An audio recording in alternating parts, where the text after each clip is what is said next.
time when things are shifting. There's going to be a new world order out there.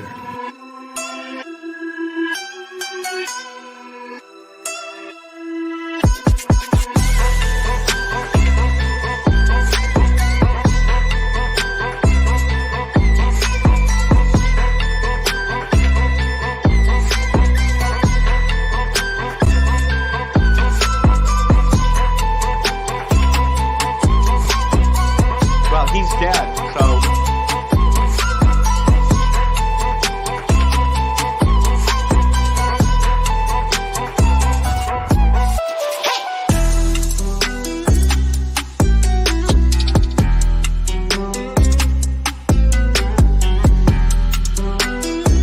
My fellow Americans, I've said on several occasions that I wouldn't comment about the recent congressional hearings on the Iran-Contra matter.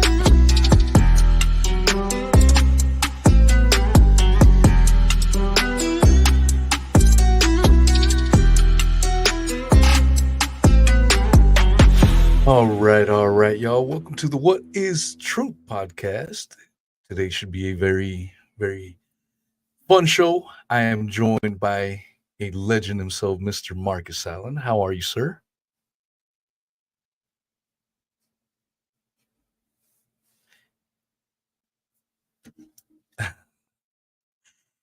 Oh, I know we will. So we made a show about a couple of weeks ago with the rest of the Apollo detective crew.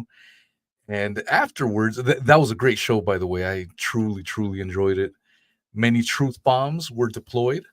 And afterwards, you and we stayed on the line for about 40, 45 minutes. I'm like, wow, I wish I would have recorded this. It was super fun. So I had to reach out again and see if you were going to be available to give us some more truth bombs. So for those that missed it, if you could please give us a little brief background as far as how you got down not just the moon landing rabbit holes, but many other rabbit holes that I hope to touch on today.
Mr.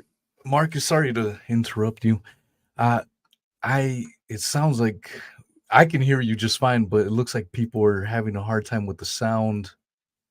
Uh, let's. I just want to make sure because I don't want to be. We're going to be doing this in vain. Uh, folks, can you tell me if you could hear Mr. Marcus? I think they could hear me, but they couldn't hear uh, you for whatever reason. The volume wasn't going through. You're back. Hey guys, so this whole time um could you hear myself and Marcus, or oh, they can't hear you. Oh boy. Let's see.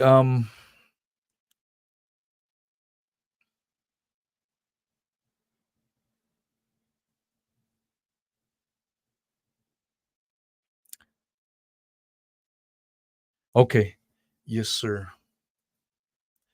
Sorry guys. So we are just trying to figure this out.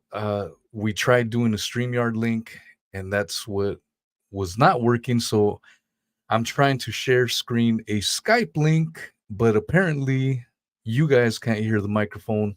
I could hear Mr. Marcus just fine, but I am trying to figure this out.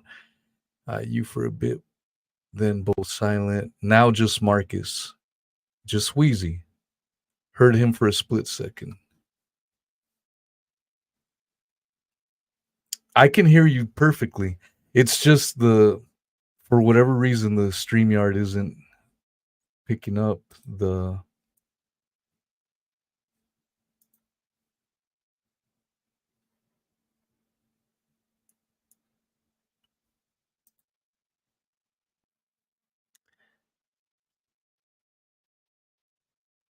Yeah, let's see.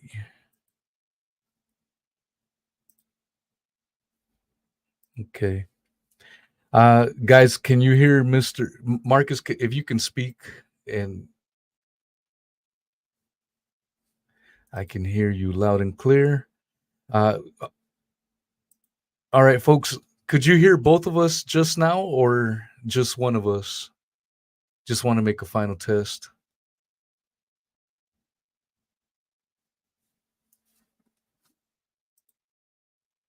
I can hear you loud and clear. Okay, let's see. They can't hear. Yeah, they can't hear you. Let me see if we can yeah, that StreamYard link would be. Yeah, I can.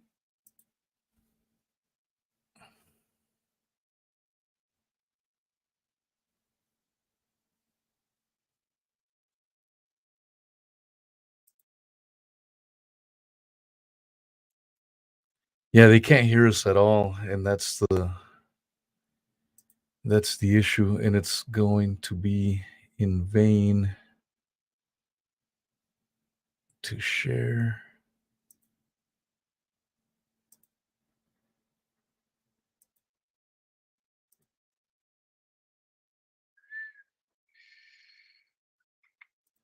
All right, let's see. The screen looks extremely messed up, but I wonder. It's fine this end. I'm not having a problem here. Okay, can you guys hear us now? Testing 1 2. Testing 1 2.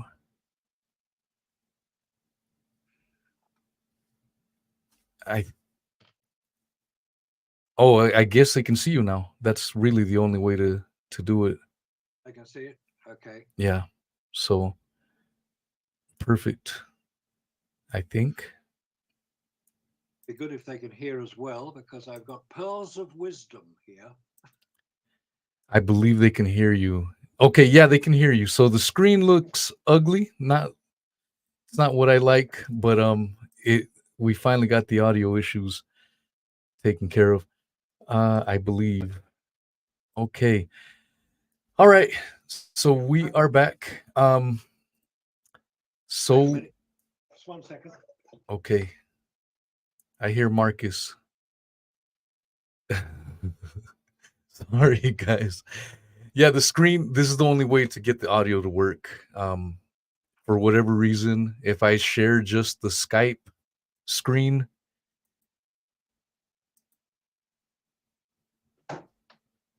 StreamYard sharing screen audio. Yeah, if I try to use the Skype, it doesn't work. So this is the way we are going to have to do it. If you can hear me, I can hear you. this is the way we are going to have to do it. All right, perfect. This is how we will do it. Okay. Alrighty, so I definitely will edit this out. So if you are listening to this and you want a full finished product, I will edit this huge dead space out on the podcast platform and everything else. All right, so let's pretend to start all over again. All right, welcome everyone to the show. You guys can now hear us, and that's the important part. We had a few technical difficulties. It will be a better experience this time around. So, as I started the show, I met Mr. Marcus a couple of weeks ago. We did a show on the moon landings. It was a terrific show. And after that show, Marcus and I stayed on the line for about 45 minutes, dropping more truth bombs, wishing I had recorded that show. But no worries. We are here and we will be getting more truth bombs for sure. For those that may have missed it, though, Mr. Allen, you were in the middle of telling us who you were, and then we had those technical difficulties. If you don't mind telling us again and reminding us um, a little bit of your background, please. Yeah, let's just do a brief resume. As you can see, I've been around the block a few times, and I started the rabbit hole adventures, diving down them, back, 60 years ago, when I came across a book called Morning of the Magicians. It's still available now. It's a very famous book because it was really the first book. It was written by a couple of French authors, Bergier and Paulus, and they recounted a lot of things which they had been investigating. 5 years later, I came across Eric von Daniken's book, Chariots of the Gods. But before that, I'd driven a Land Rover to India. That was the first thing I did. I was in a job which I didn't particularly like because I didn't like the way the company was run. So I resigned and thought, well, what the hell do I do now? I was 19 years old. I saw an advertisement in the London Times, which carried personal advertisements on their front page back in those days. And it said there were 2 people driving to India. So they wanted a third to help share the expenses. So I volunteered. And there were 35 people who answered that advertisement. I was the one who selected. 19 years old. So I was the easiest to order around, I discovered later. Anyway, they were good friends. We drove to India. Took about 3 months to do that. Fantastic trip. Anybody wants to do something like that? Not possible today, unfortunately. You wouldn't get permission to drive across Iran. You wouldn't get permission to drive through Pakistan, which is where we went. So you'd have to go through Kazakhstan, which I couldn't do at the time. Anyway, I drove to India, spent a year in India, teaching English at a school in Calcutta. And during the school holidays, I traveled around India, went up to see sunrise over Everest from the Sandakphu Ridge near Darjeeling.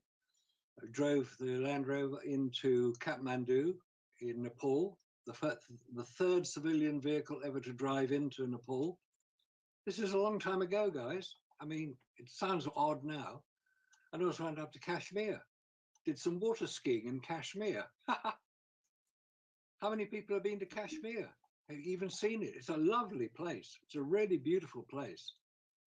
And if things calm down a bit, hopefully they will, take a look at Kashmir. It's a really beautiful place to visit. Once you get there, it's quite a long way away. It's northwest corner of India. They're fighting over it. India and Pakistan are still fighting over it. Anyway, so I did a lot of traveling around, came back to the UK via Beirut. Those were the days when if you knocked on the captain's door of the Boeing 707 I was traveling back in, "Hello, Captain, can I come and watch you land the plane?" "Yes, come in, here's a spare seat," he said. That's what it was like back in the 60s. So I watched them land the plane at Beirut Airport. Fantastic. There's a whole mountains behind the airport, so I had to slow down pretty fast. Anyway, spent a week in Beirut, had a lovely time there. Stayed at the George V Hotel. I don't think it exists anymore. And then came back via Istanbul, where I bought myself a nice leather jacket. Got back to the UK just in time for Christmas. What do I do now? So I'd taken a lot of photographs during my trip around India. So I thought, I know, I'll go to photographic college and learn what I should be doing. I didn't want to know what photographs to take. I was fully confident in being able to do that. I just wanted to know the technical side of photography. So I spent 2 years studying photography in London. Wonderful time in the 60s. Worked in photographic studios, worked for advertising agencies, worked for people who understand photography. And I understood photography. I'd used the camera I just subsequently discovered was used on the moon, the Hasselblad camera. Very good camera, built like a Swiss watch. But it's a brilliant camera. It took great photographs. And the reason it took great photographs is because it had a very, very good lens made by the Zeiss company, who at the time were based in what was then East Germany, to the east of Berlin. So I spent time there. I had a lovely time. Spent 5 years working in photography, in darkroom, you're doing a lot of darkroom work, producing photographs. This is before the days of digital cameras. This is what we were using, photographic film. And that became a very important aspect of what I subsequently discovered about the Apollo hoax. Photographic film was what was used then, and we'll discuss the problems with that in a minute, I'm sure. So having spent time in London, I'd married, I got family, we thought we'd better move out of London, so I moved to East Grinstead, south of London, about 30 miles south of London, near Gatwick Airport, and I've spent the last 50 plus years in East Grinstead, doing various jobs. I worked for Toyota, the car importers. I still drive a Toyota today. One day about 30 years ago, they said, "Oh, here's a big check. We don't need you anymore. It's called being made redundant." So I had a big check. I'd come across a magazine at the time, magazine which you may be familiar with, Nexus magazine. Found it was Australian and thought, well, let's go out to Australia and visit the editor and see if he wants us to distribute the magazine in the UK. So we did. It was our 25th wedding anniversary. Went out to Australia, met up with Duncan Rhodes, who's the editor and publisher of Nexus. And he said, "Yeah, good on you, mate. Here's a few to start you off with." So I landed back at Heathrow with 50K of luggage. And how do you sell magazines? Well, you go to places where they sell magazines, which I did. I drove around the UK and went to various bookshops and agents and said, "Do you want to sell this magazine?" They said, "We'll give it a go." Anyway, that was 30 odd years ago, and it's progressed ever since as being a successful magazine. And you should read Nexus. Go into Barnes & Noble in the US, they sell it there. Or you can contact the website, nexusmagazine.com, and you can get a digital subscription or a hard copy subscription, if that's your preference. It's available, it's been available now for over 35 years, and it's considered to be one of the most informative alternative news magazines available. Many have come and gone, but Nexus has continued. So I got involved with Nexus. I've been involved in that for over 30 years now.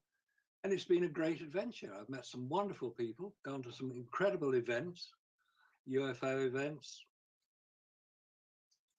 like the Glastonbury Symposium, where you get speakers who are interested in, shall we say, non-mainstream subjects. So glastonburysymposium.co.uk will give you the information about that. Anybody wants to come over to the UK, you're very welcome to turn up at the Glastonbury Symposium.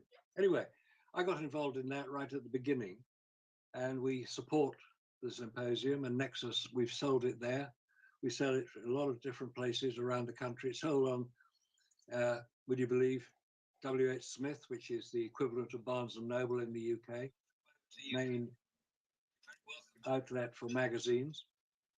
And it's been going very well. And one of the things we've looked at is the moon landings. As I say, I came across that the first time I heard about it possibly not being real was in Glastonbury, at the Glastonbury Symposium about 30 years ago. But one of the speakers there, who was actually an American, speaking about megaliths, so it wasn't anything to do with the moon landings, but as an aside during his talk, he showed lots of pictures of megaliths and such like. He said, well, of course, you've seen the photographs of the moon landing. They're not real, they're faked. And I thought, what an idiot. How can he say that? Because I'd watched it. I watched it live when it happened, July 20th, 1969. One small step for man, one small giant leap for mankind. All that stuff. I watched it. Waved out the window at the moon. I thought maybe they'll be watching. I don't know. And they weren't. So I'd been involved, and I thought, I was a big enthusiast for space travel. I liked the stories. I read science fiction stories which involved space travel, obviously, but they were fiction. They weren't science, they were fiction, but it was fascinating stuff. But the moon landings were for real. They really got there. And I thought, wow, incredible. Anyway, he mentioned the photographs as being dubious. And I thought, I'll check them out, I'll have a look. And I looked at several, because at the time, this is before the internet had come into force at all, early 90s. I thought I had to go out to an astronomy show and buy a set of postcards of the moon landings. I thought, oh, that's interesting. I had a look at the pictures. Specifically, there are only 5 pictures I had in my set.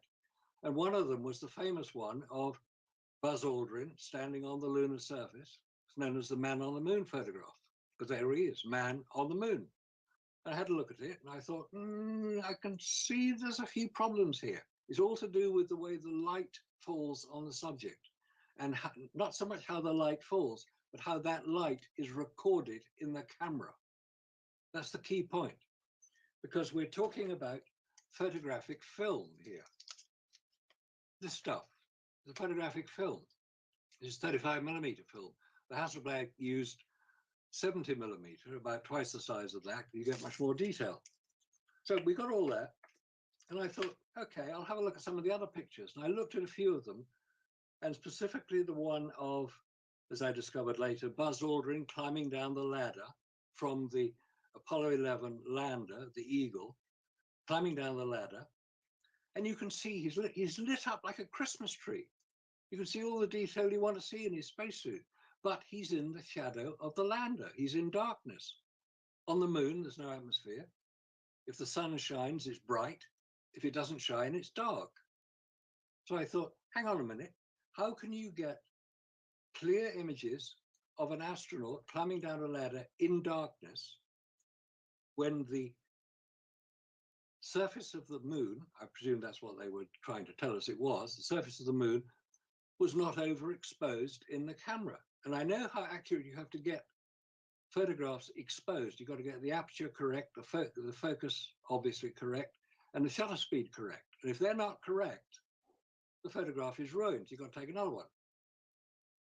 But they didn't take another one. They took one picture of Buzz Aldrin. Well, no, they took 8 altogether. There's a sequence of 8 photographs. If you go onto any website which shows the Apollo 11 magazine 40, that's what it is, magazine 40 photographs, you can see there are 8 photographs in sequence of him kneeling in the doorway, on the porch of the lander, 2 of him on the ladder and 1 standing at the base. But interspersed with those pictures, obviously Neil Armstrong, who was taking the photographs, got bored watching Buzz Aldrin coming down and turned his camera 90 degrees to the side to photograph the rubbish bag, which they thrown out of the lander, allegedly, underneath the lander. And then a picture. This is Armstrong taking the pictures. Armstrong then photographed one of the legs of the lander, presumably to see if it was damaged. They're quite what they'd have done if it had been damaged. History doesn't relate because there's no motor recovery service on the moon. You've got to fix it yourself. And then he takes another picture of Buzz Aldrin on the ladder. So he's got to alter the aperture, the focus, and the shutter speed, because this is not a point and shoot camera. The Hasselblad camera, the only automatic feature on the camera used on the moon, we're told, is the automatic film advance. You press the shutter, which, by the way, you can't see from inside your spacesuit, because it's on the front of the camera. So they've got a big button to press, assuming you see it or feel it. You couldn't feel it through your gloves. So you've got all these problems. You can't use a viewfinder because you can't get your head down. The viewfinder on a Hasselblad is on top of the camera. You don't look through the camera, you look down onto it. If you're wearing a spacesuit with a full face motorcycle helmet equivalent, you can't get your head close enough to use it. So they didn't use it, it was taken away. So without a viewfinder, wearing what were in effect heavy duty gardening gloves, you're going to operate this camera. The shutter button you couldn't see because it's the other side from where you are. You've got to operate the control rings. They're quite small control rings, so they put little paddles on them so that you could push them with your finger, but you then couldn't see what you'd set it at. You couldn't see the aperture settings, f5.6, f8, f11, f16. You couldn't see the shutter speed at 160th, 125th, 250th, 500. You couldn't see those from inside the helmet. So how did they get such beautifully exposed, beautifully composed, accurately focused photographs using those with those restrictions of the use of the camera? And I still haven't got the answer to that. So if anybody out there has used the Hasselblad camera without a view, you could take a photograph without a viewfinder. That's not a problem. A lot of people do. But it's to get it accurate.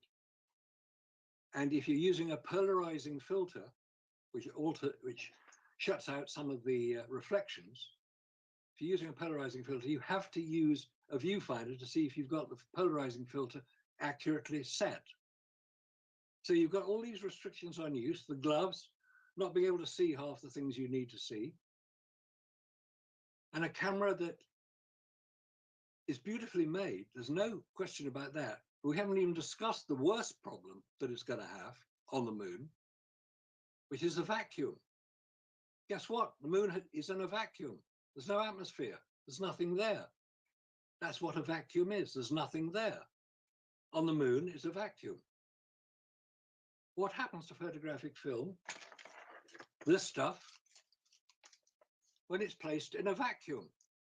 What happens to it? It outgasses.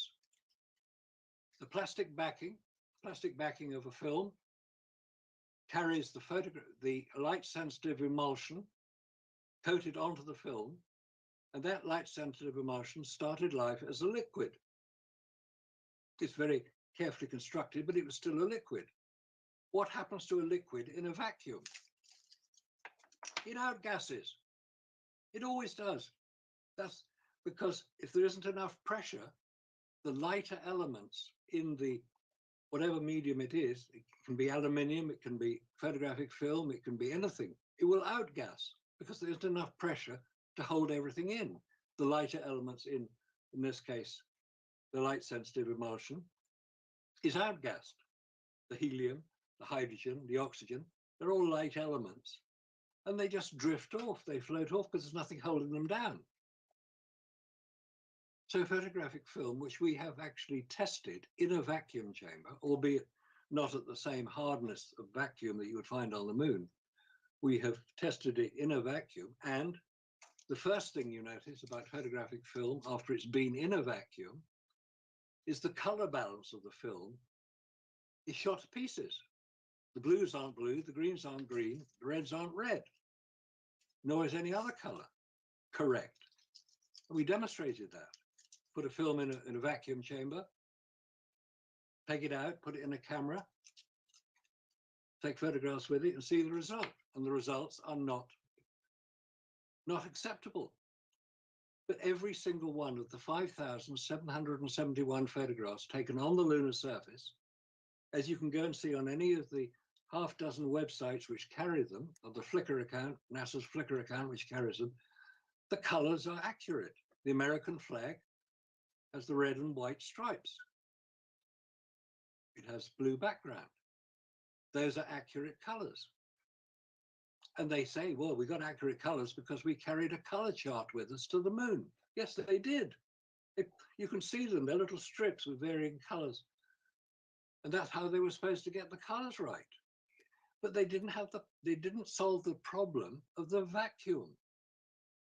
So all the films taken, if they were taken on the lunar surface, would not have worked. Digital cameras, however, are quite different. They don't carry photographic film, they use electronics. And a digital camera will record things very differently to a film camera. So let's not have any arguments about, well, they took digital cameras. They didn't. They weren't invented until 1975, after Apollo was dead and gone. They used film cameras, a Hasselblad film camera. They also used film cameras. There's a 16mm Maurer film camera that most of the activity that you see on the moon was recorded by, and those were brought back to America and processed in America, as were all the photographic films from the Hasselblad camera. They're now stored in the Johnson Space Center, so-called Johnson Space Center, named after President L.B. Johnson, who was senator for Texas, who was the man responsible for a lot of the activities in Texas to do with the space program, because he had control of the money. Well done, Texas. Got it right there. And his buddy, Mr. John F. Kennedy. I'm sure. Yeah, it's truly fascinating when you really go down this rabbit hole. There's so many angles, paths you can take.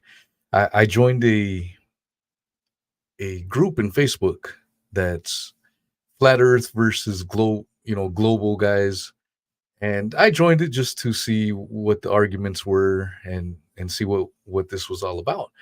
Turns out most of them are people that believe in a spheroid Earth. There are very, very few flat earthers, and when they make a comment, they get jumped on by everyone else. And there's about 8,000 folks in there. And I just made a comment. I went in there and I go, okay, I don't know what the Earth is, but let's say it's a sphere. I don't believe the NASA moon landings. How many people in here believe the NASA moon landings? Holy smokes.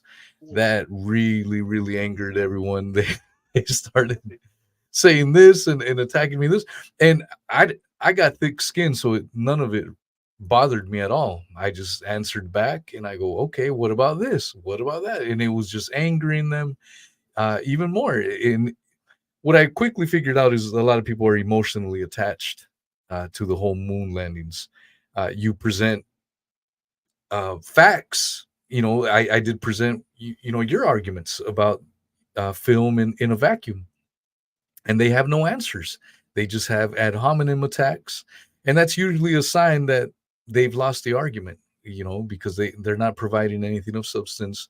They just start resorting to ad hominem attacks, and that's usually how it goes. I did this morning. I saw a video that apparently is from 1966, and they were giving a little presentation on what the lunar the LEM, the construction and what it's going to do in the future, because again, this was in 1966, and where they tested out and whatnot.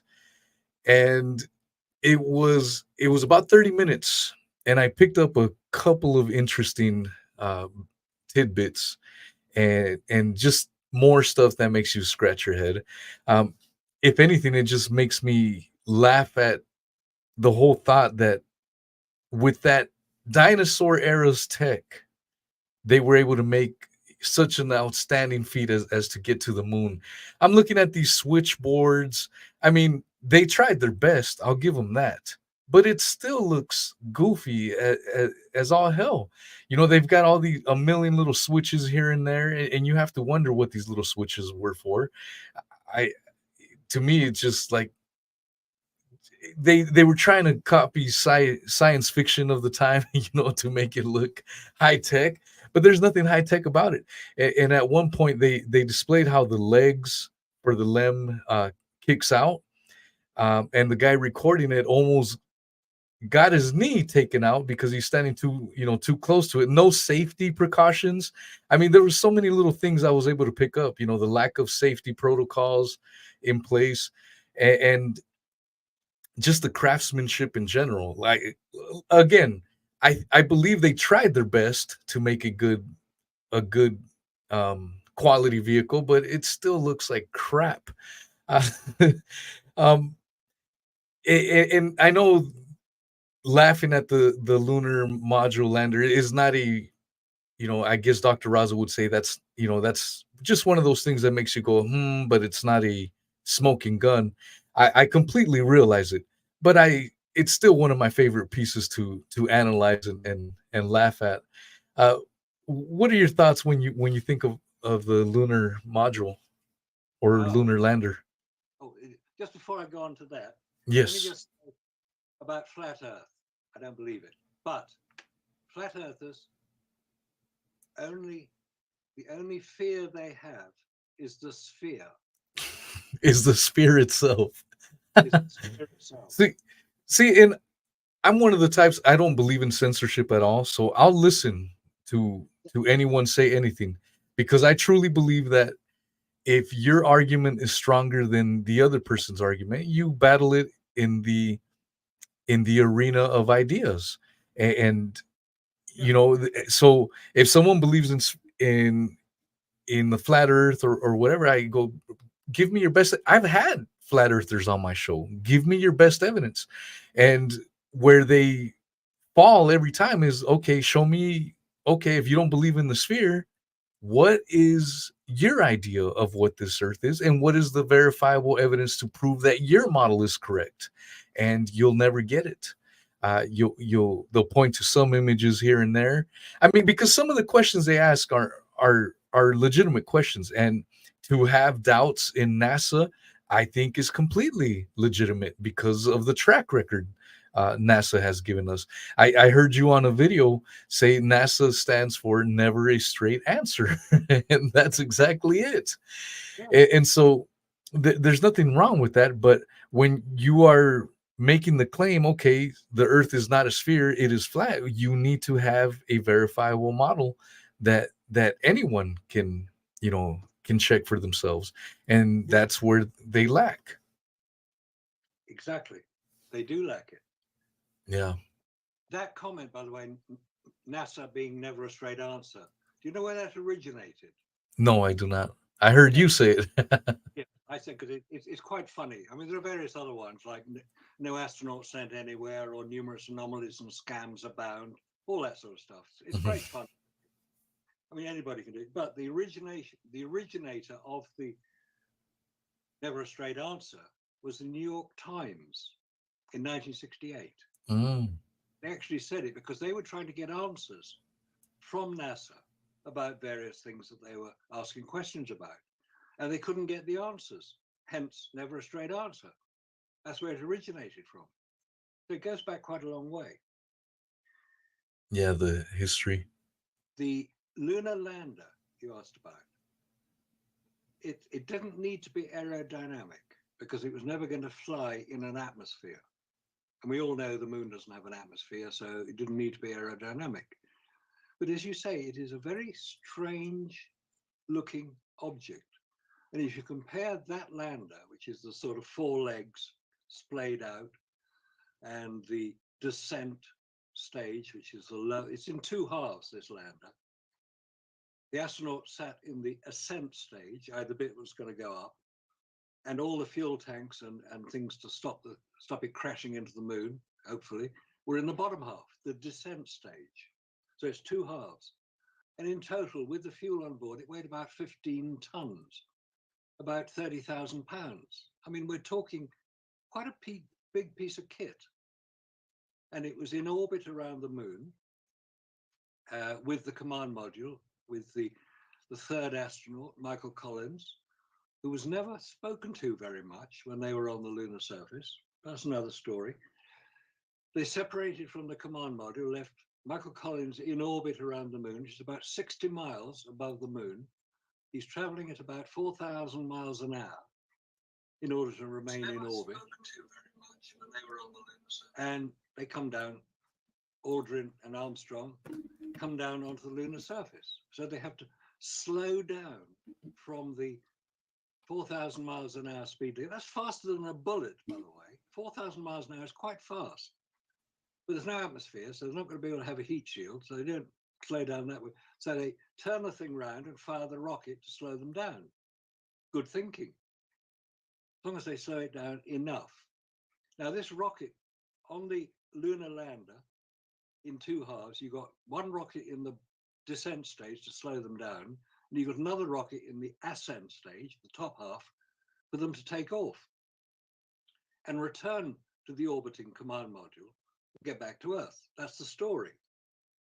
So it doesn't need to be aerodynamic, but it needs to work flawlessly first time.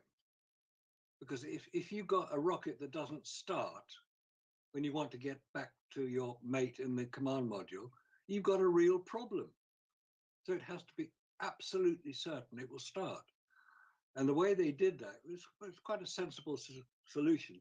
They used two liquid,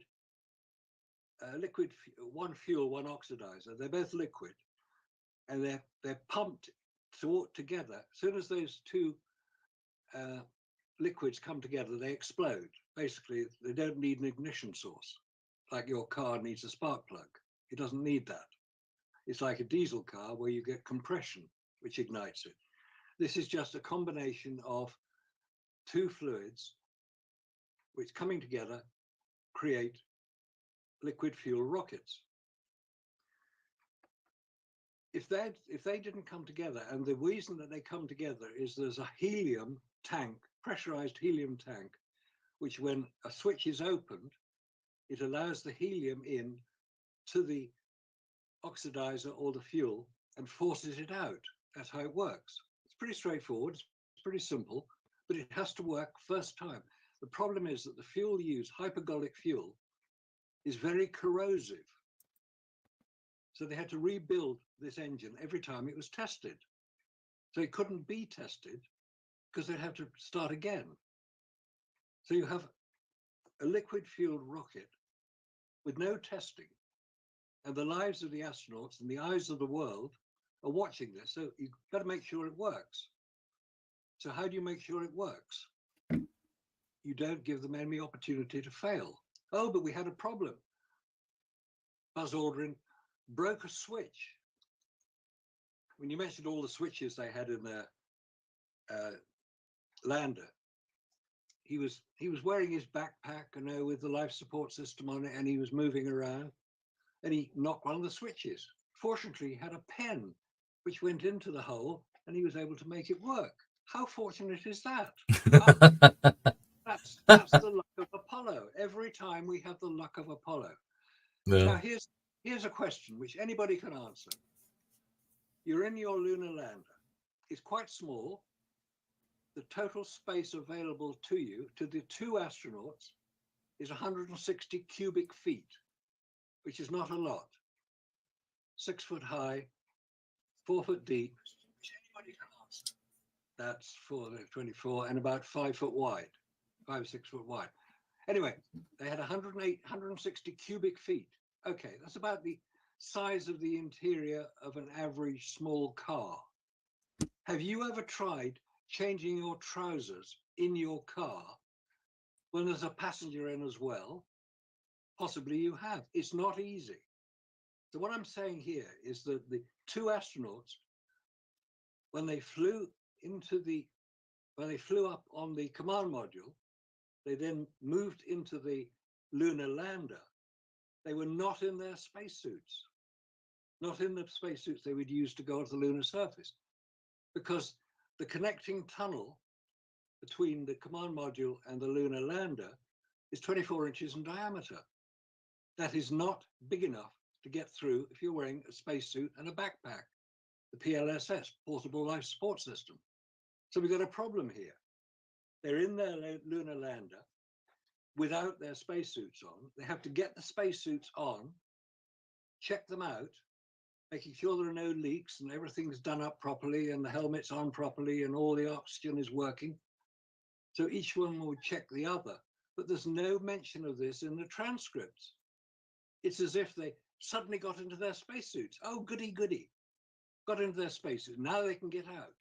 So they've got to depressurize the lander because you can't get out if it's pressurized because you can't open the door because the door is 30 inches square.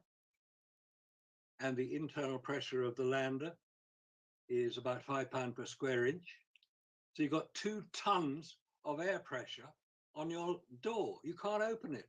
So you have to depressurize it, let all the air out, so you can open the door. But you've got to have your spacesuit on at this point, and you've got to make sure that your mate's spacesuit is fine. And it's an interesting question to ask. The spacesuits, if you examine them closely, have zippers on them. How do you pressurize a zipper? You don't. It leaks. It's all stitched together. How do you ensure that the stitches are airtight? You can't. So you've got a spacesuit which is a bit dubious. And this is before you've even got out. And anybody who cares to look at it, the photograph taken by Neil Armstrong, who was the first one out, hence first man on the moon, that's what upset Buzz Aldrin. And the reason it upset him was because he was lunar module pilot. And the lunar module pilot in all previous spacecraft was always the first one out. Whether it's the Gemini craft, obviously the Mercury craft only had 1 astronaut. The Gemini had 2 astronauts. And the pilot, the designated pilot, was always the first one to be able to get out. So when Aldrin was designated lunar module pilot, he was the guy who was going to fly it, except he didn't. Armstrong did. He thought he was going to be first out, first on the moon, big hero, known throughout history as a first man on the moon, except it didn't happen. So the legend goes, and I don't know if there's any evidence for this, he said, Neil, if you're first out on the moon, I ain't taking a picture. But there's no picture of Neil Armstrong on the lunar surface, is there? I wonder if that story had some degree of credibility. Probably more credibility than the Good Luck Mr. Gorski story. You heard the Good Luck Mr. Gorski story? Have not. Let's hear it.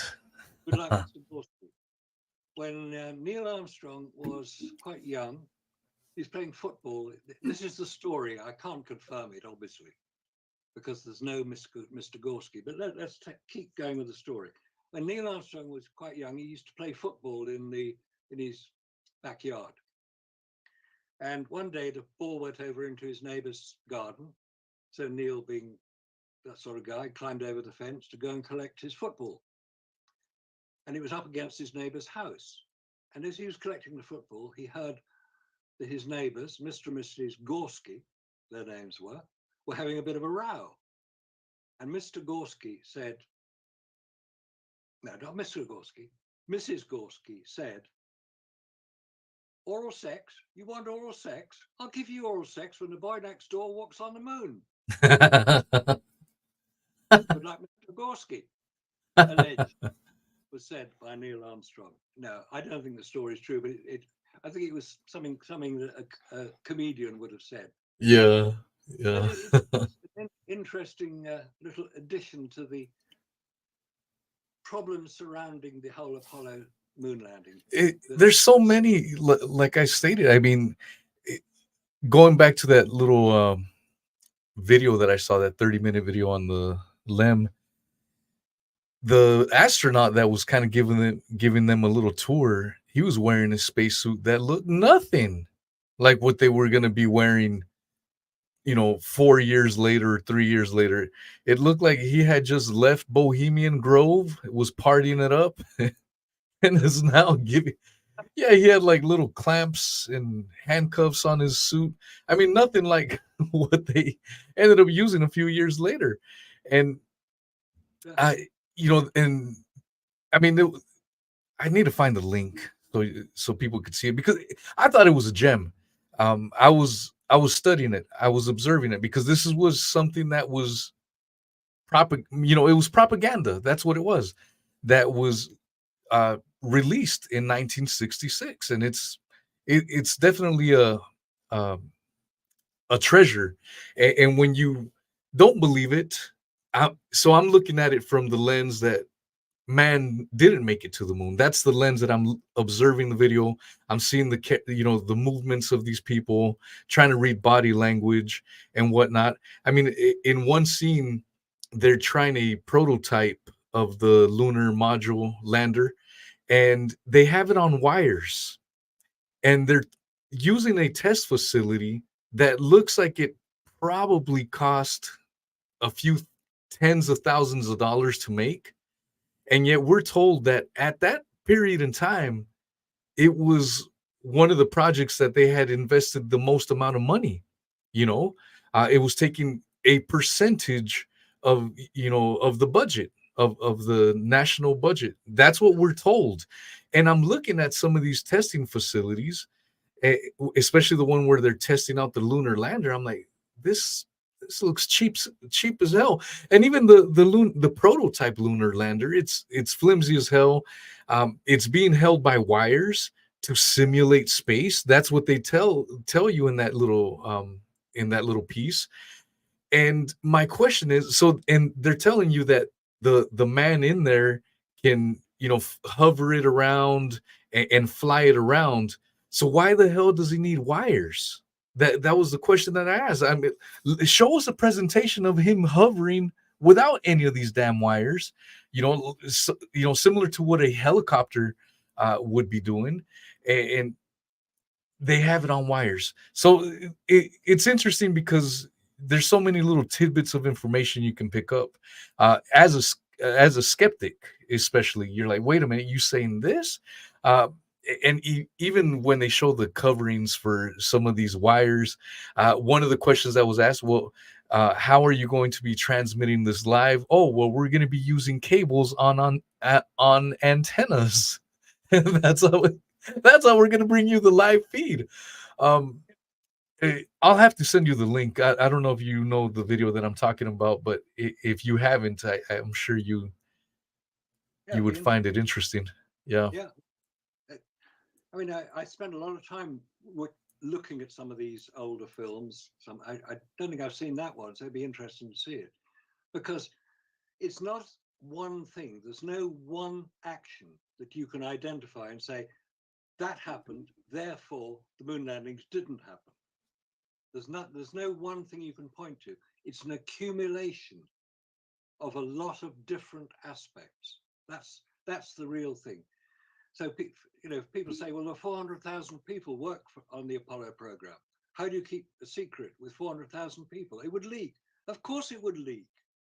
The 400,000 people didn't keep a secret. They had no secret to keep. They weren't told anything of this. There was no, because you've got, one of the purposes of the Apollo program was to spread the load, to spread it right across American states. You've got Boeing in Washington state building the rockets and the rovers. You've got Rocketdyne in California building the Saturn V engines. You've got the control center in Texas, Houston in Texas. You've got the launch site in Florida. You've got Grumman Aircraft in New York building the land. The lander, I believe, wasn't it? Yes, the lander. And then you've got who are the people who built the command module? Anyway, you've got the guys making the spacesuits in Connecticut. So you've got people right across America. Now, there are companies today with probably as big a spread of that. Offices, maybe a headquarter office somewhere in, say, Atlanta, center of America, where FedEx work from and CNN transmit from. Say you've got your head office in Atlanta. and you've got satellite offices, smaller offices spread right across America. Do you think that everybody in every one of those offices, from Washington State to California to Florida to Texas to New York State to Connecticut, would know everything about everything everybody else was doing in the company? No, of course not. I've worked for a big multinational company. It's called Toyota, the world's manufacturer of the most vehicles sold every year, about 11 million sold. Volkswagen comes close, but Toyota is the top. I had no idea what was going on in different offices right across the world, let alone what was going on in head office or the assembly plants. I visited the assembly points in Nagoya. Fascinating place to visit. I had no idea what was going on there. So to say 400,000 people couldn't keep a secret, of course they couldn't. They didn't have to. And if they were being told it was all going to be faked, how were they told? Was it a memo sent to all of them? Was it an internal? Don't forget, this is before the days of email. So the idea that 400, to even suggest it as an idea, shows a complete lack of understanding of what the question infers. The question infers that you don't know what you're talking about. If you say that 400,000 people couldn't keep a secret, they didn't. Oh no, forget it. It's just, Yeah, you don't have to. I mean, yeah, like just like the example you gave, I think about where I work as well. It's a fairly good sized company, and I'm doing my job. My coworkers are doing their job, and we could go into work one day and they tell us, by the way, we just sold the company. The new management team will be coming in later on today, and blah blah blah. And holy shit! What? What? Who told me? It doesn't matter if you work for a damn company. You don't know what the high level elites of any company. And this isn't even a conspiracy. This is a fact. This happens with all these big companies. It's something that you can try with your own company where you're working right now. You don't know what tomorrow, if they're going to be trading different stocks and maybe they're thinking of expanding or whatever. You don't know these little things. And so when you look at something like this, it's along the same lines. Yeah, and you'll hear people say, well, my grandpa worked on making the spacesuits. That's great. I'm not saying he didn't. He probably did make some goddamn spacesuits. That doesn't mean man landed on the moon. I mean, it's I don't know. It seems pretty straightforward, but again, people get emotionally charged when talking about this. One of the things that comes to mind is how when you talk about the moon landings, it's a patriotic thing, and it brings that emotional American patriotism, exceptionalism it was on display. And if we didn't land it, or if we didn't land, the Russians would have said something. Someone else would have said something. Well, and then when you give them examples of a Russian cosmonaut, top level guy, saying the NASA moon landings were fake, they move the goalposts. Well, that guy's untrustworthy anyways. That's moving the goalposts. You said something, I provided an answer to that, and now you're moving it and kicking it down the road. And the other thing that they forget is we simply don't believe the claim. When someone makes a claim, the onus is on them to demonstrate it beyond any reasonable doubt. They're the ones that made the extraordinary claim that man landed on the moon. The evidence that they provided, with the pictures, the flimsy lunar landers, the whole storylines, getting everything right on the first times, I don't buy it. It sounds fantastical. I need way more solid proof and evidence. And so then they start saying, well, watch, you just wait till the Artemis program gets there. They've been trying since 2016, and the can keeps getting pushed down the road, only solidifying my stance that man didn't land on the moon in the 1960s with that technology. If we're having a hell of a hard time with today's more advanced technology, we can't do it. It keeps getting postponed every single time. Oh, you know what? Maybe 2 years from now we'll get it right. The 2 years comes along. Well, maybe 2 years from now we'll get it. We'll get it right. So that argument, oh wait, you're gonna shut up, you're gonna eat your words when Artemis. Why the hell haven't we made it once in the last nearly 60 years? It's truly is a joke.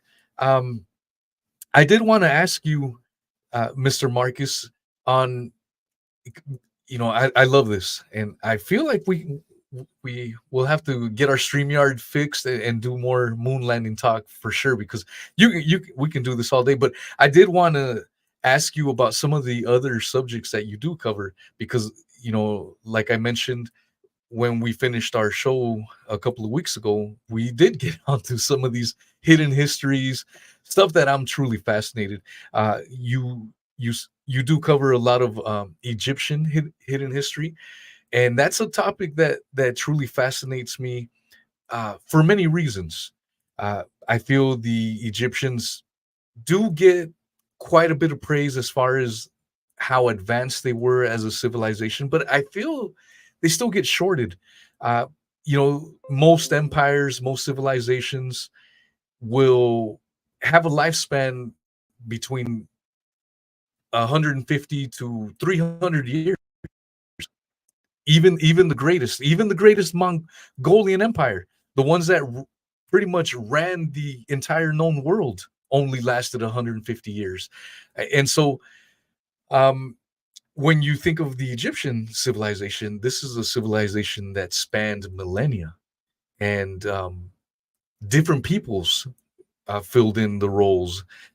When one people's ruled, another people's came in and ruled, and it was very diverse. And one of the things that I was told when I was a kid was, the way they moved these massive 150-ton blocks was to put them on logs and carry them. And I remember we would get pencils. They would show you. They'd grab a little object and roll down some pencils, and look how this thing rolls over these pencils, and that's how they did it. And now, in the line of work that I do today, I haul heavy loads. I mean, for me, 12 tons is a light load. And the heaviest load I've ever hauled in my vehicle is 36 tons. That is some heavy, heavy, heavy load, man. And my truck it's a powerful vehicle, super powerful. And it struggles. I have to make sure I've got a huge amount of following distance between myself and the next vehicle, because I can't stop. As soon as I brake, it's going to take a minute. That is just massive, massive amounts of weight. And when I hear someone, oh yeah, moving 150 tons is easy. Just lay down some pieces of log and that's how you're going to move it. These people have no idea what the hell they're talking about. Because if my vehicle, as powerful as it is struggling to move 30 damn tons, you're going to tell me people with no equipment, just, using ropes and strings, move that amount of weight? It's a freaking joke. But I'd like to hear your thoughts on that, Mr. Allen. Well, it's a very good question, a very sensible question. And given the fact that you know the problem with heavy weights, I think you speak from a great deal of authority on the subject. You know the problems. Did you see? I think it was about 2-3 years ago. I think there was an exhibition or an exhibit was going to be set up in, I think it was Los Angeles, and the exhibit was a rock. It weighed 350 tons. This rock. Yeah. And they had to spend several $1 million just to build the vehicle to carry it. No. It moved about 10 miles, I think it was. And it took probably 2 days to move it, because they had to take telegraph poles down. They had to move. Anyway, I mean, the thing was about 200 foot long by the time they got the trailer. So your 36 ton is a good indication of the problem of moving something 10 times heavier. Yeah. Now, to return to Egypt, we have, yes, people have said, oh, they just rolled them on logs. Has anybody ever tried that? Has anybody said, okay, let's get a 50-ton block of concrete, doesn't matter what it is, 50 tons, let's put it on some logs, and let's get a bunch of people and some ropes and see if they can move it. I would say no, they won't be able to move it 1 inch. They wouldn't move it at all. This is why, you know, with my vehicle, it's a powerful vehicle. Sometimes I go into these sites where a little truck, you know, someone's regular truck is stuck in the dirt, Yeah. and I'll pull you out. You hook up to my truck, and I'll pull you out. And I just don't want to damage it, so you attach it, and I'll just move my truck forward. Like, you can move me. I'm like, dude, I won't even feel you. I mean, that's how powerful my vehicle is. I can a little household truck is like a toy to my vehicle. And so when I'm hauling 36 tons, the other, for people that are having a hard time understanding these weights, a large African elephant, and I'm not talking about a little elephant, I'm talking about these massive, huge monster beasts, African elephants that dwarf anything in the forest. They dwarf trees.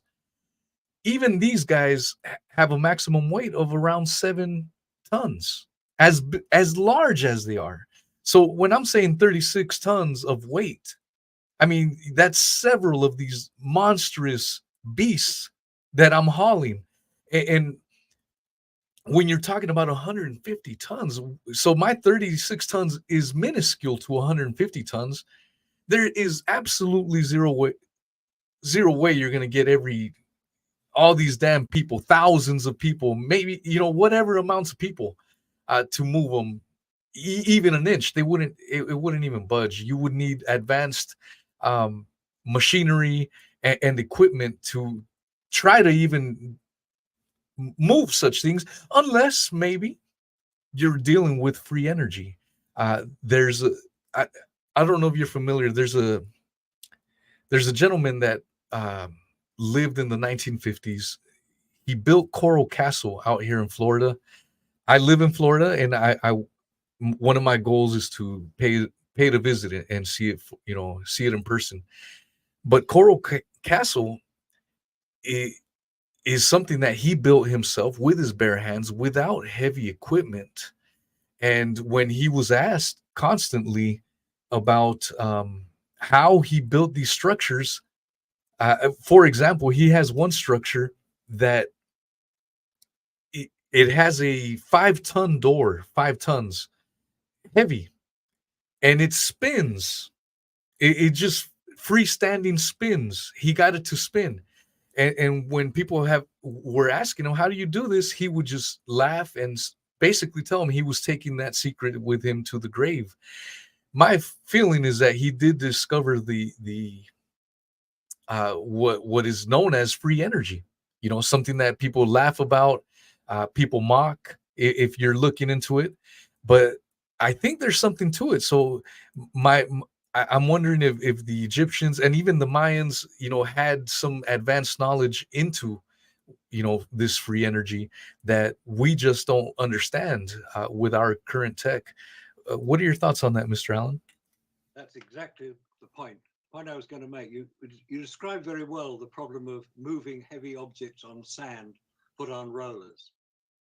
For a start, in Egypt, there aren't that many trees that wouldn't crush under a weight that heavy. And there are lots of palm trees, but palm trees are not very strong.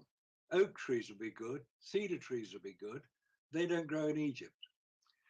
But that's not even the worst problem they've got. If we're talking about Egypt, now most people can picture the Great Pyramid. It's a very familiar shape. Inside the Great Pyramid is what's called the King's Chamber. There's also the Queen's Chamber and the Underground Chamber and the Grand Gallery and various tunnels. The King's Chamber is the floor of it is about 150 feet above ground level. Above the King's Chamber, 30 foot high, are 5 layers of granite blocks. if you ever been in the King's Chamber, which I have, you can look up and you can see them. They're there. We know there are 5 layers of them. There's about 70 blocks in total, and they weigh about 60 tons each. That's the ceiling of the King's Chamber. How on earth did you get a 60-ton block of granite 200 feet into the air? Today, we might be able to do it with a very, very large and powerful crane. Yeah. But you've got to... Maybe even then, maybe. Well, people have a lot of money, but yeah, it would take a massive machine to try to even do that. I mean, there are cranes that can lift 50 tons, but can they lift them 200 feet into the air? Yeah. And move it 200 feet from the base of the crane? But it's not as if you just got to lift it up and put it down again. You got to move it across. Mm. So how did they do it? Now, about 15 years ago, there's a series of programs called Nova on television in America. They were sort of science-based programs. And one of the programs, they were going to build their own little pyramid. It was about 12 foot high, but it had 1-ton blocks made of sandstone, because they did it quite near the Great Pyramid, and there's no granite near the Great Pyramid, but there is a lot of sandstone. So they got these 1-ton blocks. 1 ton is actually much smaller than anything in the Great Pyramid itself. They're about 2.5 to 3 tons each, the blocks that make up the outside. And they were building this little pyramid for television. It was all being filmed. And they were going to show how they built the pyramid. And they got about halfway up, about 6-8 foot off the ground, and they started running into problems. They couldn't get the blocks up the pyramid. They were trying to pull them up. They even built ramps up to try and hold them up that way. I mean, you try building a ramp 400 feet in the air and see how far you get. It's bigger than a pyramid. And eventually, they did what any television program does that is a bit short on time and he can't complete his objective. They got a forklift truck along and put the blocks up that way. Forklift trucks didn't exist in Egypt, so they cheated. And if they tried to demonstrate that that was how they did it, sorry, it doesn't work. There's also something else which people quite often mention. How do you break granite? And they point to they're quite obvious. You can see them in Aswan, where the granite was quarried from. There are little rows of quite small indentations, as if you've got a chisel and you've banged into it and you made a little hole. They say, no, what they did was they made these holes, then they put wooden blocks in, wetted the wooden blocks, and the wood would expand and it would split the rock. Now that's been tried. Somebody has actually done that. And what happens when you put your wooden wedge into the hole? It pops out again. It doesn't expand and break the block. So another failed experiment.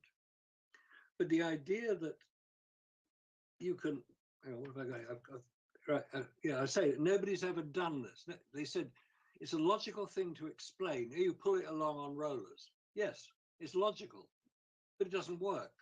It never has worked.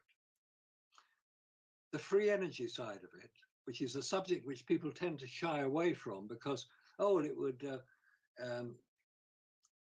it's not part of the science laws, the laws of physics that we apply. You cannot have energy. Energy can only be created or destroyed, but it has a limit. So there's no such thing as free energy, is what they normally say.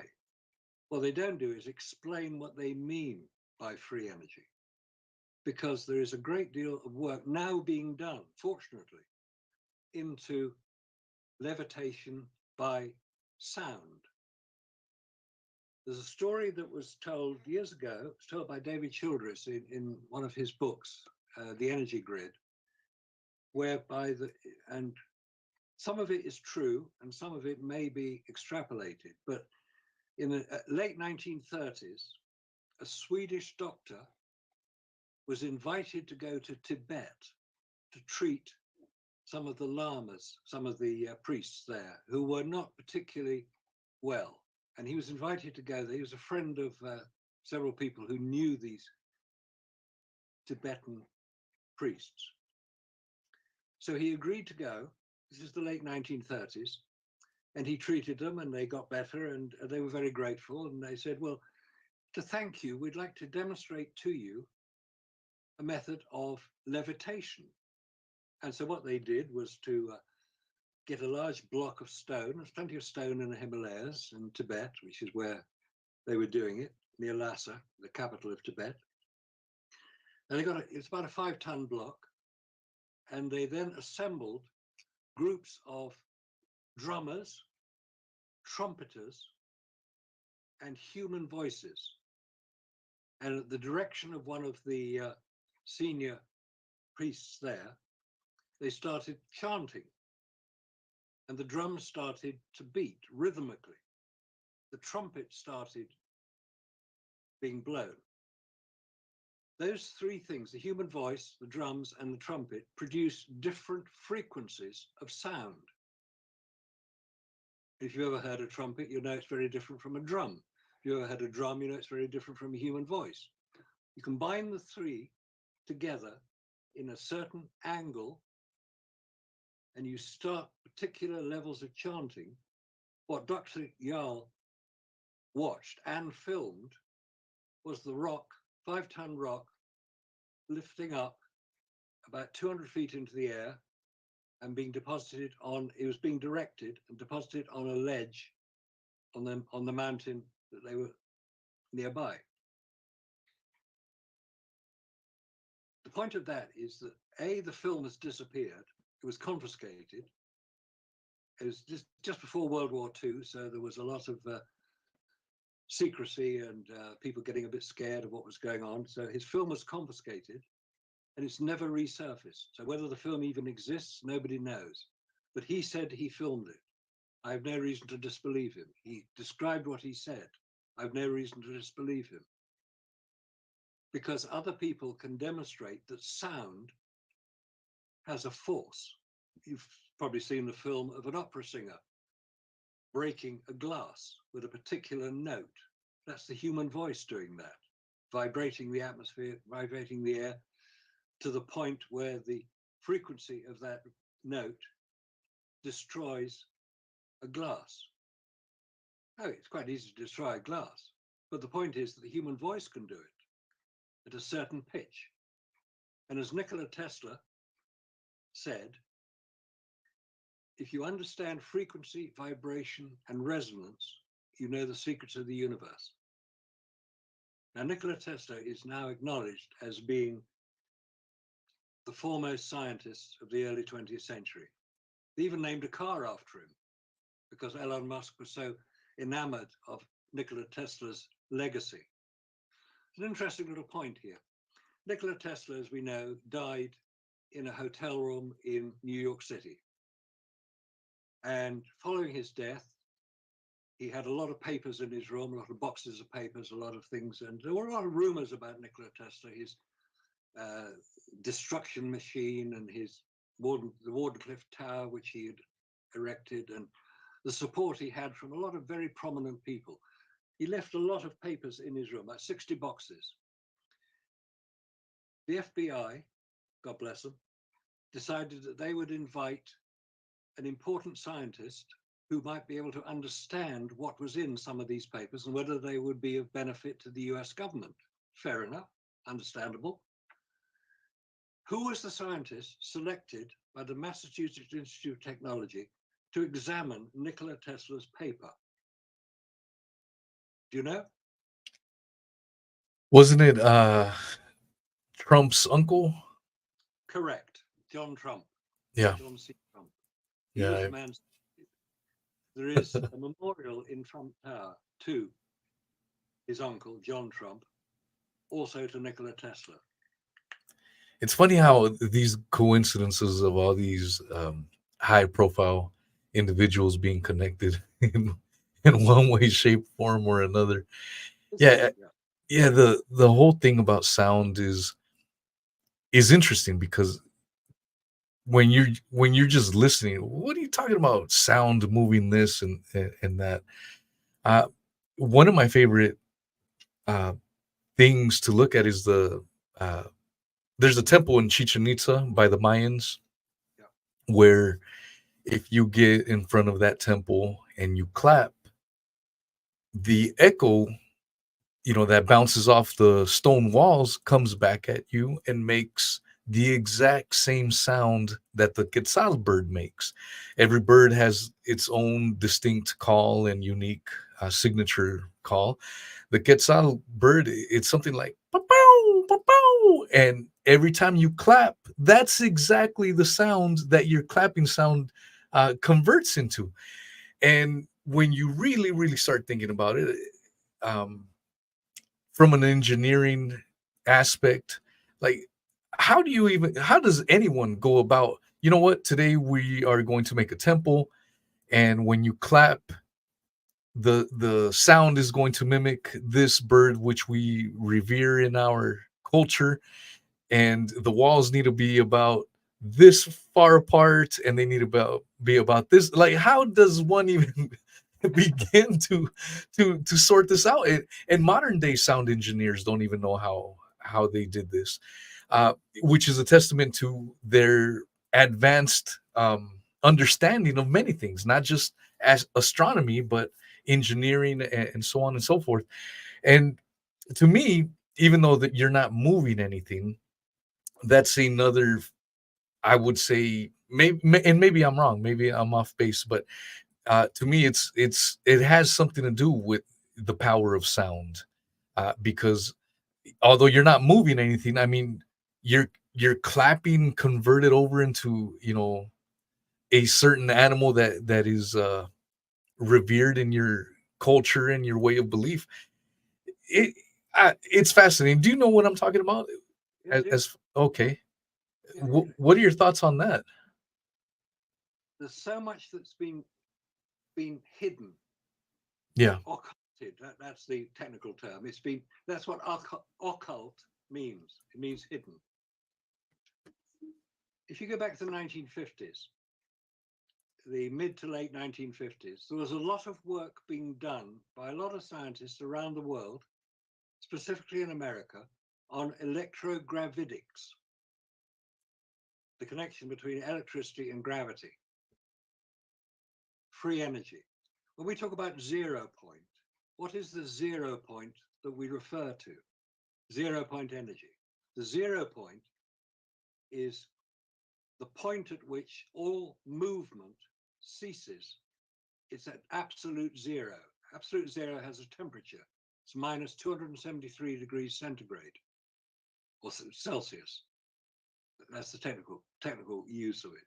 Celsius and centigrade is the same thing, same measurement of temperature. Minus 273 is the point at which all molecular activity stops, hence 0 point.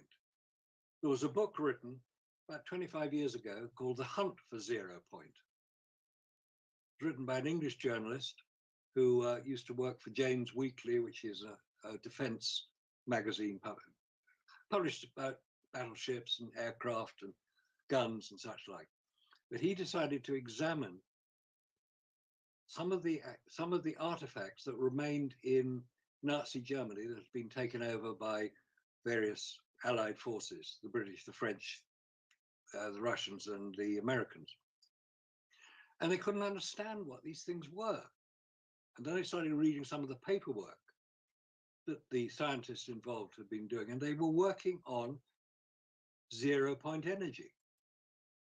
We tend to call it, we misname it by saying it's free energy. Well, technically it's free because it doesn't cost anything, any more than the wind costs anything, but the equipment required to generate the energy from the wind does cost a lot of money. So 0 point energy is the point at which all molecular activity ceases. Now, if the atmosphere, if space, which is full of nothing, there's nothing in space, except for electricity, as we understand electricity, if you can tap into that electricity That is the zero, because the space is basically, it has no temperature, but the electricity does not have mass, so it doesn't have a temperature. But there is energy within space, 0 point energy. That's why it's called 0 point energy. If we can tap into that energy, you've got access to unlimited power, unlimited energy.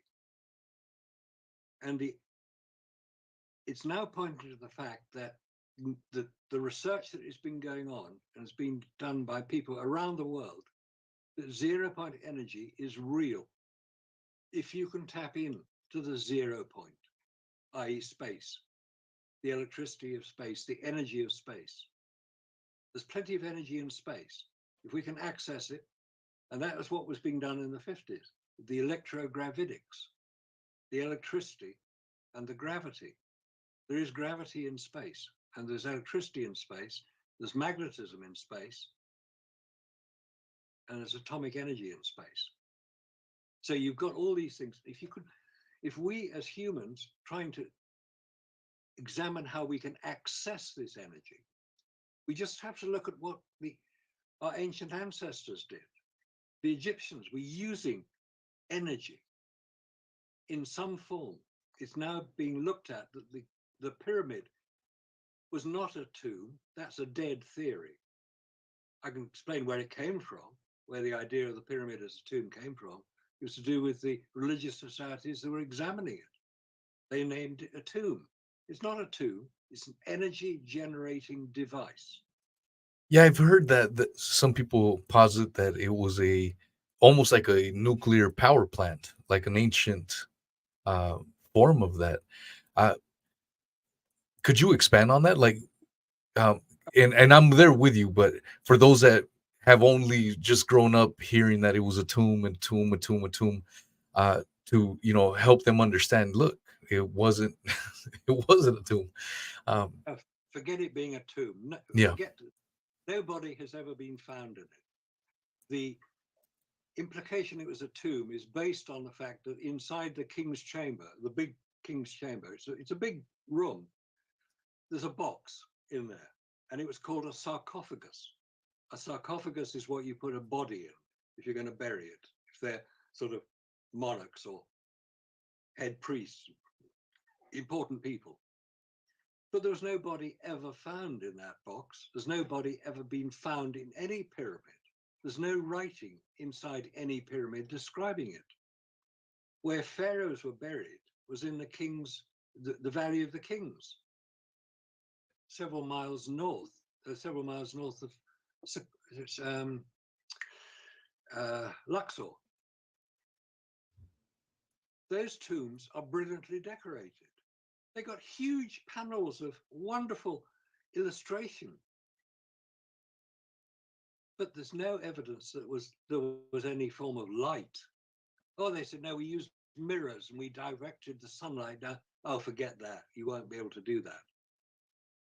Because there's no soot on the ceiling, because they only had torches made of oily cloths or something like that. But these tombs are decorated, and you have to be able to see quite closely what you're looking at. So obviously the Egyptians would have had some form of lighting, non-soot producing lighting, i.e. what we call electric light, artificial light. That's what we call it. We take it for granted. You've got light on your face. I've got light on my face. It's an artificial light. We take it for granted. The Egyptians probably took it for granted as well, because that's what they understood. They also, because don't forget the Egyptians, they're called Egyptians. That's not the original name for the people who lived in Egypt. The original, came from the Greek name, because the Greeks took over Alexander the Great took over Egypt about 300 BC. And their name was Egyptos, Aegyptos,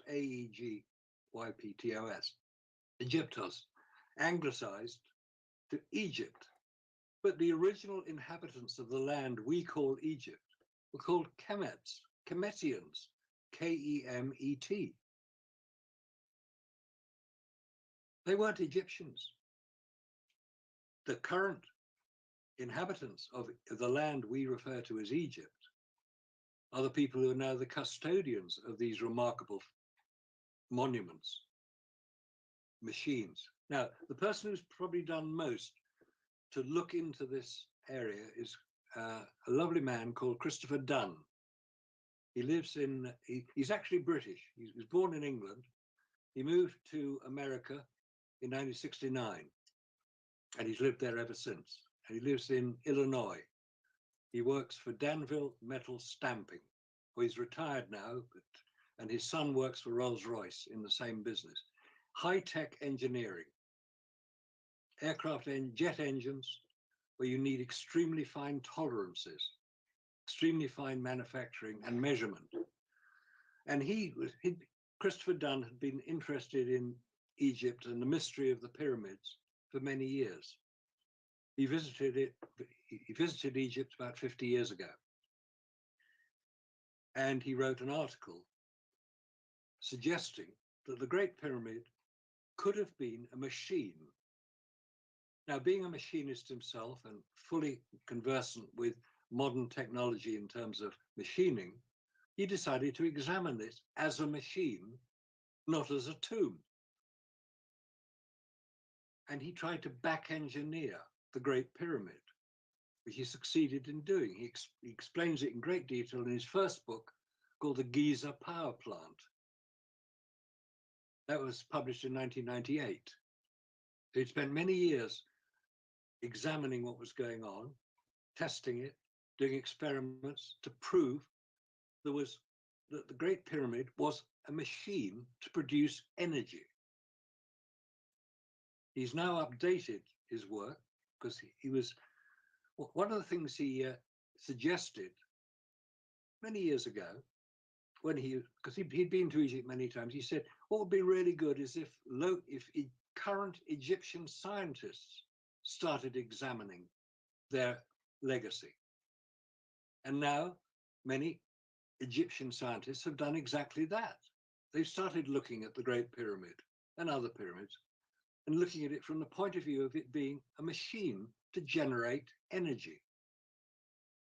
It's still at the early stages yet, but the evidence would appear to indicate that the Great Pyramid is a machine to generate energy.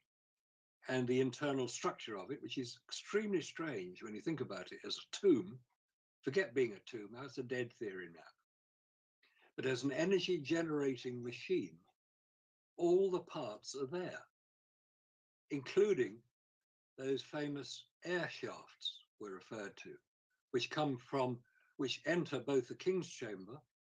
They're 8 inches square, these shafts, far too small for any human to get up them. But when a robot was built by a German scientist called Gantenbrink, he sent this little robot crawling up this air shaft and see where it went, because nobody could find where it exited outside the pyramid. Nobody could find it. They could find the ones where these alleged air shafts, which are now used as air shafts to ventilate the King's Chamber and the Queen's Chamber. But the original access point of the air shaft into the King's Chamber wasn't immediately obvious. Somebody went along tapping the wall, and one point they tapped it, it sounded hollow. They thought maybe there's something behind it. This is before they even knew about the air shafts. They tapped along the wall. What's that? It's something different. So they hammered through the granite, which is quite difficult, and they found this little air shaft. They said, where does it go? And nobody could find it because there's no point on the outside of the pyramid where the shaft from the King's Chamber exits. So they didn't really know what it was until Gantenbrink got his little robot, sent it right the way. It was quite a long shaft, this, right to the end, and he found there's a doorway at the end. That's how far he could get. And he photographed it on his robot, and it showed two, what turned out to be copper, what could be described as electrodes, poking through the door. Years later, another robot was sent up that drilled through the door to find out what was the other side of it. which they did. And there's another door just beyond it. So there's no exit that anybody has found. But if it's a tomb, why do you need an air shaft? Dead bodies don't need air. But a machine needs certain activity taking place. It's a technical, well, it's not a technical book, it's an adventure story. But the details of it have now been expanded by Chris Dunn in his latest book, Giza, and get this, Giza, the Tesla Connection. That's his latest book, where he's being advised by very, very senior engineers, not just in Egypt, but around the world, people who work for aircraft companies, engine manufacturing companies, people like Rolls-Royce, who make jet engines for long-haul aircraft. They know what they're doing, Rolls-Royce. They started making cars. The Rolls-Royce car company and the Rolls-Royce aircraft company are now completely separate companies. They retain the name, but that's all. Charles Rolls was one of the originators, hence Rolls-Royce. And they've now produced their SUV, sports utility vehicle. Can you get Rolls-Royce is a luxury passenger car. Their SUV is the Rolls-Royce Cullinan, named after the biggest diamond ever found, the Cullinan diamond. And it's a huge vehicle, absolutely wonderful vehicle. Check it out online. I mean, it costs about £300,000, about $500,000, but it's. I'll take two, please. Yeah, well, that's $500,000. So, I mean, there are plenty of rap stars who've got it now. Drake, I think, has got one. 50 Cent's have got one. But it's a beautiful vehicle. Anyway, so people who work in that area, building not just vehicles like that, but jet engines on which our lives depend if we're up in the air. You know, a little aluminium tube at 5 miles up. You've got to have the engines that work. Yeah. And that's what these guys do. So these guys are as interested in jet engines as they are in the Great Pyramid and how that was built. So there are people who have the background in engineering, the background in technology, examining the Great Pyramid. So forget tombs, nowhere near a tomb. It's an energy device. It's still being worked on. But the work that Tesla did and the experiments that he conducted indicate that if energy can be transmitted wirelessly, i.e. through the Earth or through the atmosphere, we've got access to as much energy as we could possibly want. So why do we need windmills and bloody solar panels? That's so 20th century. It's just ridiculous. Let's not get into that. Yeah, it's that, everything that you're talking about. That's what perplexes me. I remember when I worked at a transportation company in Salt Lake City, Utah. We had to go through orientation, and in one of the conference rooms, they had a picture of Salt Lake City, Utah in 1911, and they had electric trains in 1911. And I wasn't into the conspiratorial mindset back then. I remember looking at that. I'm like, whoa. Imagine if they kept working at that. We'd have flying vehicles, throughout town now. And I never understood it. Now that I go down these rabbit holes, it seems to make more sense. The petrol monopolies weren't going to allow any competition. I'm sure that played a role in it. In much the same way that Garrison Randolph William Hearst, I think that's his name, the newspaper magnate, the father of yellow journalism, stamped out hemp or cannabis, saying that, and he used propaganda to stamp the business out, and and you fast forward to today, nearly 100 years later, after Mr. Randolph Hearst threw out his propaganda. A lot of people are like, "Oh, cannabis is the devil's lettuce. It's evil and blah blah blah." And then you ask these people, "Why? Why do you think it's so evil?" Well, my parents taught me it was evil. Okay, why did they think it was evil? They really don't know, but it was all through propaganda to eliminate a competitor. And now people are finally realizing, well, the fibers for hemp are super strong. You can make tons and tons of material. It's not just about smoking it. There's medicinal use for it. There's so much to it. But it had been demonized for all this time because of the propaganda. So I wonder if something similar along those lines happened with the petrol industry wanting to stamp out any electric vehicles. Now they're doling out these electrical vehicles that self-drive, and they're acting like it's a brand new innovation when you can see that they were working on this well in excess of over 100 years ago. What are your thoughts when it comes to that? Well, exactly that. I mean, the first successful vehicles were electric vehicles in America. I mean, if you check any history of the motor car, you'll find that the speed records were held by electric cars at the beginning of the 20th century.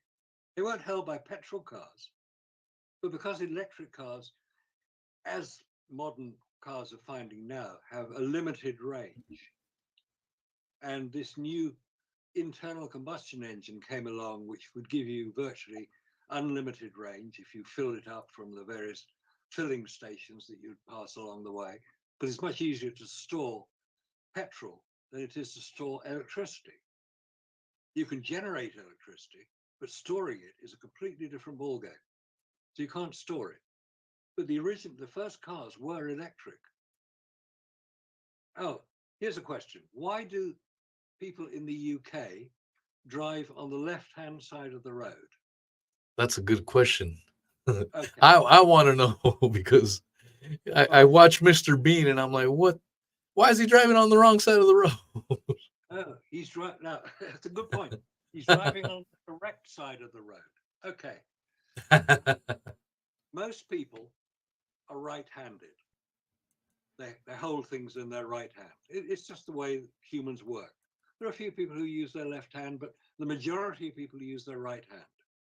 So if you're living in a country like the UK, before the days of police, you had to defend yourself. So if you're going to walk from one village to another, you don't know what might happen on the way. You might get attacked by a bear or not a lion. We didn't have lions in the UK, but bears or animals that might do you harm. And also maybe highwaymen, people who were going to rob you. So you would defend yourself. You would use a sword or you'd use a gun and you'd hold it in your right hand. And you would walk with your left side to the hedge. In the UK, we have quite small roads. It's a small country. It's smaller than Oregon. The whole UK is smaller than Oregon. So it's small, but a lot of people live here. We're very nice people. So you walk with your left-hand side close to the hedge or the ditch. So if you were going to be attacked, and the attacker would come from your right-hand side because he would have his sword in his right hand, so he would attack you and you would defend yourself. Now, if you're going to ride a horse, you do the same thing on a horse because you get attacked as well. So you would ride on the left-hand side of the road, defend yourself with your right hand. So when motor cars come along, there are a lot of horses and carriages.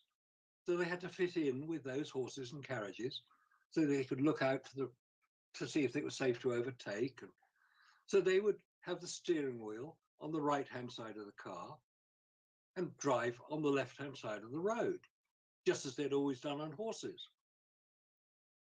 And if you look at all the countries that still drive on the left-hand side of the road, most of them were British controlled at some point. Australia, New Zealand, South Africa, Canada changed. Canada was a British colony. Hong Kong. Japan is also one of the major countries that were never part of the British Empire. which drive on the left-hand side of the road, for the simple reason that the Japanese motor manufacturers in the 1920s and 1930s were importing vehicles from America and from Britain. So they had to use what was being imported. And if it came from Britain, it was driving on the left, so that's how they drove on the left in Japan. Most other countries followed the lead set by France, we've had 1,000 years of arguing with the French. We're only 20 miles apart over the English Channel, but and the French always do things differently to the English. So if the English are going to drive on the left, we're going to drive on the right in France. And that's what they did. Napoleon tried to invade Britain. He didn't get very far, so he tried to invade Russia. And hence we have the 1812 Overture, which is a wonderful piece of music. But he made a big mistake. He got defeated at the Battle of Waterloo, hence the ABBA song, Waterloo. And then he got captured at Waterloo. He made a fatal mistake. And he got shipped off by the British to St. Helena and imprisoned, where he died. He was brought back to Paris and buried in Paris. But the British drive on the left, which is the correct side of the road to drive on. And I know in America you say it's the wrong side, and we have roundabouts and you don't. But that is the reason why we drive on the left, which has a logical and historical and correct history behind it. So next time somebody says we drive on the wrong side of the road, you'll know to correct them, and you'll know why we drive on the left. Well, I have driven on the wrong side. I mean, right side of the road. When I used to do residential garbage, the recycle trucks had right side driving, so that we could just step out and pick up the bins and get back in and roll. Because if we were doing left side, we'd have to traverse the whole vehicle up and around. So right side driving is what worked. And I must say, when I first started driving a right side vehicle, it was a mind illusion. It was the weirdest thing. But once you get used to it, it's really not that bad. It's just like any other thing. It's just a matter of getting accustomed to it. I did want to ask you regarding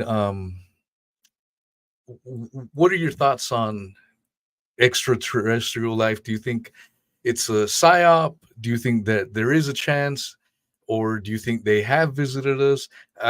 Just a few days ago, there was a article in which Harvard said that there's possibly an alien base on the moon, and that these aliens look like humans and are living amongst us. This was a Harvard study, and if most of the people reacting to that article were simply mocking the article because Harvard is no longer credible because of the amount of scumbags that have come out of Harvard lately. And so that's kind of it's kind of taking a toll on their reputation, if you will. But for me personally, I don't know what to believe when it comes to intelligent life. I'm not averse to the possibility of it being out there. I do wonder if they've come and made contact, or maybe they're just so far away from us and evolved completely different to when we see when Hollywood pitches these extraterrestrial beings, they're very humanoid like, and some will make the argument, well, that's probably what happens when mankind gets super intelligent. They're no longer violent. They're more enlightened, so their brains are bigger, and they've got soft little bodies because they no longer need to work, like what we do. That's a theory, but I wonder if maybe there is something that is outside the realm of anything that we've thought about, something just completely new, completely different.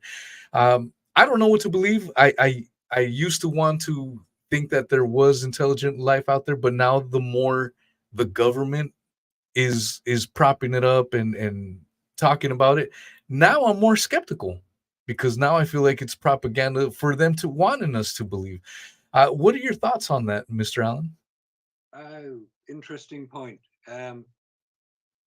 Is ET real? It's basically the question, isn't it? Is ET extraterrestrial? Not the Steven Not the Spielberg, movie, yeah. not the movie. No. Though it was always said that the guy who ran the Lockheed Skunk Works, Ben Rich, I think it was, who was asked about ET, he said, "We have the technology to get ET home." I thought that's a very interesting point to make. Very interesting. Either he was being sarcastic or he was being honest. And Ben Rich was always known for being very honest. And he ran the Skunk Works, where things were made which seemed a bit unreal. The idea that Harvard might put forward the suggestion that ET lives inside the moon is actually not a new idea. It was first publicized in 1970 by two Russian scientists who suggested that the moon was hollow. And remember the famous phrase when NASA crashed one of its rockets into the moon, it rang like a bell. I don't know how they knew that, but because they've never shown us the evidence for that. But if they said it rang like a bell, that implies it's hollow.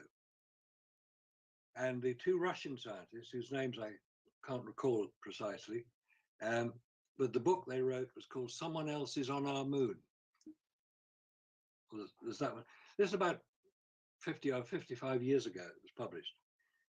Now, if that is correct, and the moon is artificial, you've got to get your head around this. It's 2,000 miles in diameter. It's a big thing, the moon.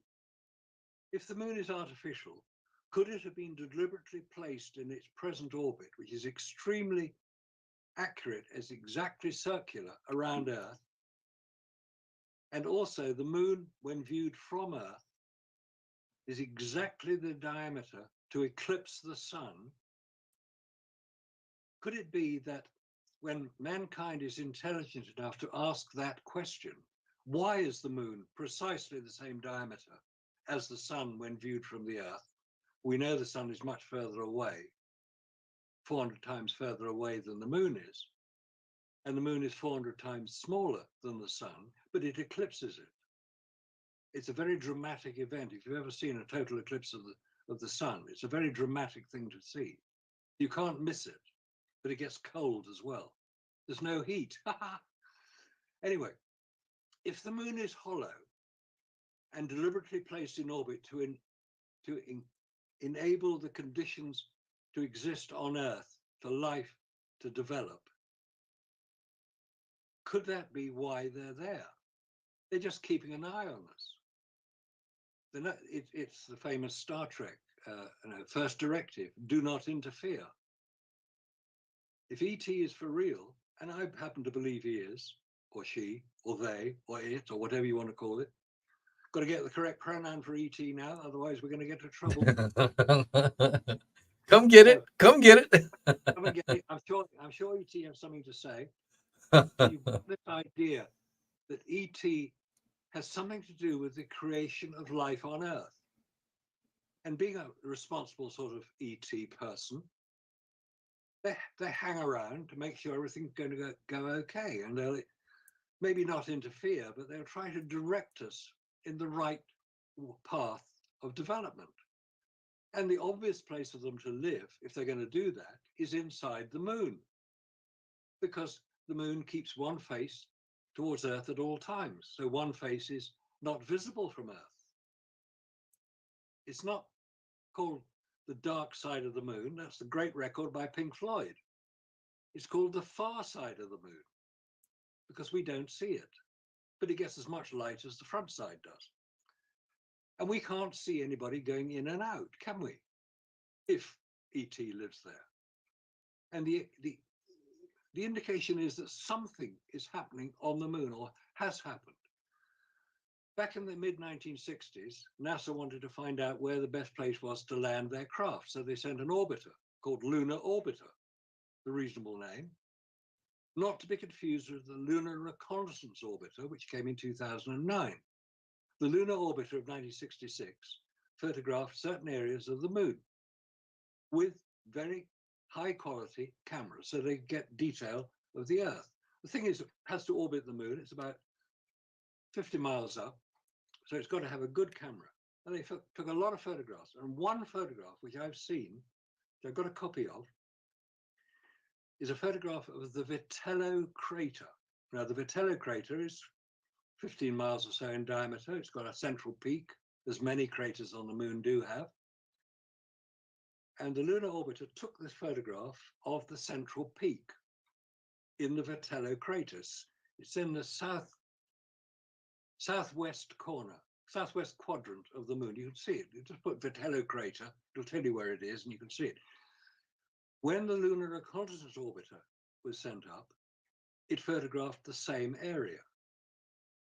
Now, the photograph from the Lunar Orbiter in 1966 shows something moving across the lunar surface and ending in what looks like a large rock. So you've got this track. It's not, if you roll a ball across sand, it'll leave a track, but it's not as wide as the diameter of the ball you roll across the sand. The track on the moon in the Vitello crater is as wide as the object that made it. I have to assume that the object at the end of the track was what created the track. But that track comes up out of a crater, across the lunar surface, avoiding various rocks in the way. It's almost as if it's a car or a vehicle or something intelligently controlled, but it's not the only one. Looking in more detail at the same photograph, you can see 3 other tracks, all of which end with an object at the end of it. Now, NASA were asked about this. How do you explain this? They were saying. This is before anything to do with Apollo.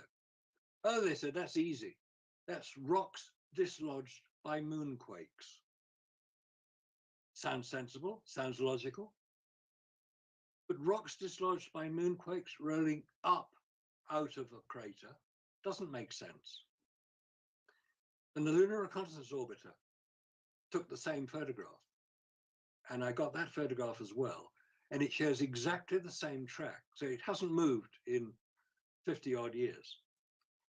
But something has moved on the lunar surface before man allegedly arrived there. Man never arrived there, but that's another story. Things happen on the moon that we don't fully understand. There are people who say they've seen photographs taken of the moon which show intelligent constructions, i.e. bases, on the far side of the moon.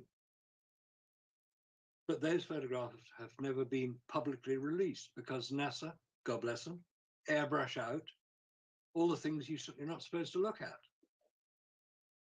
But NASA shouldn't do that. NASA was set up as a civilian agency in 1958 by President Eisenhower to stop the protests from the Soviet Union, as it was at the time, the Russians, the protests from the Russians because America was overflying Soviet territory in their U-2 spy plane, one of which got shot down. Gary Powers got prosecuted. He was the pilot. So President Eisenhower decided that they would stop flying planes across the Soviet Union and they would set up a civilian organization to investigate space, hence NASA, set up in 1958. But NASA is part of the Department of Defense. And a lot of the launches of the space shuttle were for the Department of Defense. That is why the space shuttle is the shape and size it is.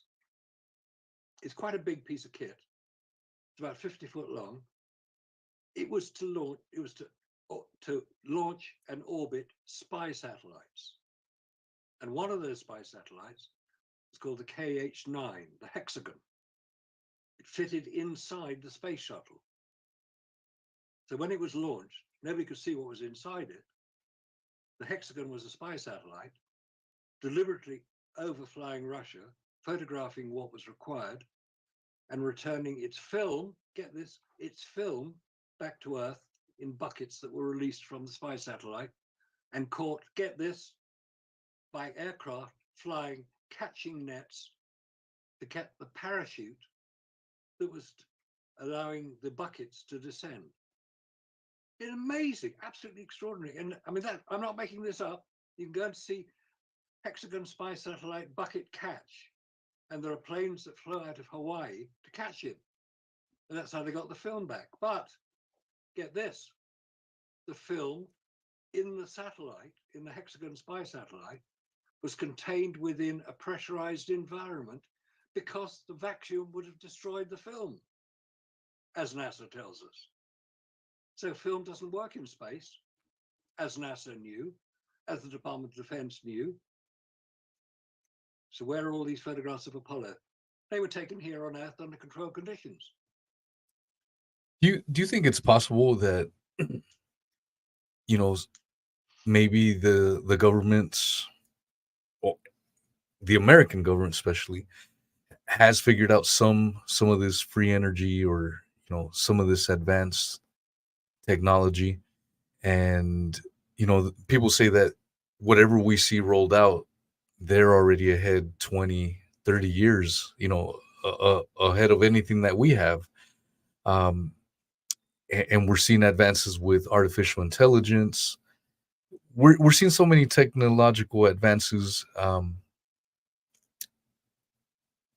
and I sometimes wonder if this is what people are seeing in the skies, as UAPs, advanced craft, man-made craft, have you. What are your thoughts on that? Or maybe it's stuff that has been engineered from other intelligent crafts, such as the Bob Lazar story. What are your thoughts when it comes to that? Yeah, people like Bob Lazar I consider to be perfectly legitimate, honest observers. And the story he tells sounds fantastic when you think about it. But the area that he describes, the Area 51 location that he describes, called S4, which is a bit further west from the Groom Lake facility, which has been photographed by the Russians. That was how it was first discovered, not discovered, that was how it first became publicized. Russian satellite photographed Groom Lake with all the runway and the buildings and published it. They said, "Oh, look what we found." So the American government had to come up and say, "Yeah, well, it's for real. We've been working there about 40 years at the time." That's where the U-2 came from, the SR-71. Do you know why it's called the SR-71? Why is that? It was originally called the reconnaissance satellite. No, not satellite. Reconnaissance observer. When Lyndon Johnson announced it publicly in 1964, he misread it. Instead of RS-71, he said it as SR-71. But it's still a beautiful plane, the Blackbird. Wasn't it top 2,000 miles an hour? 2,000 plus. Something along those lines. But the part of the reason that it stopped, they stopped using it was the amount of fuel to power that thing, is just, it was a gas guzzler, if you will. And I guess that kind of touches back to the whole trying to get rockets with today's technology back to the moon. We're being told that to get one of our rockets to the moon, it would take damn near 20 of these massive rockets. Yeah, it just gets funnier. It kind of coming back around to what I said earlier, where we get told these things, and if you don't look into them, it just sounds perfectly reasonable. And it's when you start dissecting it, the whole thing is a joke. And even the way they presented it, that what's his name, Destin from Smarter Every Day, he's the gentleman that gave the presentation, saying that we're gonna have to push the Artemis program back. we thought it was going to take 3 rockets to get one of ours up into space. Now it turns out it's 8, but apparently now it's 12 and 50, and the number just keeps increasing, and the Artemis date keeps getting pushed back further and further, showing you that even with all the advances we have today, we still can't get to the damn moon. But we're supposed to believe that we made it in 1969, and if we don't, you are a crackpot conspiracy theorist. Let's just pause a minute. Do you know where that phrase "conspiracy theorist" came from?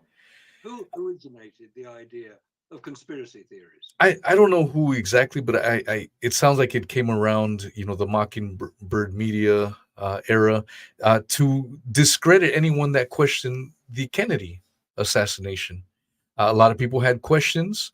Uh, it didn't look like one lone gunman, and so uh, in order to shut conversation down, you just call people a conspiracy theorist, to discredit them. Um, and shut them up. It's not very different than in modern times calling people anti-vaxxers, or anti whatever. You just put in anti, add your pronoun of your choice, and now you discredit that person. That person is a bigot. That person has hate speech. That person is a conspiracy theorist. On and on and on. It's just a way to shut down any legitimate questions or inquiry. Yeah, but it's interesting, isn't it, how often conspiracy theories seem to become true after a while. Yeah. Yeah, as you say, it was the term conspiracy theory existed quite a long before Kennedy assassination, but that it was popularized, for want of a better word, by American government organizations. Let's call them the clans in action, for want of a better word, in order to deflect from the official story. The official story was lone nut gunman, 6th floor building, very good shot, oh dear. Now, a lot of people, Mark Lane being one of the more prominent ones at the time, were investigating this. It doesn't seem to make a lot of sense that one person can do that sort of damage. And there was all sorts of things came out. I mean, we're still looking into it now. And even now, 60 years after it happened, the full release of information still hasn't taken place. It was mandated to take place in 2018 by President Trump. The documents were supposed to be released after 50 years. That would have been 2030. But there's still thousands of pages that are still not being released. What is the problem, everybody? National security is what we're told every single time, even though many of these people are long, gone. But it's still national security. Yeah, I had a Mr. Chuck Ocelli on, I believe, last week. He's been going real deep into the JFK assassination. I'm good friends with Corey Hughes too, who is another JFK researcher. But Chuck Ocelli had a gentleman that is suing the government. He works with the JFK archives, something along those lines, and they're suing to try to get the last documents out because Obama was supposedly release some, and that never happened. Then Trump came around; he was supposed to release them, didn't happen. Then Biden claimed he was going to release some, then more redactions are needed. And again, what in national security? The only national security is if people found out the truth that the government assassinated the president. People would be irate, and who knows, maybe push them over the edge to maybe a revolution, and maybe that's what they're classifying as national security. They're trying to cover their own behinds. That's the national security, is in my opinion. Yeah, no, I think you're right. I think we're certainly on the right track on that one. And I think there's a terrible fear of internal revolution in America. They keep bigging it up, as we say in the UK. They keep bigging it up. Oh, there's going to be internal revolution and there's all this sort of split between political aspects in America. Maybe some of them are correct, maybe some of them are a bit exaggerated. But as I've always described Apollo as a brilliantly executed propaganda exercise, because you have to put Apollo into context of its time. Late 1960s, early 1970s. What else was going on in and around America at that time? JFK, Vietnam, Vietnam. Malcolm X, Martin Luther King, Fred Hampton, RFK Sr.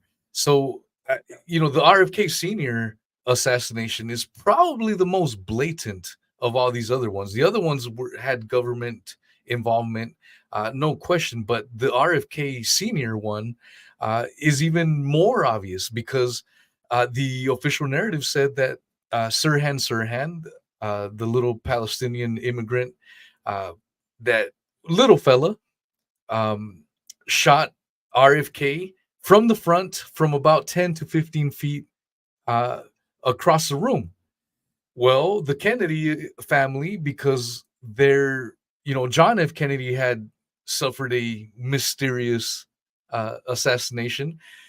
They weren't going to allow the government to do their autopsy. They were going to do their own autopsy, and their own autopsy determined that the death shots came from behind at skin contact range, completely at odds with the official narrative. So that's one of those that is a slam dunk as far as the conspiracy world. There's no question, there's no and ifs or buts about it.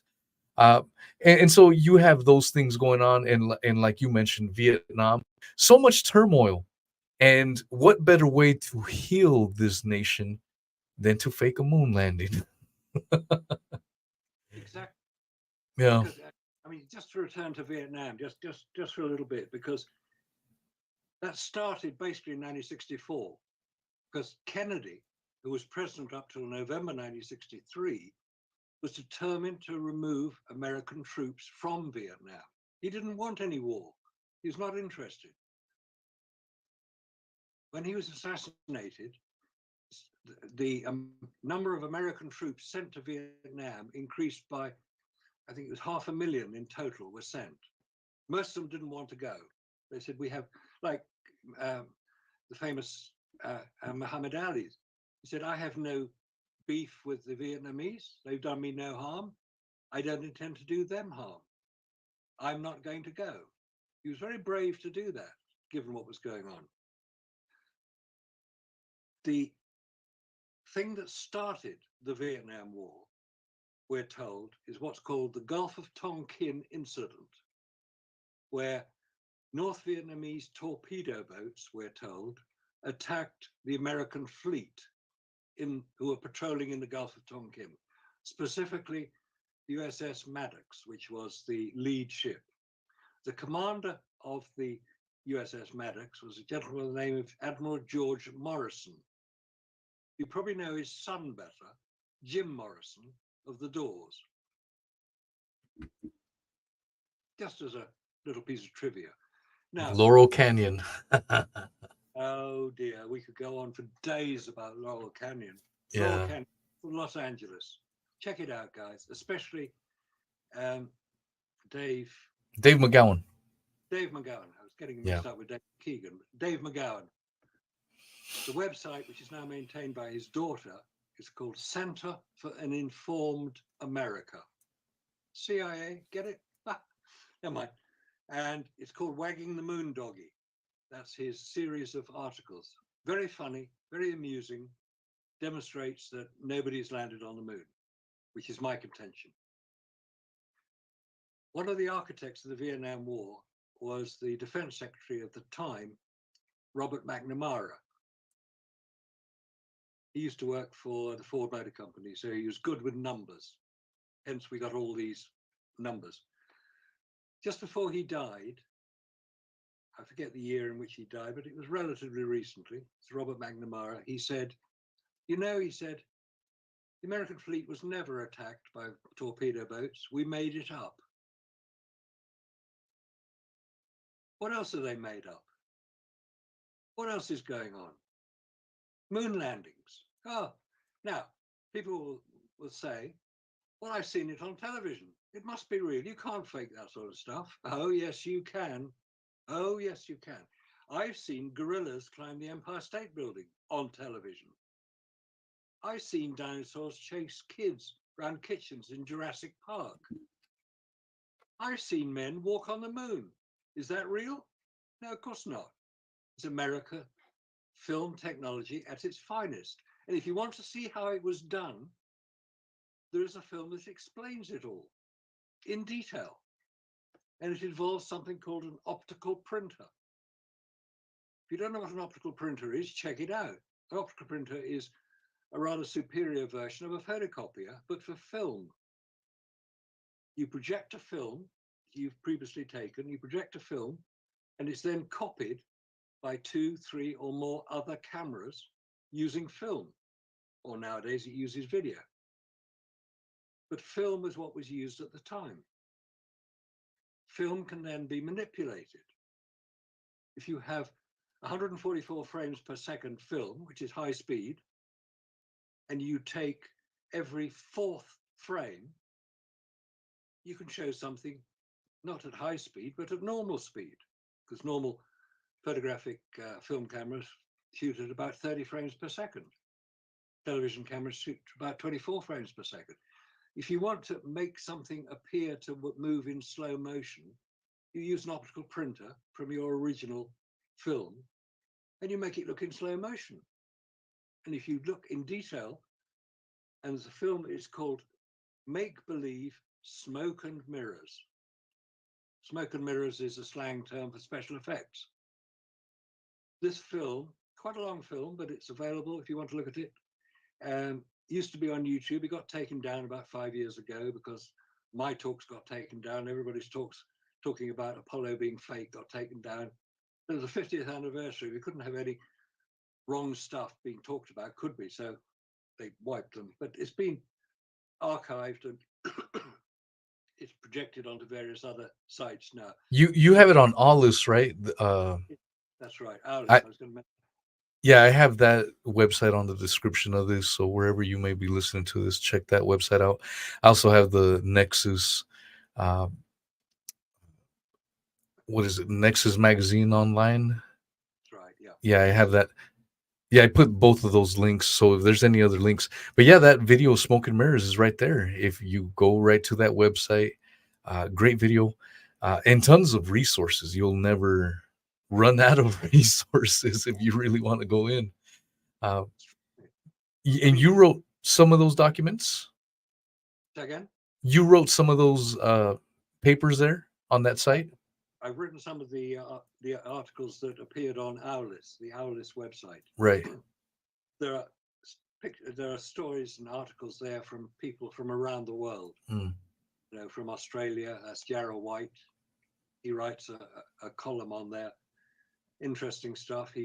His most recent one is called the Sea photograph, the Sea Rock photograph.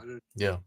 The Sea Rock, where it's Apollo 16, where in the foreground of one picture, there's a rock, an average type rock, with the letter C on it. Mm. Oh, it's a hair caught in the camera. No, it wasn't. Jarrell White, who's a ferret in these things, he goes after them, and he was determined to demonstrate. I say prove and demonstrate are slightly different things, but I think he proved by his demonstration of tracking back where that photograph originated from, and was the C a very distinct letter C on that rock when it was first issued by NASA? Answer: yes, it was. He tracked it back to the day it was first published. So anyway, that's one of the things he does. Owlis carries articles from Russian filmmakers who try to recreate the Mythbusters show, to show that all us people who believed that Apollo was faked are wrong. No, we're not. Because they use the one thing which can be demonstrated quite easily to be incorrect. They went to the Apache Point Observatory lunar landing experiment. Lunar landing observatory experiment. Anyway, it spells Apollo, the name of this observatory, the Apache Point Observatory. They went there because if you fire a laser at the moon, it'll reflect back from the place it came from. That's the theory. So 3 Apollo missions, it was Apollo 12, Apollo 11, 12, and I think it was 14 or 15. I forget.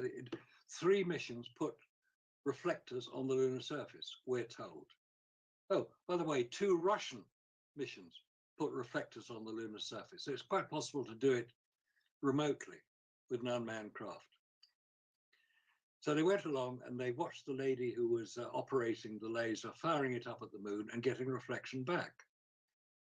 Well, that's fake because who was the first person, the first organization to fire a laser at the moon and get a reflection back? And when did it happen?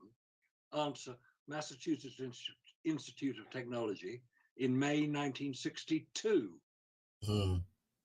They did it. The Crimea Astrophysical Laboratory in Crimea, Soviet Union, did the same thing the following year. You don't need a mirror on the moon to get a reflection back. It'll reflect back. When you look out of the window at the moon, you see the moon. It's reflecting sunlight from the sun. Even if you can't see the sun, it's still reflecting sunlight. So the moon is reflective. You fire a laser at the moon, you get a reflection back. The British and American armies were doing this in the 1940s, firing radar signals and radio signals at the moon and getting a reflection back. If you have a big enough dish here on Earth to collect your laser signal, yes, you can record it. But how long does it take for enough photons from that laser being reflected off the moon to accumulate through your receiver for a signal to be identified? It doesn't just happen, because you can do the maths. And basically, the laser is 2 miles wide, 2 miles wide when it reaches the moon. The mirror is about half a square meter, half a square yard. So a very, very small proportion of the laser hitting the mirror is reflected back. How big is it, the laser, when it gets back to Earth? It's about 20 miles in diameter. You've got to have a whacking great receiver to get enough photons to record a signal. And it takes about 8 hours to record sufficient photons. You can calculate the number and the size and the number of zeros after the decimal point and before I think it's about 17 or 18 zeros is a percentage of the light coming back. So forget any instant reflection. It doesn't happen. That was fake. So all these mythbusters and people who claim to be able to do it, just do these tests, show it, and you'll find that you're not talking the truth. You're talking propaganda. You're repeating what NASA wants you to repeat. Your fellow travelers. What? And I know it's getting late because you are 5 hours ahead of me, and I don't want to. Oh, it's about just after 10:30 at night, so it's nice and quiet. Are you okay? Yeah, I'm fine. Yeah. Okay, I just don't want to hold you up because No, don't worry about that. I know with the technical difficulties we had it earlier, I wasn't sure. I usually ask people how long do you have, so I don't step over people's toes. But yeah, if you're good, I'm more than good. So what? Yeah, let's get after it.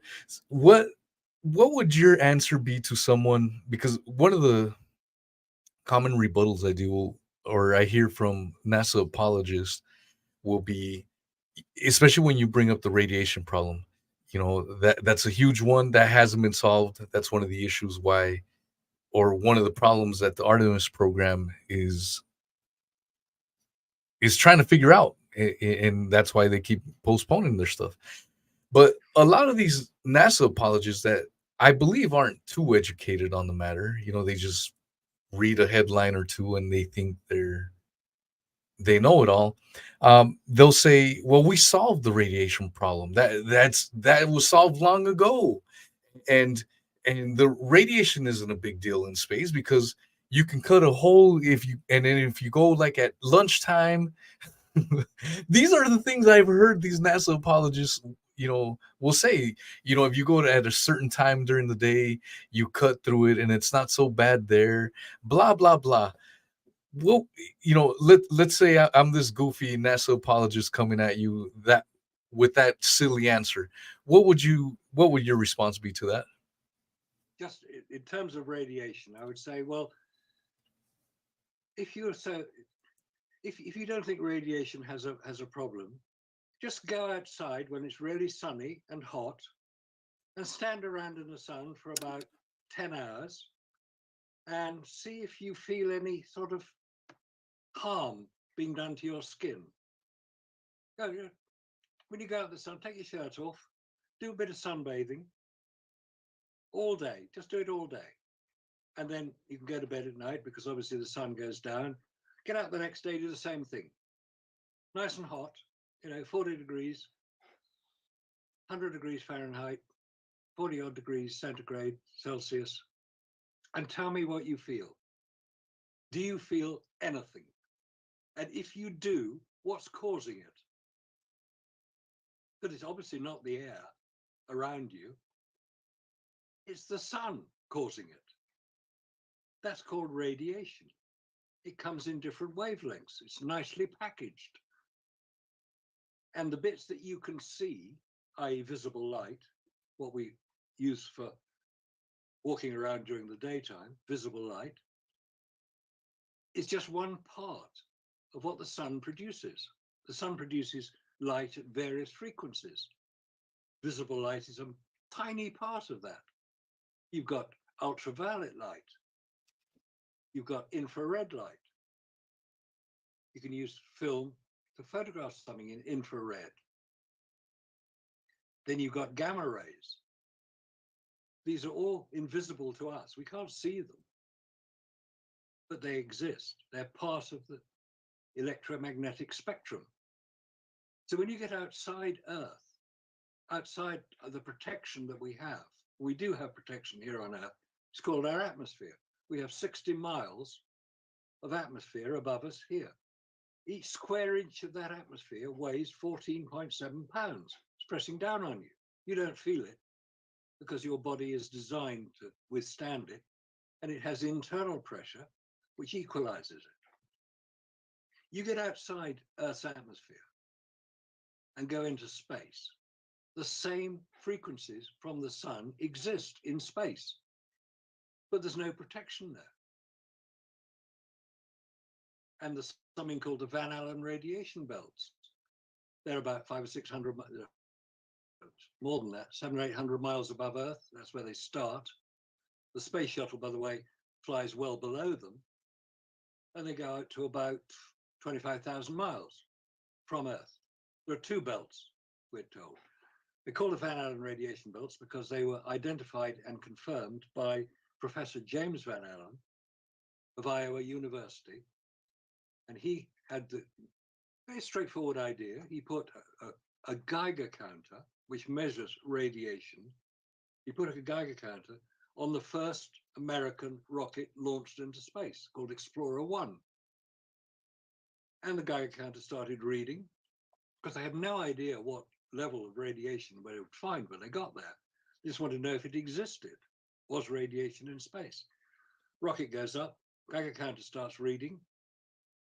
It's getting quite heavy, and then it stops. The whole thing stops. They found out later that the Geiger counter had been overloaded by the radiation. So the next time, Explorer 4, they sent another Geiger counter out, which had a much broader range of readings available to it. And James Van Allen said, when they got the readings back, space is radioactive. And if humans are going to fly into space, they had better establish a way of protecting them. Now, at this point, somebody will jump up and say, oh, he retracted that. No, he didn't. He worked with NASA, so he was defending NASA's position. He had to demonstrate through an email reply. This is not an official paper that he retracted anything in. It was an email. You don't publish emails as scientific papers to have them peer reviewed by anybody. So it may appear that he retracted. Anyway, there's radiation in space. And there are ways to protect us delicate little creatures, humans, from radiation. It's called lead or water. Surround yourself with lead. When you go and have your tooth x-rayed, you get the x-ray put alongside your jaw, and the technician operating it will be wearing a lead apron. And if he's a good technician, he'll give you a lead apron to wear as well. Lead protects humans against radiation, specifically x-rays. There are x-rays in space. Who knew? Well, they found out when they put the Geiger counter up, there are x-rays. Oh, but there's different types of radiation, we're told. Yes, there are. Gamma rays are one, x-rays are another. Electrons, photons, there's all sorts of nasties up there. Us delicate little creatures not very well designed to deal with them. We're designed to live here on Earth, under our atmosphere, protected by our magnetic field, which is what creates the Van Allen radiation belts, the Earth's magnetic field. The moon doesn't have a magnetic field, so it just doesn't have any protection. So I thought, oh, bright idea coming up. This is about 20 years ago. I thought, I'll write to the people who make the spacesuits, a company called Hamilton Standard in Connecticut. What protection against radiation did you build into your spacesuits? We designed us and built the spacesuits based on the specification that NASA supplied us. That's understandable. It's what NASA were doing. They designed things and sent them off to companies to make them or build them. You better direct your question to NASA. I'm still waiting for the reply. So that's why they're having such trouble with Artemis. They sent two dummies on Artemis 1 called Helga and Zohar. They were strapped into the command module, covered with sensors, radiation detection. I mean, it's quite easy to detect radiation. I mean, a bit of photographic film will do it. It's sensitive to radiation. And they sent them up, and they got them back. And what was the result? It's classified. Oh, God. Well, why is a natural phenomena, radiation in space, why is that classified? Natural or national security. The answer to everything, isn't it? That's their answer for everything. Yeah, it's if they can't give you a decent answer, national security will cover it. yeah. Most people are patriotic. They understand national security. There are certain things you don't talk about. If you have enemies, you don't want to know about it. So you have national security, people who have access to, shall we say, secret information, i.e. how bombs work or how planes work or how far they can fly. That is national security. So you don't talk about it. And that's the way, most people would agree with that. I mean, we have the same thing. Well, I would at some point, but once you see lie after lie after lie after lie, I no longer accept that, and therefore I make a joke out of it. Oh yeah, I can't tell you that it's a national security issue. Um, you know, it's again, it's just more to the NASA fairy tale.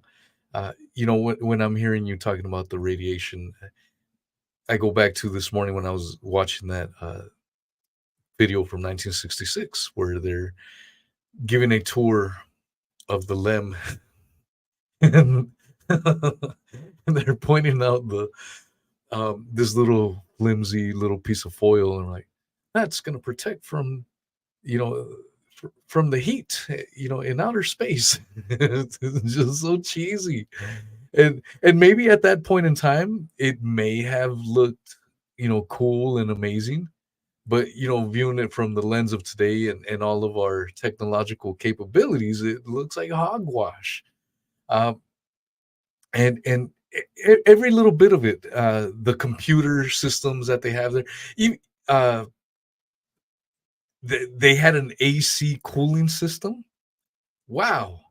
Way back then they had AC cooling, and even in the inside they were showing the control panel where each astronaut could tune the AC to their liking. Similar to what cars in 2024 can do. The passenger can do it their way and the driver can do it. Apparently they had the technology to do it then, but it disappeared for all these decades. It's just, I'm gonna send you the link and I hope you see it, and I'd love to hear your thoughts on it. Maybe we could even do a show breaking it down down the road. I mean, one point you mentioned air conditioning. Yeah. Can't have air conditioning in space. It doesn't work. Space is a great insulator. That's why we have thermos flasks, because that little internal bit has got a vacuum in the middle. It's basically, there's no air. There's nothing for the heat in an air conditioning. Heat is taken from the room you want to cool down and dumped outside into the atmosphere on Earth.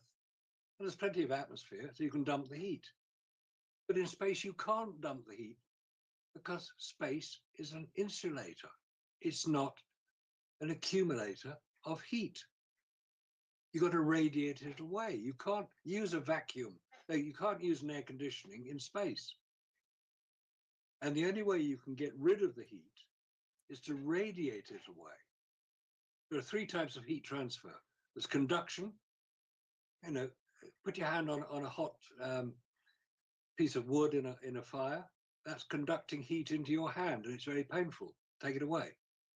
There's convection. If you've got a radiator that's warming the air inside a room, that's convecting the heat through the atmosphere. And you've got radiation. So when you go out in the sun, you feel it warm. That's radiant heat from the sun. If you stand in front of a campfire, big campfire, you feel the heat on your front. You don't feel it on your back. That's radiant energy. In space, you've only got radiant energy, and the only way you can get rid of heat in space is to radiate it away. And they did that, we're told, by allowing water to freeze, and when it then warmed up, it would take the heat away. Quite how it did it, and how much, you can calculate how much water is required to be evaporated away by the heat. It's a fairly straightforward formula. And you need to carry a lot more water than they did in their backpacks.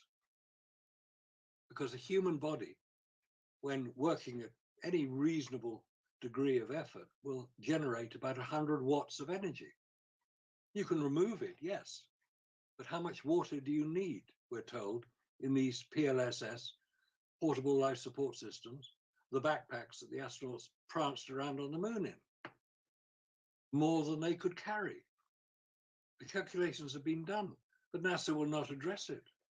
And the pro-NASA supporters are not willing to accept the answer. And like I said, I've seen gorillas climb the Empire State Building. I've seen men walk on the moon. It's all done by smoke and mirrors. Wires. Yeah, it's I mean, you got to give it to them. The propaganda has been truly effective because, like I mentioned, still today, if you mention it, you're the one that is crazy for not believing these things that look obviously fake and extraordinary feats that were done in the 60s but can no longer be replicated. You're the one that's crazy. And they'll bring up, well, you're just incredulous, or they bring up all these different types of fallacies, which I find laughable because, again, they're the ones that made the claim. If you make the claim, you have to make a solid case, and I can choose to believe it or not. And so that's the way I look at it, but they'll turn around many times and act like you're the one that has to bring the evidence. The evidence has already been established as goofy and as silly as it has been presented out to be. Um, I want to ask you, you know, about the stars. That's one that sometimes gets addressed, sometimes doesn't. And NASA apologists will say, well, it's because of the exposure. But the, one of the one of the thoughts that I had was I there was a debate with Toon and Dr. Raza, and one of the photos that was brought up was this underexposed picture. I don't know if I'm saying it right, under or overexposed, where everything is dark and then they lightened it up and now you could see the astronauts. The question I had was, okay, so it's under or overexposed. I'm not sure if I'm saying it correctly. And everything is dark. Shouldn't you see stars at that point in time? You probably wouldn't. You wouldn't? No, because the Okay. explanation about why you don't see stars in the photographs, that's one of the ridiculous arguments put forward by people trying to put down anybody who questions Apollo. There are no stars in the photograph. Now, who was the first person who mentioned that as a problem? And nobody ever answers that question. The person who first mentioned it was Bill Kaysing in his book, We Never Went to the Moon. Why is it called We Never Went to the Moon? That was Bill Kaysing's book, published in 1976, 1977, somewhere around there, quite soon after Apollo had finished. We never went to the moon. Bill Kaysing was a writer, and he was concerned about, at that point, we're talking the early 1970s, veterans returning from Vietnam, very upset about what they were being asked to do, and also extremely angry at the reaction they were receiving from people in America. There was quite a lot of antagonism against those who had served in Vietnam. Bill Kaysing knew quite a lot of these people. He was a generous man, and he would give them accommodation if they couldn't find somewhere to live, that sort of thing. And he was discussing the moon landings. This was fairly soon after it had finished. Apollo 17 in 1972. Gene Cernan, Harrison Smith, the last men on the moon, we're told. And one of the veterans said to Bill, when they were discussing this, why did you write a book, Bill, and call it We Never Went to the Moon? That'll upset them. That's why it was called We Never Went to the Moon. That was his book, 1976. The next book to be published in this area was 1992 by Ralph Renee, NASA Mooned America. But go back to Bill Kaysing. He identified various problems, one of which was there were no stars in the photograph, and surely there should be stars in the photograph, he said.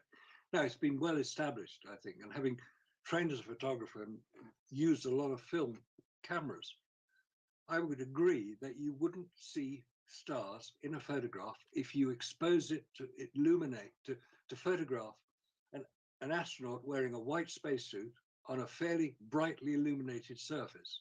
You wouldn't get the stars showing in the background.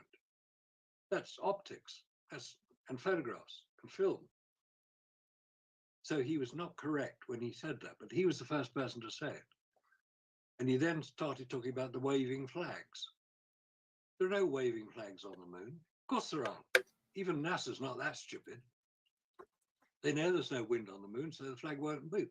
People had misinterpreted the photograph of the American flag on the moon that appeared to be flapping, and there are film of it flapping. And that's when the astronaut has got hold of the flagpole on which it's attached and is trying to get it into the ground. It'll move, the flag will move. But what's interesting at that point is you can calculate the gravity by using the flag as a sort of pendulum to calculate the gravity at which that flag is being filmed. And it's Earth's gravity. End of story. That's why you can say it was all filmed on Earth. Because we know the difference between Earth's gravity and lunar gravity, and it's so big you can't mistake it. It's 6 times stronger on Earth than it is on the moon. And then there's the, what's the third one they often come up with? I got so bored with looking, the 400,000 people who couldn't keep a secret. Yes. You just bring up the Manhattan Project, and that shuts them right up. Manhattan Project had 100,000 people working. They made a fake town. All the people in that fake town were passing off as bakers and townspeople, but they were really working on the goddamn project, and they kept it a secret. So Cool. yeah. Bomb control. Oh, what were they doing? Oh, that's what they were doing, making bombs. Yeah, exactly. Yeah. Anybody's interested, that's the book I've co-authored with Trevor Weaver, The Apollo Moon Hoax, The Real Evidence. And it looks at all these subjects. Where can people get that book? You get it on Amazon. Amazon? Okay. Apollo Moon Hoax, for those listening, by Marcus Allen and Trevor Weaver. Apollo Moon Hoax, The Real Evidence. Get it on Amazon. Yeah. Just Yeah, let for me get sure. Let's see what one chapter. There's 29 chapters. Film in Space, chapter 20. And it goes into a lot of the detail we've already discussed. And there's the shadow angle. That's the thing that people normally do. Oh, the shadow angles, they're all wrong. No, they're not. Again, NASA would not be so stupid as to get the shadow angles wrong. Shadow angles on the moon are totally correct. Because I took part in a TV program about 15 years ago, where part of the program, I was being interviewed about photography and the photographs on the moon. And it was fortunate they actually brought a replica of the Hasselblad camera that is kept at Hasselblad, UK. They borrowed it and I was able to examine it. I also photographed it. So I got photographs of the replica because there are none of the ones that were used on the moon are here on Earth because they got left on the moon. What a waste of a good camera. So I photographed the camera to show what I described earlier. You can't see it from inside your spacesuit. On that program, they then went all the way to America, because it was being made by a British company, went all the way to America and got an actor, dressed him up in a spacesuit, and got to I think it was the Mojave Desert they used, somewhere quite near Los Angeles anyway. And they got him to walk across the desert, and they had a huge, great artificial spotlight, 20K spotlight, generated by a generator in the camper van, to show that the shadows wouldn't operate the way that they're shown in the Apollo photographs, and they don't, because they're illuminated by a light very much closer to the subject. I mean, 20 kilowatt light, it sounds very powerful. It is quite powerful, but it falls off quite soon. Anyway, this poor little chap in his hot little spacesuit at night, so you get a black sky. Why do you bother to do it at night? Why not wait till the sun comes up? You get much better pictures that way, because you don't need night to photograph a black sky. If you're using film, you can do it in the camera. You can make the sky, you can use filters to cut out the blue light or the red light or the yellow light, any light you want. You can get filters for it. Get polarizing filters, which change the way the film records frequencies of light. So you got all these things. Anyway, the film showed it, and they had some chap on it who was supposedly an expert in Apollo, in space travel, examine it and say, well, of course, this proves it was all, what these people are saying is all complete nonsense. No, it doesn't. He doesn't know what he's talking about. He's not a photographer. He claims to be a space expert. I think his name was Jay Utah or something like that, because he lived in Utah City. Salt Lake. Yeah, Salt Lake City, Utah, home of the Mormons. Well, nice people, the Mormons. Yeah, I lived there 20 years. Crazy, wild beliefs, in my opinion, but good people. Yeah, I think, gosh, I want to say Utah played a role in the space race as well. I think they were, kind of like what you were talking about earlier, how they were building this part here and building that part there. And I think Utah, if I'm not mistaken, was another location, but I can't remember if that's accurate or not. Maybe it was something else. Maybe it was for the another event. I know they played a role somewhere. So I'll have to fact check myself on that. I don't want to spread misinformation. That's quite close to Arizona, isn't it? I mean, I haven't been to America, so Yeah, so if you can picture California, and then if you head east from California, you have Nevada. yeah. And right after Nevada, you have Utah borders. So a lot of people that live in Salt Lake City, Utah, the ones that aren't Mormon and they want to do some gambling, they just make a 4-hour drive to the border of Nevada, and you can gamble there. As soon as you get to that state line, the laws change and you can actually gamble. So that's what some people do. Or you can drive 6 hours to Las Vegas. Oh, So, yeah. Yeah, it'd be a great visit. It's one of the places I'd love to visit. I don't know. I'd love to visit the UK. You're very welcome. We speak the same language. Yeah, we do. Why do you speak English in America and not French or Spanish? Because of your ancestors. There were Spanish people there. The French were occupying a lot of America as well. I mean, you got Quebec up in Canada. I'm Mexican American, so I'm mixed. I've got Indian blood as well as Spanish blood, and apparently, from the Spanish side of my family, the first conquistador, side of my family, landed in Mexico in 1540. Wow. Yeah, 1540. So a little bit of history for sure, even on my European side, and then obviously the indigenous side has been here millennia. So yeah, I'm fascinated with a lot of these things, whether it's Mesoamerican history. I've dug into that.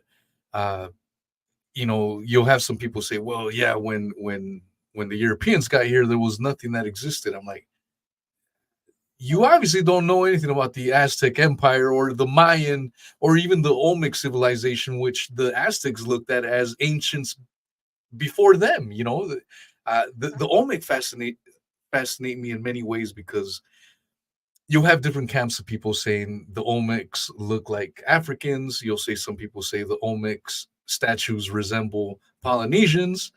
And then you have other folks that say, no, the Olmecs resemble the people indigenous to Mexico today.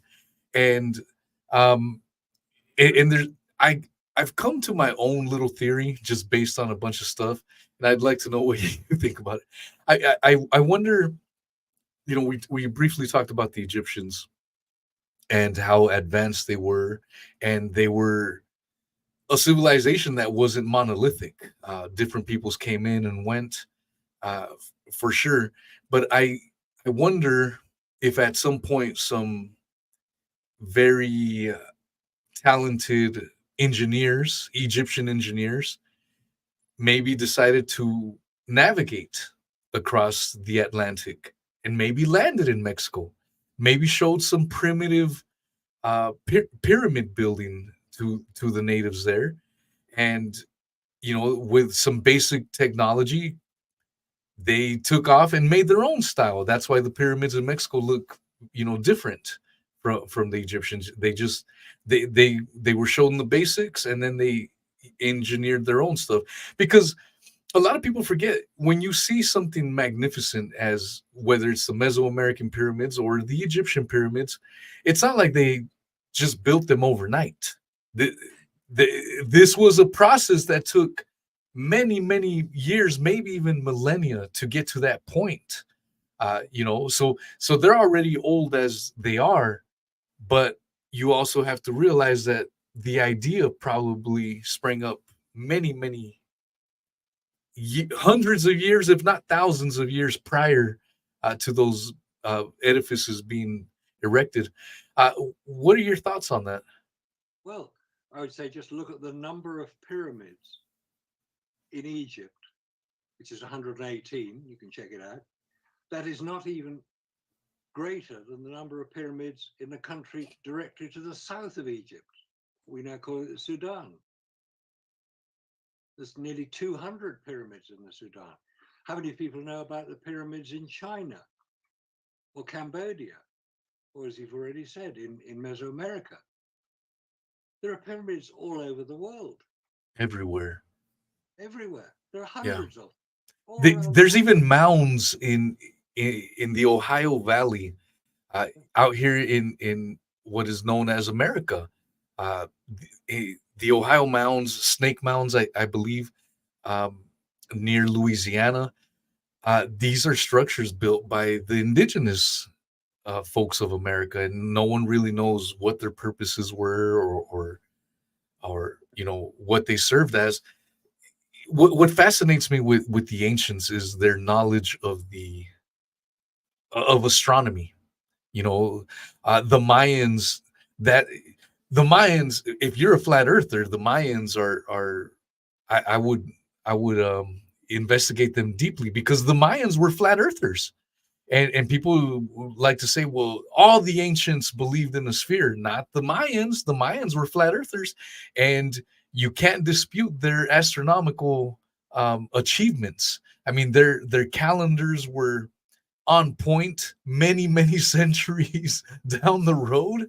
And so, again, I don't believe in flat earth, but if I was a flat earth believer, I would really study the Mayan civilization. And Point. Yeah. you know that's just that's something. But it's really interesting how these ancients were able to map out the stars. And obviously they didn't have the light pollution that we have to deal with today, living in big cities. And so that's definitely a hindrance. So you have to assume that their skies were just super clear. And when you don't have TV at night and that's all you're looking at is the skies and observing it, I'm assuming that helps out as well. That's the thing with today. We may be advanced in some ways, but we've lost basic abilities. Uh, you know how to navigate if you get lost. If you don't have a GPS or a phone and you get lost in the woods, how are you going to get out of there? And that's something that some of these people that we would deem quote unquote primitive, they wouldn't have an issue. They know how to navigate the skies and go north, east, west. And if something catastrophic were to happen, you know, I don't know if you ascribe to the younger Dryas impact theory, but maybe something along those lines, or maybe we just do it to ourselves through a nuclear war, where we're just destroying each other. Uh, that could happen. That could very, very realistically happen. And if that were to happen, a lot of people would get wiped out, you know, uh, because they wouldn't know how to take care of themselves. Firstly, they wouldn't know how to sustain themselves, how to live off the land. It's just these basic things that we've lost, and people just walk around with their heads down, looking at their damn phones. And you have to wonder if that's being pushed on us, being done on purpose for that reason, to keep us ignorant, in case they're trying to push something bigger, and wipe a certain percentage of the population. Uh, what are your thoughts when it comes to that? I don't go along with that to the extent. There's one question I would normally ask anybody who says, "Oh, they are doing this, they are doing that." Who are they? And I always say, can you name one person who you consider to be they? And come up with Klaus Schwab or Bill Gates. No, I think those guys are puppets. I would say those guys are puppets, like Bill Gates, Klaus Schwab. I don't think they're extra power. Jeff Epstein. I would say there's people that I mean, look at the start of the Federal Reserve in America. It's like a Hollywood script. Yeah. You had these rich elites, the Rockefellers, the Pierponts, that were met at a secret island in Jekyll Island where they talked about what kind of laws they were going to lobby for to get passed, and so that they could print the money, they could run it. So I mean, it sounds nefarious. It sounds like straight out of a comic book, but that's what really happened. That's how the Federal Reserve was created. So I think a lot of these people behind those, the plans get kicked down the road, and so there's different faces, but the puppet masters have no names. Well, you and I will never know who these puppet masters are, but and maybe you disagree with it, but that's the way I view it. I think there are people, there are powers in control that we just don't know who they are. All I can point out is there's weird stuff happening. There's patterns that appear to be repeated over and over, and that's where I go off of. I don't claim to know exactly why or who or when. I just observe is really what I do. Yeah, that's the way it should be. Observing it, trying to work out the answers. I mean, that's what I've been doing for 60 years, trying to work out the answers. I don't have them all. I have a few, but not all of them. I mean, one question I ask anybody, we talk about Federal Reserve. I say, the Federal Reserve is a private company. Yeah, it's not even it's not federal at all. It's no different than the Bank of England. Exactly. Yeah, yeah. And the Bank of England was set up deliberately to provide finance to the king to go and invade somewhere. That's why Britain has a record of invasion of other countries. I think there are only 10 countries in the world out of 195 that exist in the UN today. Only 10 countries that Britain hasn't invaded, attacked, or generally misbehaved with. Mongolia being one of them. That's about the only one I can think of.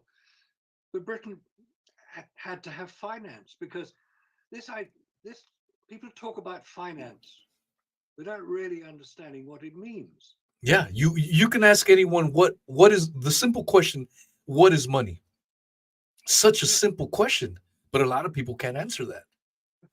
They'll come up, it grows on trees, you'll get answers like that. Big money tree, yes. But if you're going to finance a war, what is the finance actually for? Where does the finance go from the people who supply it to the people who use it? It goes to one place and one place only. It goes to pay somebody, to pay a soldier, an airman, a naval. It goes to pay somebody. So if you say this war is costing us £5 billion a year, you can calculate how many people are involved. You say, no, that can't be right, because you got to get the guns. Yes, you've got to pay somebody to make them. You got to get the planes. Yes, you've got to pay somebody to make them.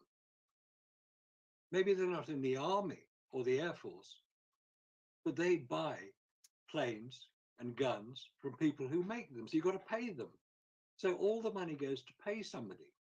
That's all it ever does. If you say America lost, what was that famous comment on September the 10th, 2001? $2.3 trillion. 3 trillion we can't account for. Can't account for it. And then the next day, allegedly one of those planes hits the accounting department of the Pentagon. So whoops, we can't account for it anymore. I'm sorry, please forgive us. And of course, those planes were flying so fast, weren't they? They hit the building, go straight. A plane can't fly at 500 miles an hour at sea level. It'll break apart. It'll fall apart in the air. I mean, the whole story is funny, but I mean, even there was an article that came out a few years ago from Forbes magazine where 21 trillion went missing, unaccounted for. The CIA was going to get to the bottom of it. They were going, and that was the only news article that ever came out of it. $21 trillion is more than several countries' GDP, and it just goes missing. And so this gets to my next question for you. So we're on the same page that man didn't land on the moon. So what's the purpose of NASA? I view it as money laundering, more money laundering, for black operations across the world. I mean, it may sound far fetched, but then you look at Iran Contra and what was discovered through that, through Gary Webb's uh, work, where under the Reagan administration, because a lot of people will say Reagan was the last great president. Well, let's go. Hold up, slow down. Let's talk about Iran Contra. It flourished under his administration, and although he okayed it, he didn't want any federal funds being used for these covert operations. So the CIA said, "Shit, we'll turn into drug trafficking and raise money that way." And they raised a hell of a lot of money, and they destabilized a hell of many countries. And in my opinion, installing puppet presidents in light of all that. So, and again, this all ties in. These are the puppet masters. It's people that we don't know. We don't know their names. They follow order, and it's all, there's anytime you see some big name coming down, whether it's Jeff Epstein, for example, or El Chapo, those are just the faces. There's bigger names behind them, you know. Uh, It's interesting you mentioned Epstein. yeah. What was his business model? How did he make all this money to buy islands and aircraft and mansions? How did he make all that money? We're told blackmail, but I don't know if that's entirely true, because he was involved in a $500 million Ponzi scheme, so $500 million Ponzi scheme back in the 1980s, and he didn't go to prison for that. There's people that deal in much less, minuscule amounts of dollars that are still in prison over those fraudulent transactions, and yet this guy's dealing in $500 million worth of Ponzi scheme. He's the head of it and gets a slap on the wrist. And that's a good question, because I read the book The Spider, Jeff Epstein, The Spider, a great book. There's many great books. Whitney Webb has done a great job on that. Derek Bros has done excellent reporting on the whole Epstein saga, and it's one that really got me going down the rabbit hole to a lot of these things, because when you start to see all these big wigs rubbing shoulders with the same individual, whether it's Prince Andrew, the ex-prime minister of Israel, Ehud Barak, Bill Clinton, Donald Trump, all these same guys. And every time they get attached to this guy, well, I didn't know. They all say the same thing. I just didn't know. It's very interesting. I mean, we're told that he was running a blackmail operation, and that's how he was getting a lot of his funds. But we also, it sounds like he was with intelligence, with Mossad, with the CIA. He was connected with intelligence. So that's another possibility where he got a lot of his money, and so that's where maybe that's some of that dark money comes from. And so I don't know if you agree with that. That's Yeah, no, I certainly agree with the blackmail side of it. yeah. Because that was the point behind my question. What was his business model? His business model was blackmail. Yeah. You get lots of young, attractive young girls, and you put them on an island, and you invite lots of prominent businessmen, politicians, senior people, and you don't tell these senior people that every time they go into a room with a young girl, usually under the age of, what's the age of consent in America? Is it 16 or 18? 17 or 17 is a minor, 18 is considered an adult. So some of them were obviously younger. Oh yeah, they were 15s, 14-year-olds.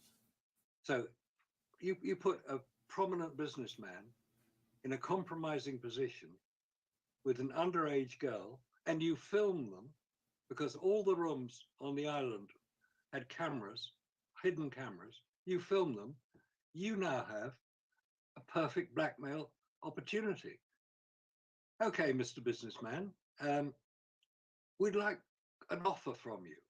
let's call it £1 million a month, and we won't release the film.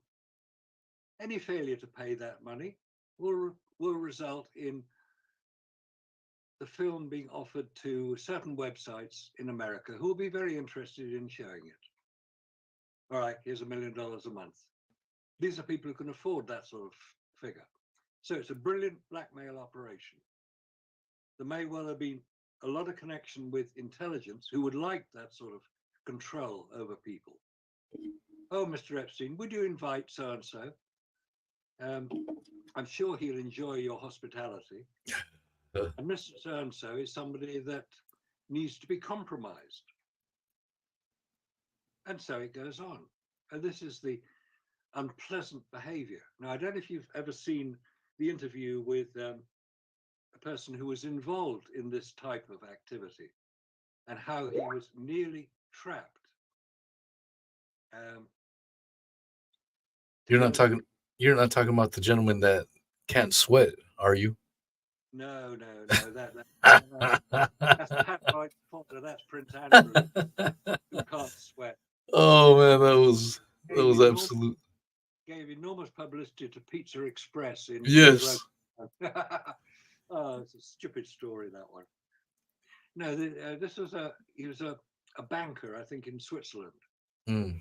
It will come to me in a minute. Anyway, it's on YouTube. You can check it out. He was a prominent banker, and he was invited to several parties, which is, it's quite a normal event. People go to parties. Why not?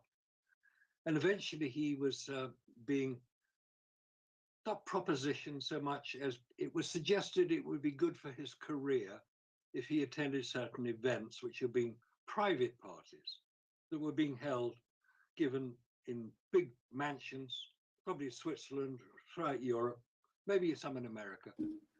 And as he describes it, he got progressively uncomfortable with what he was not only observing, but being asked to participate in, which was the abuse of children.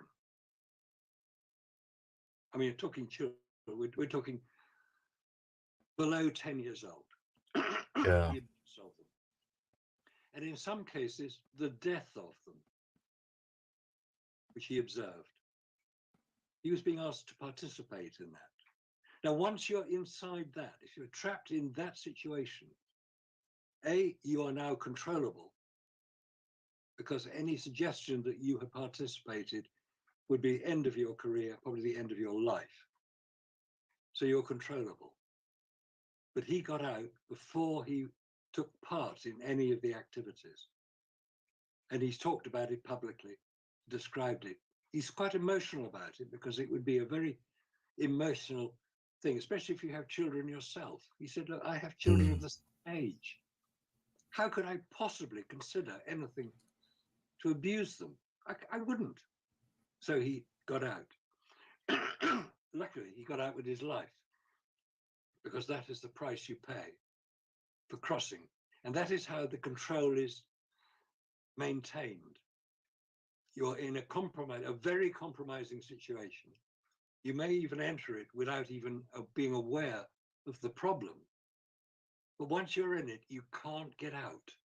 You cannot back out. You can't say, no, not interested anymore. Because then you will be targeted. Your career will be finished. Possibly your life will be finished if you start naming people. He didn't name people, but he described quite vividly what he was being asked to do. And given his emotional state when he described it, that was not acting, that was real. So there are ways of controlling people, and it's done in that sort of way. There are these secret societies. You've probably heard about the Skull and Bones and the Bilderberg Group and The Illuminati, the Boule, so many, the Freemasons. Now, you've probably seen or heard the speech that President John Kennedy gave in I think it was 1961. Yeah, secret societies. The secret society speech. He was very, very definite about what he said, secrecy is abhorrent. Secret societies will have no part in anything I am able to control. Because he was very admired. I admired President Kennedy. I followed from his inauguration. I thought, here's a man that radiates honesty. He radiates good intentions. He was a politician who couldn't be controlled, apparently. Well, he did have a history of being a womanizer as well, and Oh yeah. and then you have his family ties to the mobs. So he had made some enemies. I feel like all these guys are selected, not elected. I don't buy it. I feel even currently with our politics right here, I think a lot of it is political theater. You may disagree with me, but I feel like it's political theater where Trump is being made to be a victim and a martyr of the system. The election was rigged and stolen from him last time around, and now they're bringing up these goofy charges against him. Poor old me, and it's being set up so that he wins. And then they just pass the same stuff. Nothing changes. I mean, they talk about 9/11. I mean, we were talking about Jeff Epstein. Trump was asked, would you declassify the remaining JFK files? He said yes, without missing a beat, even though he didn't do it the first time around, but this time he will. And then they asked him, will you declassify? So it was the JFK files and September 11, 9/11 files. Yes, without missing a beat. Will you declassify the Epstein files?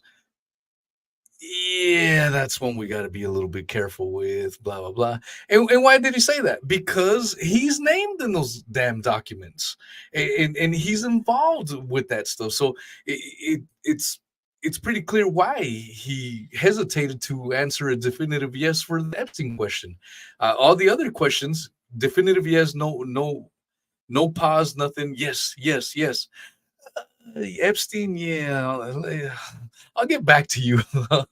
I'll get back to you on that one. It's And an yeah, interesting story about Epstein and Trump, because Trump, given what he was doing prior to being a president or being the president, he was a very successful businessman. People will say, companies went bankrupt. And no, yeah, they may have gone bankrupt. Companies do go bankrupt if they do the wrong things. He was also a prominent television personality. He was the instigator, the creator, and the main participant in the American Apprentice. We have the same program in the UK.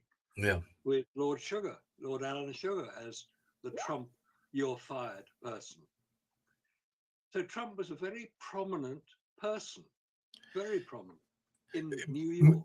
Mr. Allen, I guess I've been told that your volume is a little bit low. Is there any way to increase it a bit? That was from our friend Mr. Williams. I've got my volume on All the way. This end. I hear you just fine on my end, but it's the listeners. Let me just get a bit closer to the microphone. Maybe that would help. Here's a microphone, quite small, but it works. Mr. Williams said that we are off topic. We're on topic. See, No, we on topic these days, aren't there? no we. I mean, you're not controlled, are you? No, I love this. I love that we can jump around from topic to topic to topic.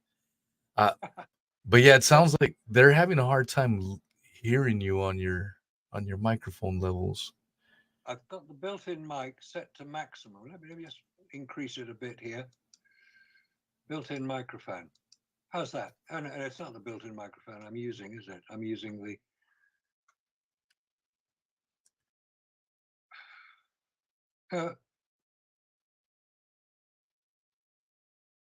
I've set the volume on the mic as high as it'll go. I can hear you fine, but I suppose it's the folks listening. If you're listening to this live and you miss some parts or whatever, I'm going to re-edit this, and it will be a better polished product afterwards. So I wouldn't, Good. yeah, I wouldn't. It's worth listening to. I'll tell you, it's worth. It is. We've covered quite a bit, Wait, and we only just started. Come on, Weezy. There's lots to go. yeah, I mean, so we covered the moon landings, we covered Egypt. What's another rabbit hole that's one of your favorite ones that you think is probably less well traveled? Let me just before we finish the moon landings. Here's a piece of moon rock. I don't know it's a piece of moon rock. Could I say it's a piece of moon rock? It looks like a weed brownie, if I'm being honest. I can't eat it. No, it's a piece of. It's technically it's called a breccia, which is an accumulation of volcanic rock, which we're told the moon has. I got that about 20 years ago. About 20 years ago, you may recall an event in America where a gentleman walked into the laboratory or the office in Houston, where the moon rocks, all 382 kilos of them, were being stored. They were stored in a big filing cabinet, not in the air-conditioned rooms that we see them in now. And he got his little trolley, got the filing cabinet on the trolley, took it out to his pickup truck, put the filing cabinet in the pickup truck and drove away with the moon rocks. And of course, NASA went a bit spare about this and decided they better get them back. And they found out what had happened, and they traced the man who did it, and they got the moon rocks back. Well, they got some of them back. That's one they didn't.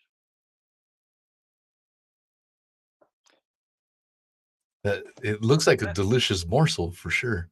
Oh, it's good. It's lovely. It's a lovely piece of moon rock. That was given to me when I completed a presentation I did in London about 20 years ago. This gentleman is American. He came up to me afterwards. He said, "I liked your talk." I was talking about the moon landings, not as comprehensively as I do now. He said, "I like your talk. I think you might find this interesting. Here's a piece of moon rock for you." And he gave it to me. Walked away. I don't know if it's connected with the theft of the moon rocks a couple of years earlier. I don't know if it wasn't.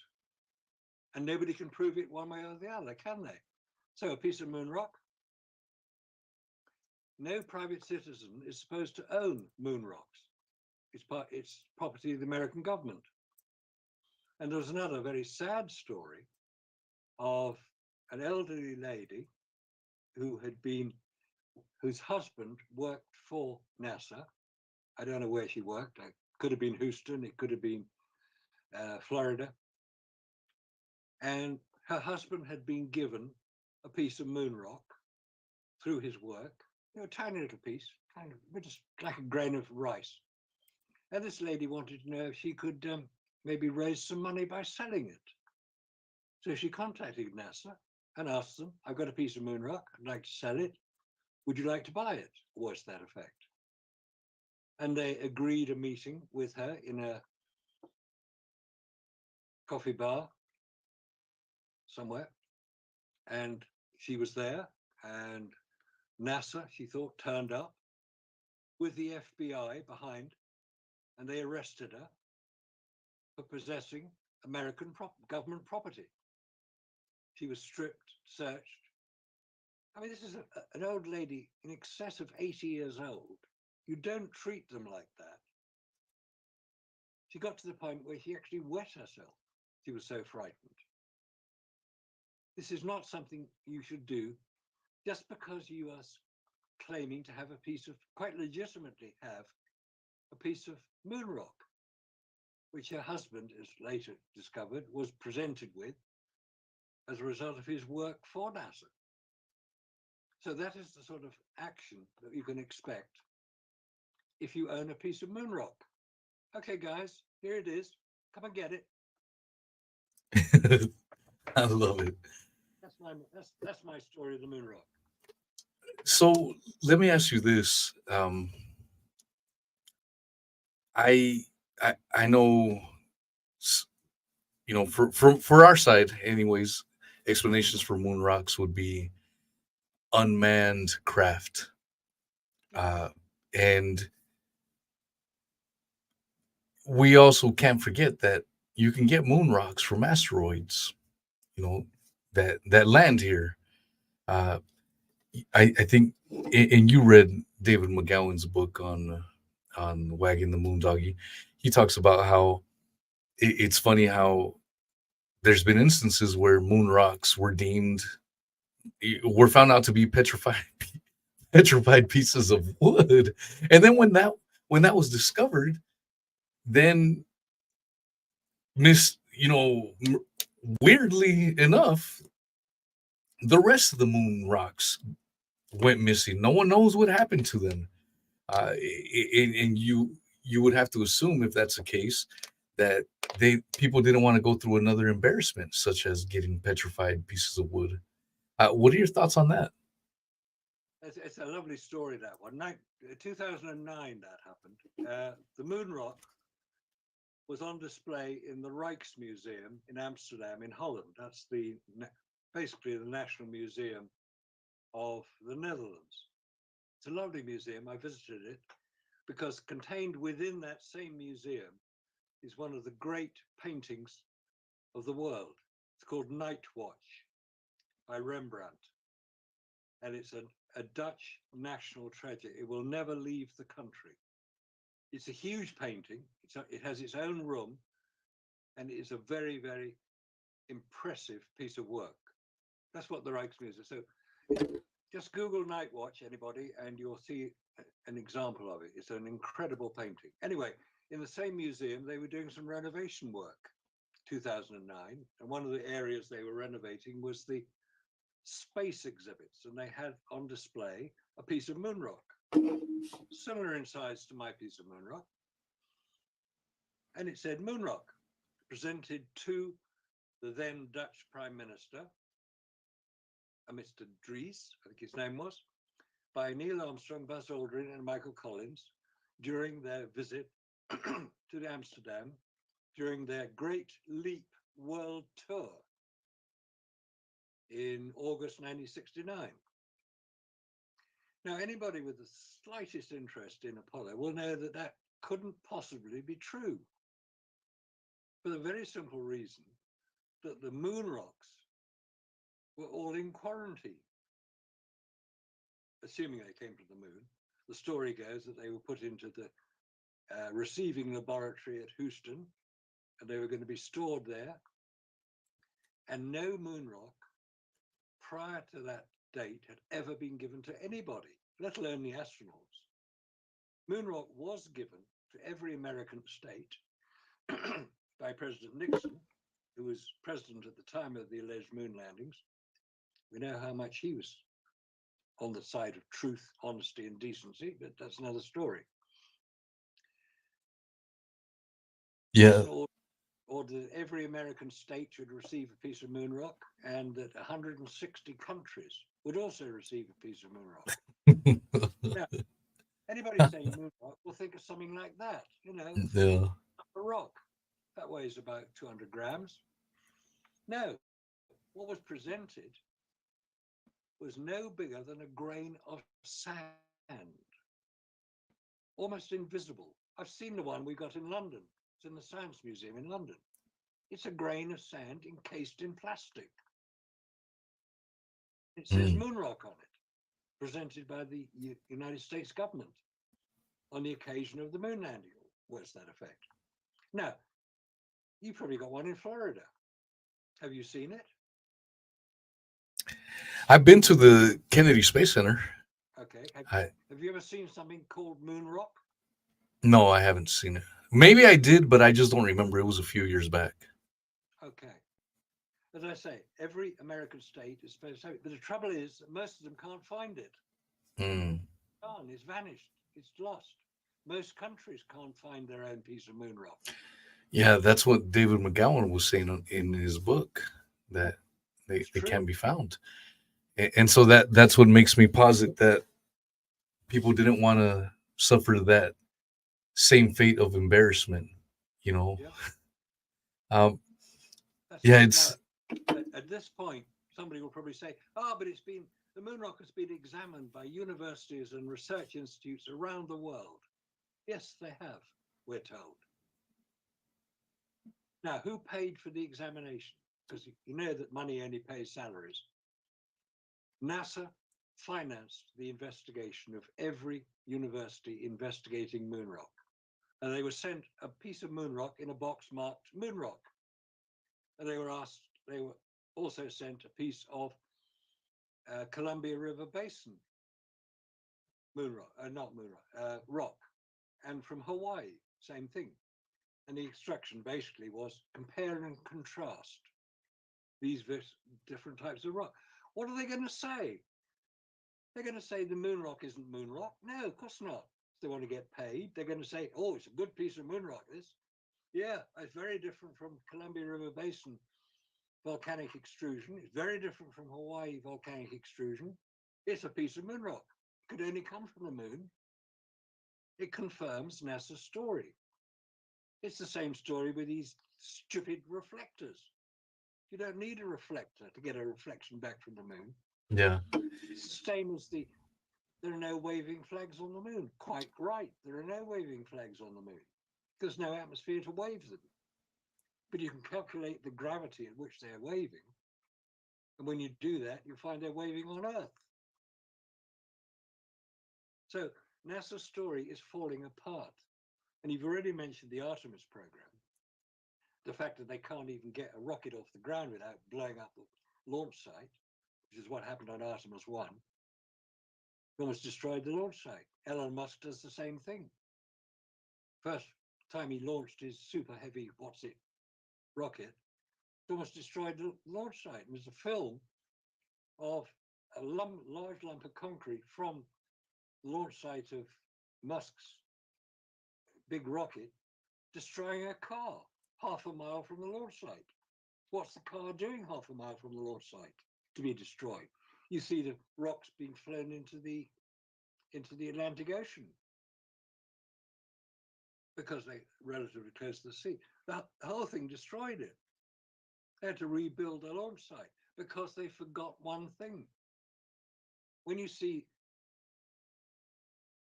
NASA rockets taking off, you see great clouds of steam, and you assume, well, that's the exhaust of the rocket. No, it's steam from the water being pumped into the deflection trench underneath the rocket to deflect the exhaust.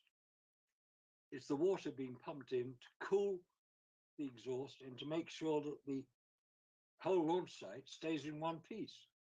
There's huge amounts of water. That's why you see so much steam. And that is why anybody who wants to know about launching rockets on the moon itself, the ascent stage of the lunar lander, in which the two astronauts were supposed to be strapped in, they weren't strapped in, they were standing quite unsupported.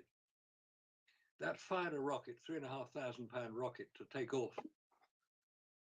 Now, 3,500 pound rocket is not a small piece, it's not a small firework. It's quite a big piece of kit. Yeah. 3,500 pounds is nearly 2 tons of thrust because the thing weighed about 2 tons by the time. So that's why you need it. There's nothing underneath that rocket for the exhaust to go. There's no hole in the ascent stage, which was basically the launch site. There's no hole there because directly underneath the ascent stage rocket is the descent stage rocket and all the fuel tanks for it. So where did the heat go? Rockets are not known for their cool temperatures. It would have just heated up and probably heated the astronauts inside the ascent stage, certainly their feet, because they were within inches of this rocket. So it's such a fabrication, and NASA made so many mistakes, which have now been uncovered. At the time, we didn't know half this. We didn't have the information. Well, don't they talk about the the heat being around 1600 degrees Fahrenheit. I'm not exactly sure what it is in Celsius, but 1600 degrees Fahrenheit, uh, which is so hot that water just boils off and it's evaporated, vaporized, for lack of a better term. And so this shielding that they, this little gold oil is supposed to be the end all, to, to their problems. It's so hilarious. Uh, you know, i- Again, Dr. Raza would argue that pointing out the lunar lander is a one of those moments. I agree, but it's so hard to pass up the opportunity to laugh at that thing. I mean, you can take pictures of it. I saw a meme, someone posting like, when my kids grow up, I'm gonna tell them this was a spaceship. And they didn't even edit the damn thing. It was just a picture of the lunar lander, and you can see the rivets. Uh, I mean, it's so cheesy. I really don't know how. If you pride yourself in critical thinking and questioning and scientific, how the hell you could look at something like that and not even bat an eye? And let's not forget about the way it took off from the moon, with the camera panning up, and we're told, "Whoa, they already knew to delay it 3 seconds." I mean, come on, man. They're like, how stupid does one think they are? But a lot of people still believe it. A lot of people still get angry and upset if you question any part of it. So, I mean, there's still a lot of work to do. But I disagree. Dr. Raz is a good friend of mine. I disagree with him in that he feels if people admit, or I'm sorry, I think it's Bart Sabro. I may be confusing. Bart Sabro says that if it is admitted by the government that we didn't make it to the moon, things would be a lot better. I disagree.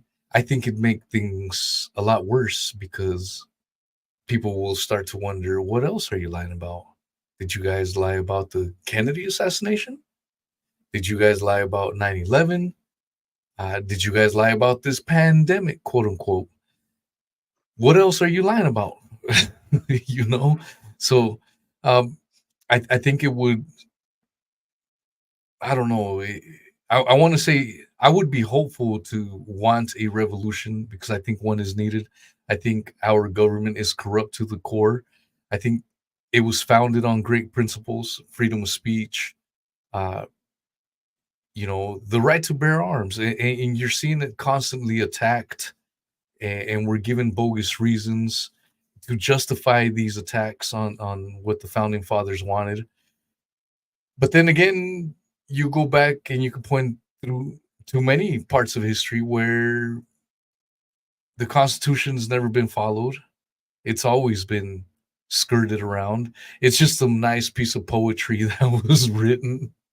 Um, I will say that our freedom of speech laws are light years ahead of what unfortunately is in your neck of the woods. You have this thing called malicious communications, which as an American is like, what in the world are they talking about with this malicious communication? Uh, and uh, yeah, it's ooh, someone. Does Scott want to jump in? Should we get Scott to jump in? Yeah, let's get Scott. Hi, Scott. Hey, Scott, you want to jump in, buddy? Let's see. Yeah, if you have any thoughts, I'll try to add them as you speak. But yeah, what? How do you feel about the way things are going?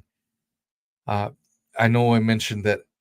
So my gut feeling is that I think I'm not saying the world's gonna end. I'm not religious. I don't feel like the end is nigh, any of that stuff. But I do wonder if we are heading towards an end of civilization, an end of, or not civilization, an end of the American Empire. I stated before that the average empire lasts between 150 to 300 years. And with all the madness going on, I can't help but wonder if this is what it feels like when you're heading towards the end of empire, where things are just batshit crazy everywhere you look. There's an interesting study was done several years ago looking at exactly this area of empire. And if you go back 3,000 or 4,000 years, what was the most prominent civilization then, 3,000 or 4,000 years ago? It was China and India. That was in the East, or we call the East. So far as China is concerned, they were in the center. China were a very, very powerful country. It's quite a big country, a lot of people there. It's still quite a big, powerful country. But 3,000 or 4,000 years ago, it was a very powerful country then. Then things started to switch. And if we go into more modern times, we can look at the Indian Empire, which is a very powerful empire. That's where the Taj Mahal came from. Probably the greatest building ever created. It's a beautiful thing, if you've ever seen it. Even pictures of it are good. But to actually see it physically and touch it close up, which I've done a couple of times, it's a wonderful, extraordinary building. The technical ability to put it together 400 years ago was vastly in excess of anything available in Europe. Then the European Empire started, the Portuguese Empire, the Spanish Empire, the French Empire, the German Empire, the British Empire. And you say they last about 200 or 300 years. That's about right. The British Empire basically started in about 1750 and lasted through to about 1950, when America took over. There's nothing called the British Empire available now. It's called the British Commonwealth, which is an incredible organization. People want to join the British Commonwealth. There are 56 countries within the British Commonwealth. And 16 of those countries still recognize our monarch, currently King Charles, as head of their state as well. Because we have calmed down, we're stopped invading people and tried to cooperate and to make things better for as many people as possible. Now, I asked the question some time ago, we have been talking a while now, why do you speak English in America? And the answer is actually quite straightforward. When the founding fathers were creating their incredible document, the Constitution, they had various other questions to answer. One of them was, what should be our common language? Should it be French or should it be English? And at the time that was voted on, there were 13 original states. And they took a vote. And the vote went 6 votes to French, 7 votes to English. And that's why you speak English in America. And that, in my view, is our ultimate revenge on you chucking us out when you didn't like what we were doing. I love it.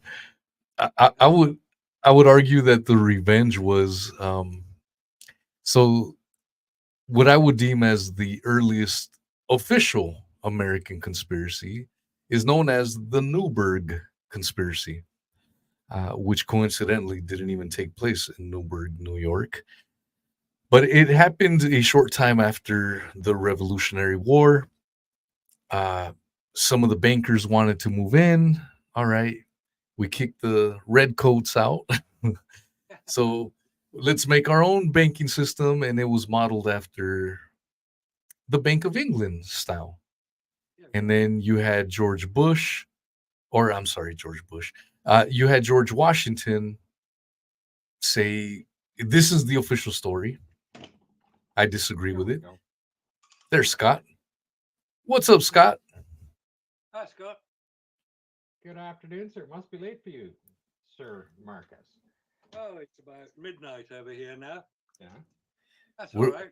We're having a great time. We're hitting all kinds of rabbit holes tonight. Sure are. Oh, we done it. Yeah. Yeah, it was just funny. My computer jumped up and gave me a notification that you were live, and probably an hour or so into it when it showed up. So, Wow. And but we're at least it got to me. And there are things you want to add, aren't there? Oh, I was just listening quite intently. You guys were covering a wide range of topics. That's I true. mean, you pretty much solved everything in the world at this point. That's right. We have. Yeah. Yeah. Listen to us, guys. We know the answers. You got the questions. We know the answers. trust the experts. You keep showing that moon rock, and it's looking better and better. It's a better copy of anything NASA's got now. I know. Come on, NASA. Do you want it? It looks delicious. It looks like something William Randolph Hearst would be opposed to very strongly. Oh, Well, let's start the bidding on it, shall we? See which country wants it. Maybe China wants a cut piece of that one. oh, they probably would. Actually, one thing I just want to go back a little bit with Wheezy. You mentioned William Randolph Hearst. Yes, Big sir. magnet that Orson Welles portrayed rather grotesquely in his famous film Citizen Kane. William Randolph Hearst was a big newspaper publisher. At the time, newspapers were published on wood, on basically wood pulp, which doesn't have very long threads. At the time, early 1930s, people had discovered how to create paper from hemp. You mentioned hemp as being prominent within the American agricultural community at the time, which it was. William Randolph Hearst had just bought 7,000 acres of forest to feed his paper pulp mills. And he couldn't have the newfangled defibrillator that was being developed to create pulp from hemp, because hemp was an easily grown crop, grows very fast, grows anywhere. So he decided to make a film which was called Reefer Madness. Now, if you've ever seen the film, it's available. You can get it on YouTube now. Reefer Madness. Reefer as in reefer, madness as in what will happen if you do your reefers.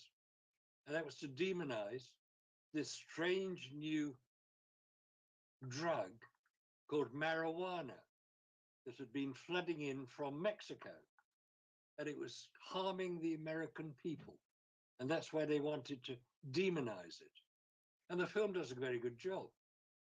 The trouble is, it didn't work because people knew pretty soon what was going on. But William Randolph Hearst, as you mentioned, was the created yellow journalism.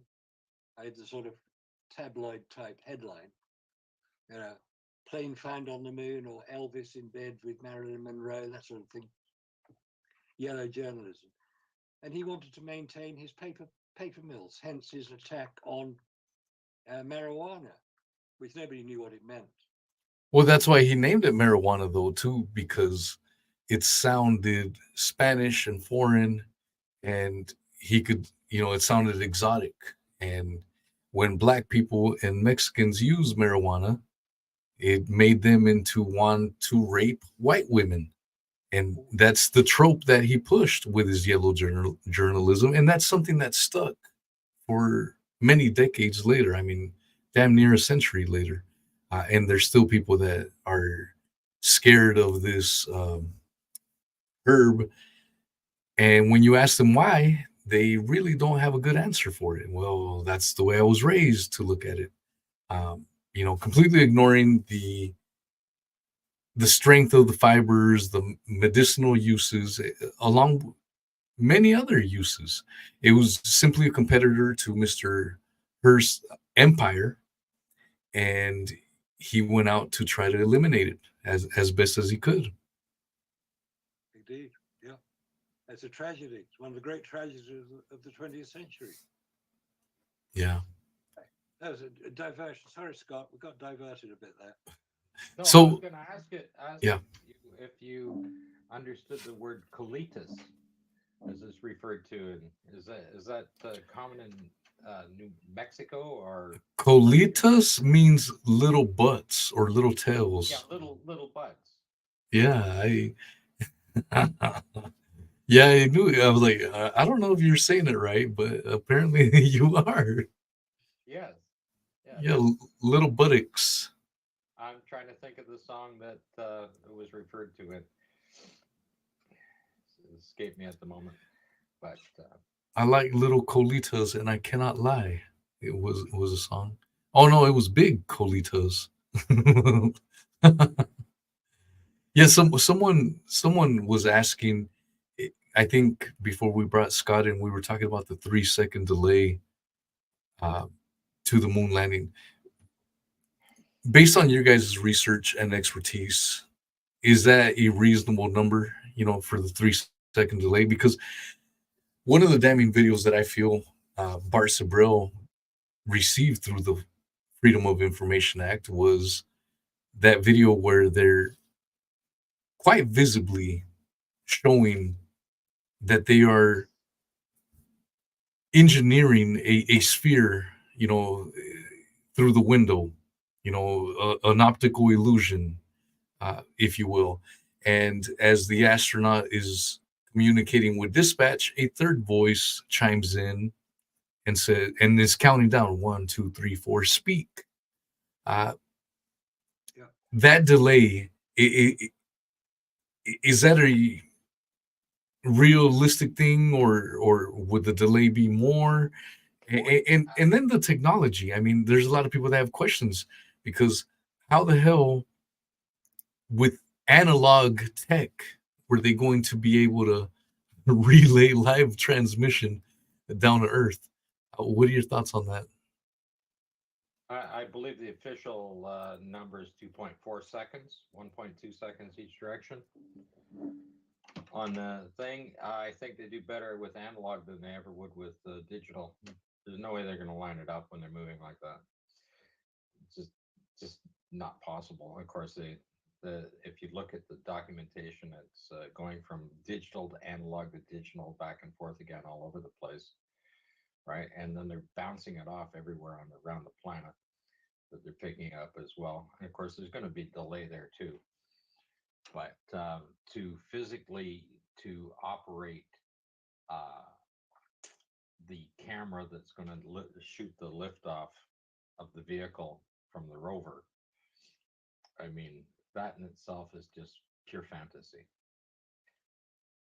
I mean, you imagine somebody looking at a delayed video and trying to operate a joystick to operate that camera. It's just unreal. And how is the camera tilted up or panned upwards? Because that's what you see in the film. The camera follows the craft as it takes off. How was that panning physically done on the camera on the lunar rover, separate from the lunar lander? Obviously, it was several hundred feet away. Was it being directed direct from Earth? And if so, what signal was being sent and how was it received on the rover and converted into electrical signals to pan the camera up? The camera couldn't pan up, we know, certainly not mechanically. So, as you say, Weezy, the whole thing is a fantasy. Yeah, if you look at the launch on it, you see it pan up and then it kind of pauses and waits for it a little bit and then catches up to it again like that, and then starts to zoom in.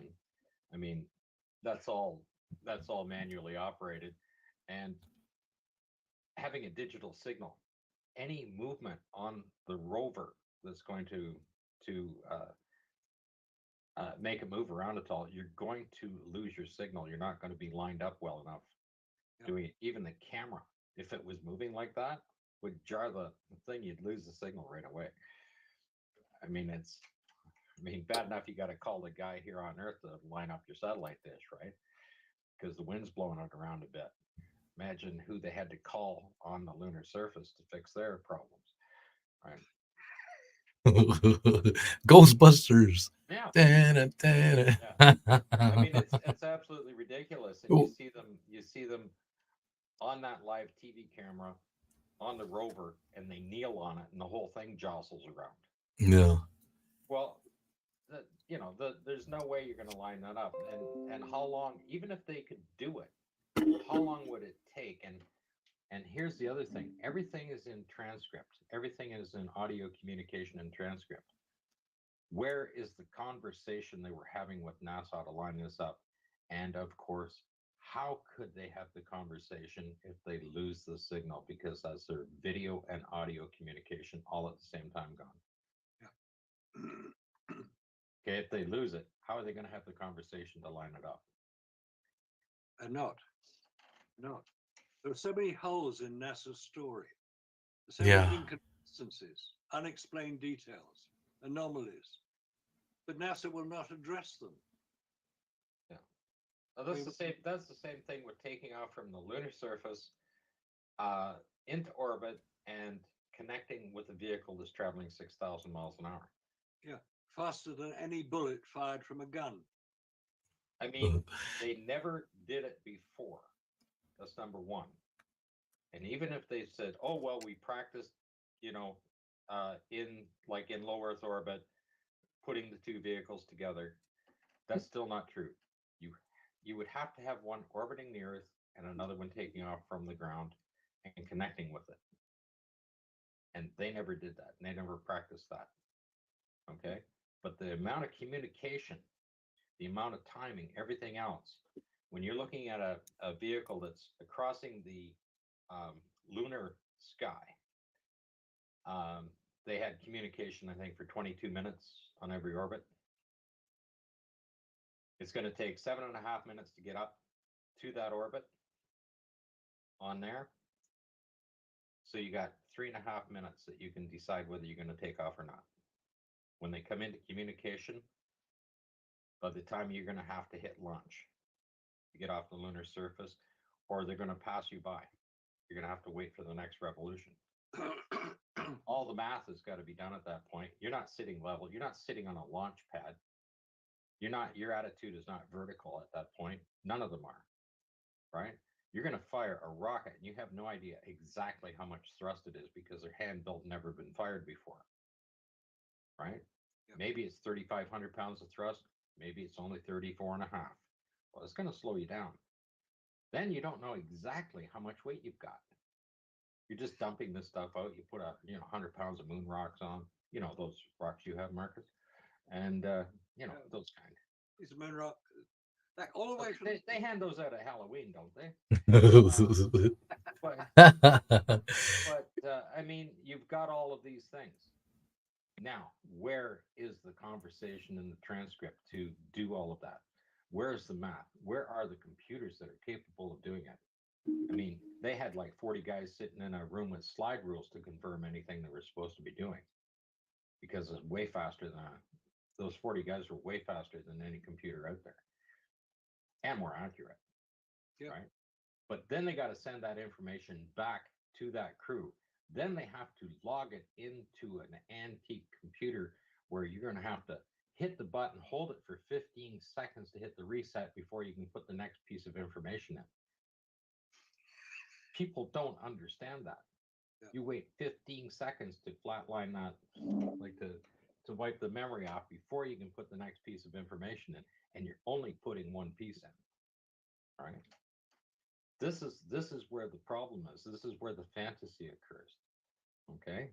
And if they did have a computer that size, it would weigh more than all of the other equipment that they so-called took there. Right? And you still need 40 guys to operate it. Scott, I have a question for you. Well, you're very technical, so I wanted to ask you. I brought it up with Marcus earlier, but today I watched a 30-minute video from 1966, and they're giving a tour, if you will, of the lunar lander, explaining what this works for. And this is 1966. The astronaut, one of the astronauts that's giving the tour, is wearing this suit that looks like, I told Marcus, he looks like he just left Bohemian Grove. It doesn't look anything like the finished product of the astronaut spacesuits. And so one of the scenes they're showing the lunar lander. They're saying this is where we practice how to fly the lunar lander. It's able to hover. They make it sound like it's a helicopter, but they're using cables to simulate it. I'm like, why do you need to use cables if you can fly this thing like a damn helicopter? Why why are you using cables? And so, um, well, there was one thing I wanted to ask regarding that, like, um, and I'm gonna send Mr. Marcus the link so you can see it. But it, you look at the whole process, the whole structure of that video, and oh, the switches. That's what I wanted to ask you.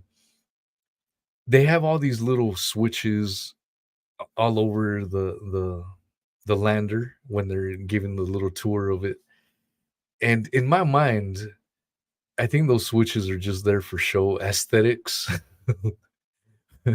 What I mean, because I'm thinking about the time of the 1960s, and the technology available. I find it hard to believe that all these little switches were specialized little gadgets. What would you say? Am I out of bounds for thinking that, or is that a realistic thing? Well, if you look at the switches on the dash, and I mean, we did do a couple of videos on it. You'll see a whole row of them are simply for camera equipment where you can actually connect them, and the switches on and off, plus the lighting for them as well. That's like the whole panel designated just for the camera equipment in there. I mean, a lot of that stuff. And then you go over to the next panel and you see it, and it has little gauges on it, and it has steam pressure on and off and relief valves. Now, why does a vehicle have steam unless you're going to simulate steam for the exhaust coming out? I think I can answer that. I found the answer. Yeah. Possibly. When you've got a rocket that is powered by liquid fuel and oxidizer, you've got to have a turbo pump to pump the fuel and oxidizer into the combustion chamber. It doesn't just, you don't just flick a switch and it falls down by gravity. It's got to be driven in. So how is the turbo pump operated?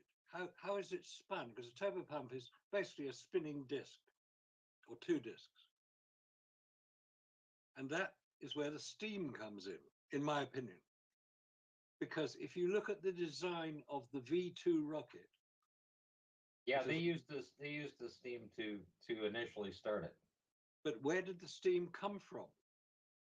How was the steam generated? Well, that's built in on the ground piece of equipment that's on the ground just to start it. No. I discovered it does use steam, and the way the steam was generated was a combination by combining hydrogen peroxide at 80%, which is very concentrated, as H2O2. That's the formula for hydrogen peroxide. And you add sodium permanganate to the hydrogen peroxide, it will immediately turn into steam. It will become explosive. And if you control that explosive emission of steam, because that's what it is, you will drive the turbo pump, which drives the fuel into the combustion chamber. That was the V2 means of doing it. Now, the same guy designed the Saturn V rocket, Werner von Braun. Yeah, well, that's fine for the rocket, but for the anything that's on the LEM, okay, all the diagrams show that they were using helium. That's what the helium tank's for, is to pressurize the fuel Yes, because yeah, it did not have a pump. yeah. No, that's correct. On Yeah. the lunar lander, on the engines on the lunar lander, the descent engine and the ascent engine, they was using hypergolic fuel, which Yeah. when the two fuels pressurized by helium come together, they explode and create the rocket Yeah. take And, off. and the helium tank keeps the fuel tanks pressurized. Yes, and it's the helium tank that they got problems with on Elon Musk's rocket. And they still have the same problem today. Yeah, they do. Okay. But Apollo had what they called supercritical helium because the space they had wasn't large enough for helium when they compressed it in there. Yeah. So they created helium that doesn't exist anymore today, so that it would fit in a smaller space to Yeah. power the vehicle, right? To keep that pressure up in the vehicle. And then, of course, in Apollo 15, well, they needed to put a rover on, and they just got rid of the helium tank. Put the rover in the same spot. It's not Bit of a- relocated anywhere because there is no place to relocate it. But Yeah. those are the anomalies of Apollo, and of course, once you put a NASA sticker on it, it just works. Yep, it works. It works every time. Sometimes they generate a lovely piece of drama to keep people interested. The 1202 alarm on Apollo 11, the pointing at the camera on Apollo 12, the fabulous story of Apollo 13. That's a great piece of script writing. Not the Tom Hanks film, something else.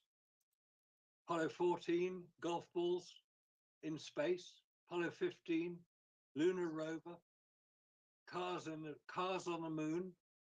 Apollo 16, thousands of first day covers being franked on the moon. That caused a lot of problems. Apollo 17, flags waving as astronauts walk past them. 3 days on the moon, and they're not cooked in their lander. And he's the last man on the moon. Oh dear, oh dear. So the whole Apollo is a wonderful film script with drama, technology, and humor. They're So still golfing today. Yeah, They're they still golfing today in the underwater tanks when they're doing the suit. Remember, they got the golf ball down underwater tanks for Apollo 14, the whole 9 yards, and they created underwater regolith. Yes, they did. Yes, What? they created all of that stuff. That's amazing technology that they've done. Yeah, but nowadays you get it on eBay. Yep. Lunar regolith, you can buy it $30 a kilo on eBay. That's probably what NASA do. Well, everything is to make money, is it not? Oh, it is. That's all it is. You got to pay all these people who stand around picking up bits of board when the big crawler goes along. You've got to pay these people a lot of money. I doubt there's anybody working at the launch site now who's paid much less than $50,000 a year. Yeah, that's $50,000. Oh, I'd double that. Disney pays $100,000 a year for its workers. Yeah. God damn. I'm gonna buy a house in Orlando. That's where I may need to work. And Yeah. you can buy the Rolls Royce Cullinan to go in the garage. Hell yeah. I think I told you guys that I went to Cocoa Beach a few years ago, and that's kind of what made me swing to the side of non-belief, was seeing the damn lander. It was a replica, if I'm not mistaken. I don't think it was the original, but seeing the replica in the flesh, if you will, I was like, man, I've lived in Florida for 10 years. This damn thing couldn't survive a Florida hurricane. Let's say they left the lunar lander outside in the parking lot and they packed everything up, and the lunar lander will be all right. Or a Florida hurricane came through, that thing wouldn't be standing. And that was one of the things that personally made me like, yeah, there's no way. And then I did play the clip last time of Neil deGrasse Tyson talking about it, where we don't have anything today that can get us up there. And we've mentioned the Artemis program, where the can keeps getting kicked down the road, postponed. We were supposed to have a Artemis launch just recently, and it's been postponed again, just over and over. Every time that date comes up, it gets postponed. And so, Scott, when you think about it, when do you think that disclosure is coming, or do they still have to keep the lie going?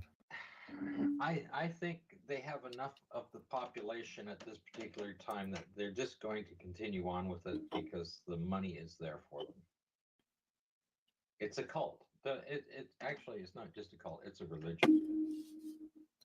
So you said the money's there, and I mentioned to Mr. Allen earlier that I feel, this is my own opinion, I feel like NASA's really like a money laundering operation, because there's no way in hell we landed man on the moon. So, and if you look at their 2024 budget, you look at their 2023 budget, you're talking about $24 billion each of those years. So in the last couple of years, that's $50 billion essentially that they're getting. So this whole nonsense, well, the budget has been slashed and NASA, that's the reason we can't get it. That's a bunch of hogwash. $50 billion in 2 years is a lot of damn money.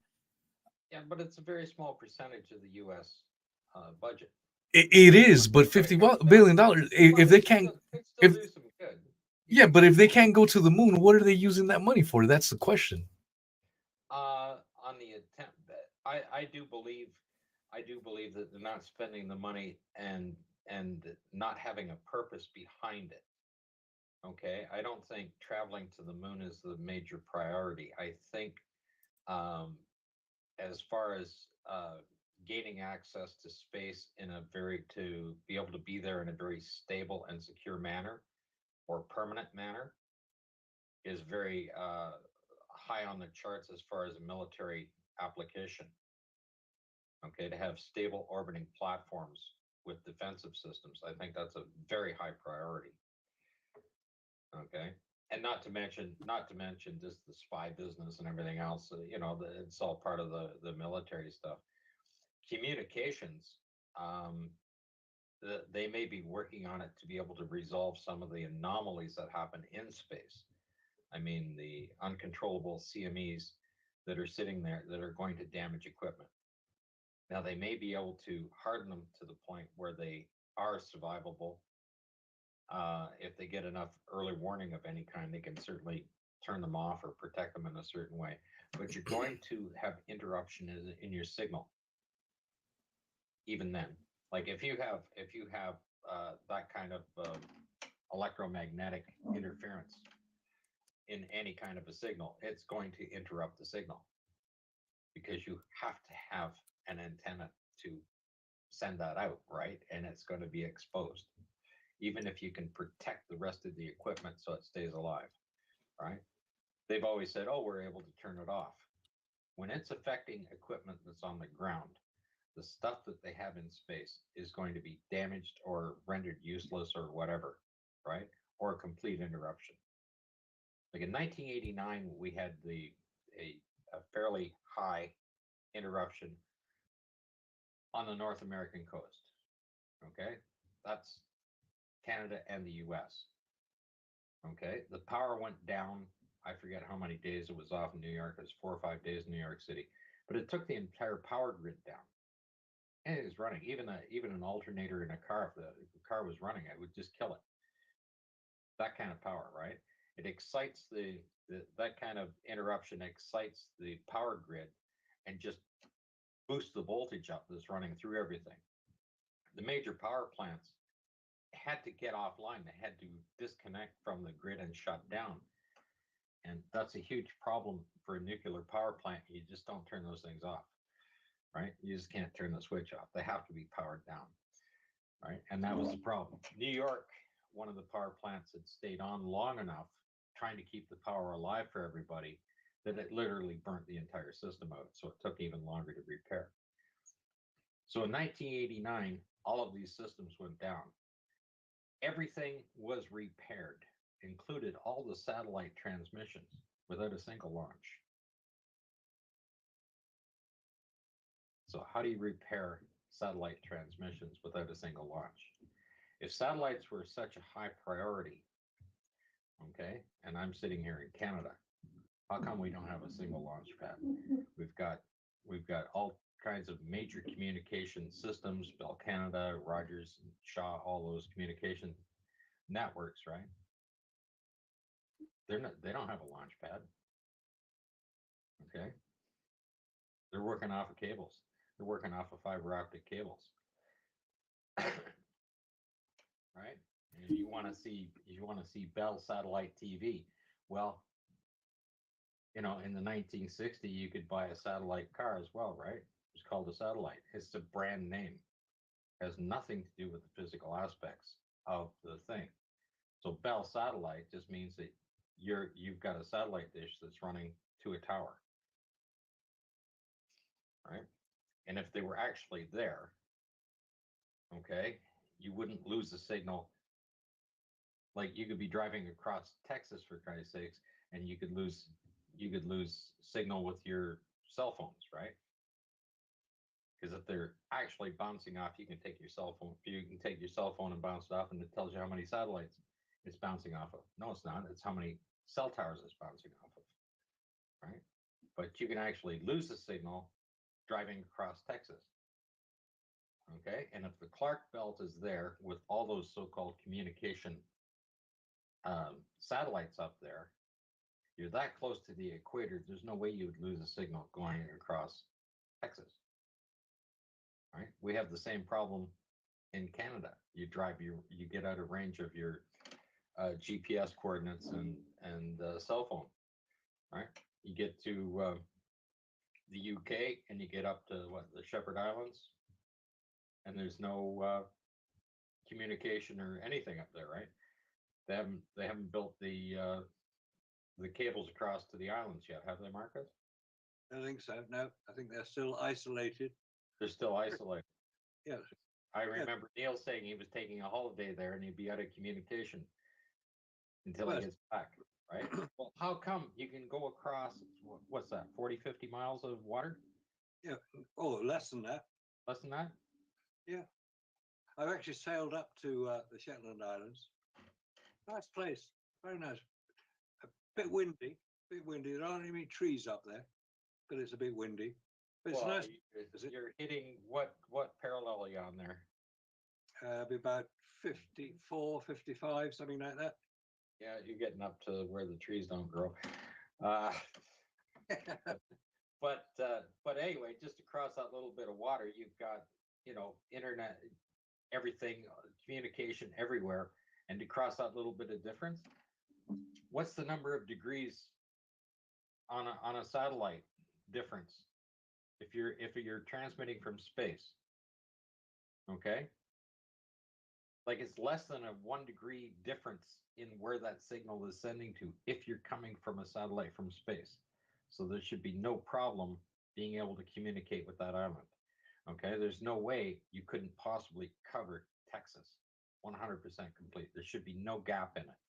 Okay, when you have those lovely little hurricanes and tornadoes that go through the U.S., like you guys have the U.S. seem to have the monopoly on those type of things, right? Why would a hurricane knock out communications if they're coming from a satellite? And you can see that anytime there's a news thing on there, they've got the big old boxes standing there, the guys that are doing the thing for the live broadcast on it, right? And they're actually using helicopters to transmit that till they get to a live tower. They just relayed off helicopters to get it out of there because there is no communications coming from a satellite. There'd be no reason. Why would a hurricane interrupt a satellite signal, right? If you've got a satellite device in your hand, it should not be interrupted just because there's a little hurricane out there, right? And you see it all the time. Yeah. So, and that's one of the, and maybe I'm just ignorant on this, but and we touched on it a little bit with Marcus when it comes to the infamous phone call from the moon to President Nixon. How the hell was that possible? Let's assume they made it to the moon. I mean, you're talking about an analog era. You're talking about antennas and no satellites up there quite yet. So how the hell was that possible? Good question. I don't know. I'm Well, he sure was behind the fourth wall. something like that. Yes, but then Nixon had to be seen to be taking credit for it all, didn't he? And he was going to have peace on earth, I seem to remember. So why were the hell they were bombing Laos and Cambodia? And why were 58,000 Americans killed in Vietnam? Where's the answer to that, Mr. Nixon? Because powerful companies wanted to make products which the American government would buy and go and kill people in foreign countries. It's a good business model if you can get it and keep it working. So you've got to have wars all the time. That's why America invaded Iraq and Afghanistan. I mean, every time a plane is shot out of the sky or a bomb is dropped from an aircraft, that's a lot of money to a lot of companies. That's what war is about. It's about money. It's not freedom. There's no You're freedom saying in it's not about freedom fries, Mr. Allen? Did you ever read the book by General Smedley Butler, War is a Racket? I've heard of it. I haven't read it. It's only, I'll send you a link to that audiobook. It's only 1 hour long, uh, read to you. But pretty much what you talked about just right now, that's what General Smedley, a 5-star general in the American military in the early 1900s, that's the name of his book, War is a Racket. And he goes, the bootmaker makes money, the pant maker makes money. Everyone's making that money when war's afoot.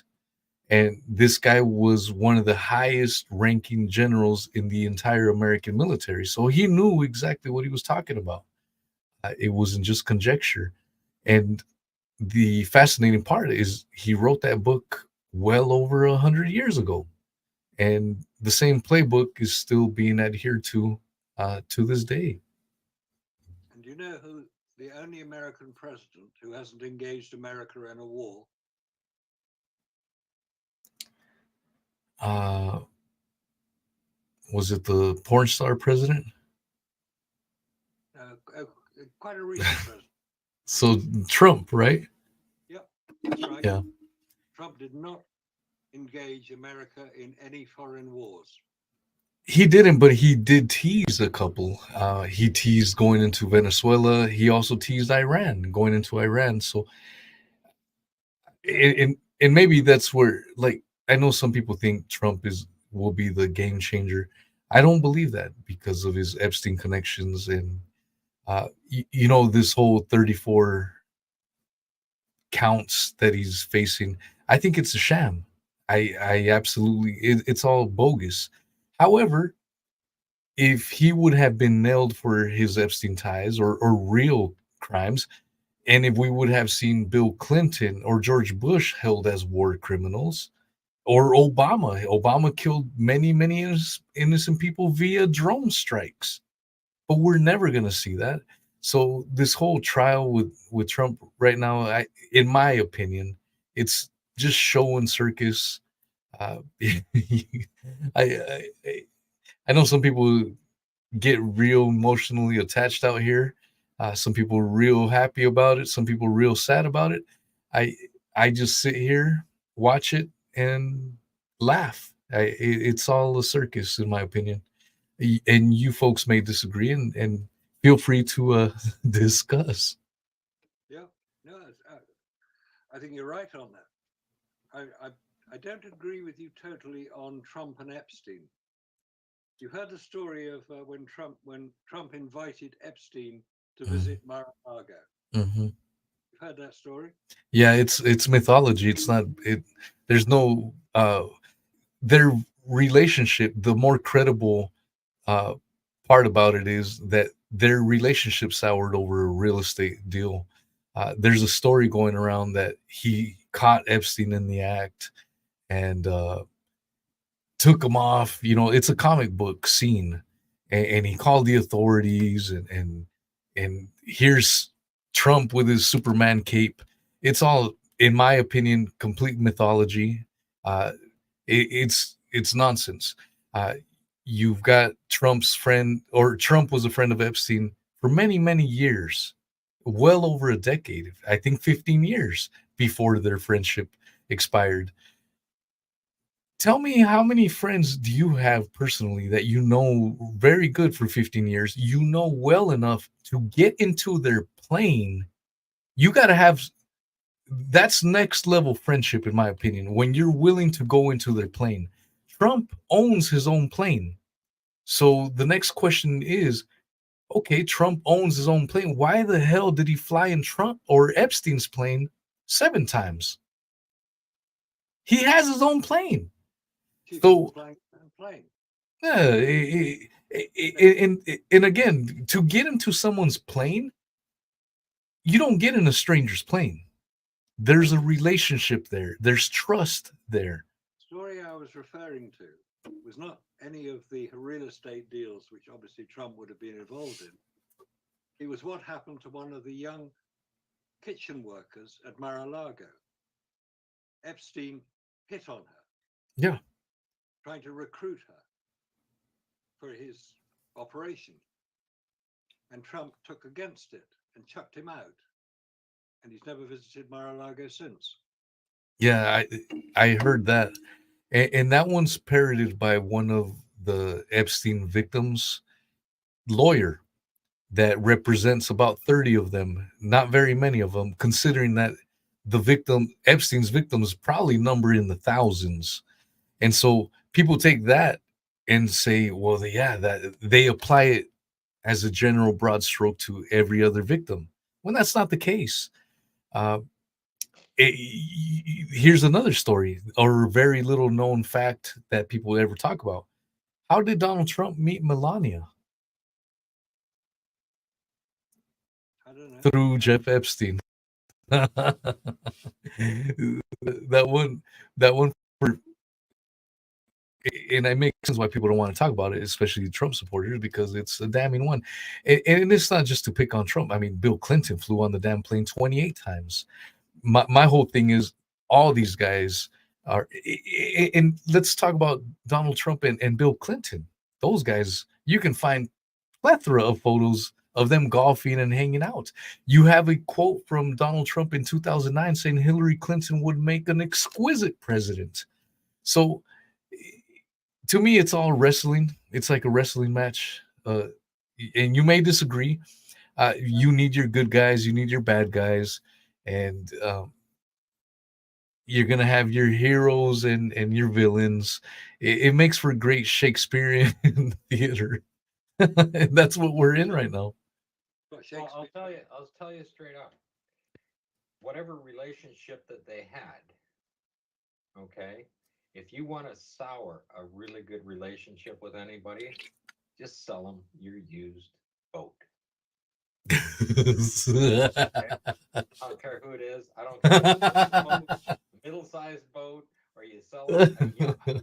Okay, they are a nightmare. They're a money pit from day one. It doesn't matter how good a condition is, and you sell them that, your friendship is done. But you're done, so you want to end it? Just here, buy my boat. Done. I love it. I love it. Okay? Yeah, I mean, there you go. Just run it out through Haulover when you're done. Yeah. Passage, and just take millions of dollars and watch it just hit the bottom. Yeah, Right? boats. That's one of those things that I don't understand. They're huge money pits, especially if you get a saltwater one. I live in Florida, and you see these yachts cruising around, and damn, man. I mean, like you said, they're money pits. I had a friend that owned a little freshwater one. Look at all the ones on trailers sitting there for free in Florida. Yeah, Just get it out of my yard, right? yeah. Runs great They're like until you hit the water.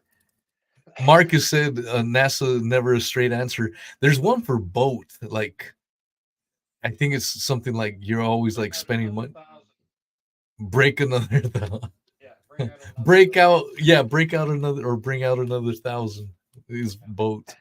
Put it in the water. Yeah. That's just a little one. Yeah.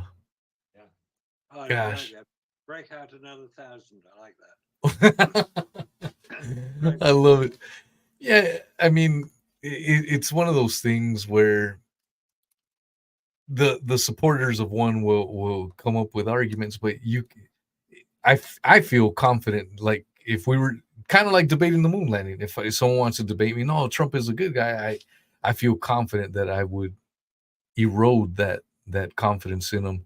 I think they're all puppets at the end of the day, and we only have each other. That's just my opinion. And tying it all back into the moon landing, I was speaking with my cousin last night. I had a hit of the old cannabis herbs, and I got nostalgic, and I called my cousin. I go, because I'm in Florida, I'm the only one of my family that lives out here. Everyone else is out west. So I called him up. We were talking, and it, he asked me, well, he was feeling me out on the whole moon landings, my arguments against it, and blah blah blah. But he was like, well, who cares? What if it is fake? What's the big deal with it? My answer to that was, if you realize that it is a lie, it's a lie that we were taught as kids. It's a lie that gets continued to be taught to our kids, and it'll presumably be taught to their kids long after we're gone. Um, it's important to realize that lie, because then when the next nonsense, whether it's a pandemic, whether it's a quote unquote terrorist attack, you will be more in tune with that. That was my answer to him. What would be each of your guys' answer, to such a question? Like, why do you care? Why is it important to know? Go ahead, Marcus. Sorry, go on, Scott. You want me to go ahead? Yep, go ahead. Okay. Well, I think it's important to for our own existence. It's important for people to understand that this planet, okay, is a very finite resource for humans to live on, right? The fact that people sit there and say, "Oh, well, we can go populate another planet. If this planet screws up, we'll just re-engineer another planet and we'll go live there, right? Or we can survive in space without Earth." Not true. Okay, we need to be aware of the fact that we are caretakers of this planet. Okay, and we are destroying this planet at an alarming rate. We're um, you know plants, animals, everything else. you know if if we don't like it, we just simply kill it off. Okay, you take a plant, it's a beautiful flower, we look after it, right? If you Or you could plant you could eat or whatever, anything else is gone. You don't like bugs or pests, we got enough pesticides to kill anything off, right? We'll fish the oceans out and have done so. We have been capable as a species to extinct a species of animal in the oceans with rowboats and spears. Okay, think of how fast we can extinct any population of species with our equipment we have today. Okay, and our sonars and everything else, we can do schools of fish and just net them up, and the nets are miles big, right? You know, onboard factories to process that. You realize the stuff you buy in the store is processed at sea, frozen, cooked and frozen at sea and breaded. Okay, when it comes on board, you have no idea what's going into it. Like, just chew it all up and tell you it's this, right? But we have that ability. We need to be aware of how rapidly we can endanger our own lives in doing so. And we have done so in the past, and we're still doing so today, right? The amount of chemicals that are going into our bodies. You walk into a pharmacy and just look at the rows of shelves of chemicals that are in there, medications, whatever. Okay. Just because people ingest them through their bodies because they need them, right? How's that being processed in the system? Artificially made chemicals, right? They're in our water system. Okay. If you don't have a heart problem, you're still taking heart medication, right? Because it's in our water system. It's in our animals. It's everywhere on the planet, right? It just spreads everywhere. We have to be more aware of that. Okay. We have to be responsible for this planet we live on. We have to control our population. Okay. And I'm not saying like there are people out there that simply want to wipe it back to whatever. No, we need to bring it back down slowly and control it. Right. We have to be aware of our climate changes. We have to be aware of how we grow things, where we grow things. Our mining systems are just out of control, right? They do environmental damage, and nobody is controlling it because the money controls it, right? There's profit. If you don't clean it up, you make more profit. We have to be aware of those things. The fiction of Apollo thinks that makes us think that we are above that we can conquer anything, right? The fact of the matter is we can't cure a common cold. Okay. And that brings your feet right back down to the ground when you're looking at things logically. That's why it's important. That's why it's important that we have the truth on this matter. I love it. That's a great answer.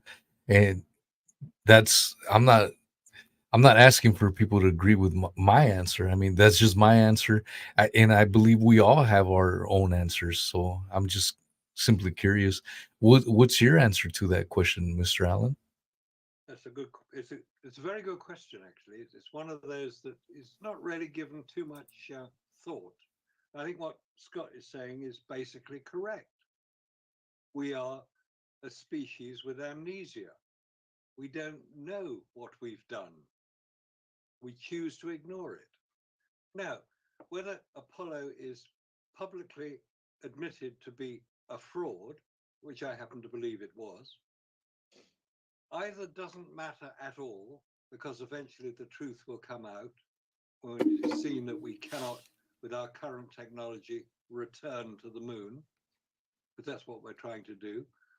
It's a bit of a lie in itself, because returning to the moon implies we've already got there once. But if we never did, how can we return there? And it's actually irrelevant in some other cases.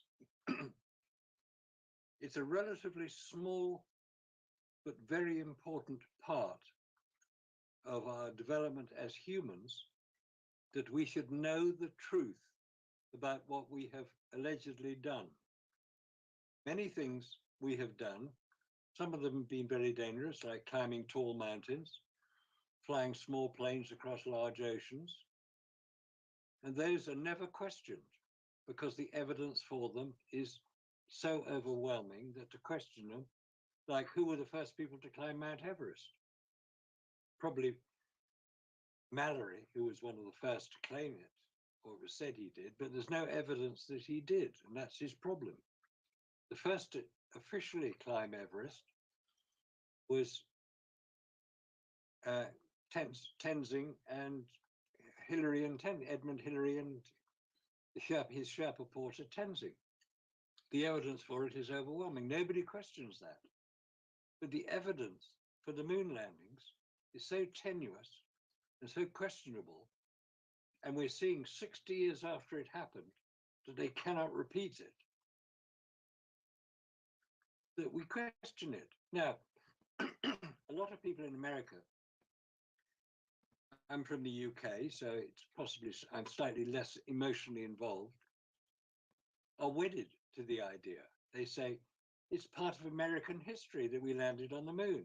It's American exceptionalism. It's a demonstration of American technological superiority. Yes, it was. That's what it was portrayed as. But unfortunately, if it didn't happen the way we were told, and it didn't, we've been discussing for the last 4.5 hours, so I think we've got it covered pretty well, the problem with it, it's going to emotionally upset a lot of people. Probably less than it would have been 20 years ago, but still a major proportion of the American population. I say American because there are many people around the world who don't believe it happened, not least in China, in India, in Russia. The European country with the most skepticism towards it is Hungary. There are intelligent people in Hungary. But because we want, or America wants to believe that they achieved this amazing objective, landing humans on the lunar surface, anybody who says it didn't happen is obviously anti-American, a complete idiot, don't know what they're talking about, and must be immediately silenced. I'm not going to be silenced. Spot won't be silenced. You won't be silenced, because we believe it's the truth when we say it didn't happen. It's going to take a while for the American population to come around to that idea. So get a move on, guys. If you're listening in America, get a move on, because you're way behind the curve and history has moved on. Sorry about it. But you also have a great deal to be proud of as Americans. A great deal to be proud of. Not least of which is the creation of the American society, which fractured though it may be, but it's never been anything other than fractured. From the time the first wagon trains headed west to whether we landed on the moon, it's the same thing. There are things to be proud of, but there are things that one has to admit were not correct. This is one of them. And it's going to cause a problem. If the president, whoever it happens to be in the next 5 years, stands up on his podium and says, okay, guys, we did lie about the moon landings. Sorry about that. But it was necessary at the time. We were in mortal danger of being destroyed by the Soviet Union. We had to demonstrate to the world that we could do it too. And that is how we chose to demonstrate it. The fact that it wasn't real is neither here nor there. But we demonstrated it to the world and they believed it. As I said earlier, it was a brilliantly executed propaganda exercise to demonstrate to the world the superiority of American technology, in that it was supremely successful. But it wasn't real. It was propaganda. As soon as people are able to decide that for themselves, then we can move on, because there are so many things that we need to be looking at now. Scott has covered many of them. But what we also need to be looking at is how we do travel in space. The electrogravitics, which went black 70 years ago. They were being discussed publicly. Going to Mars, I think we should forget that, because we don't have the means to do it in the first place. And what's the purpose of getting there, other than to say we got there? There's nothing to find there. It's a completely barren rock. No use to anybody. Earth is not a barren rock. Earth is a beautiful, productive planet. Whether we decide that energy can be generated from pyramids, as we discussed earlier, or whether oil is an infinitely producing resource, is neither here nor there. But to refuse to use oil would be one of the great acts of self-harm of 20th century, 21st century civilization. How many products are made from crude oil that we use almost without thinking about it, from plastics to fertilizer, to medicines, to road surfaces, to car tires, to computers, to to phones, they're all made from crude oil. And that's why we need crude oil. Maybe we don't need it in our cars, but until we get something better to power our cars, trucks, our planes, our ships, we're going to continue to use it because we don't want to stop the products that they bring to us from arriving. Crude oil is the basis of 21st century civilization. Either come up with a better idea or shut up.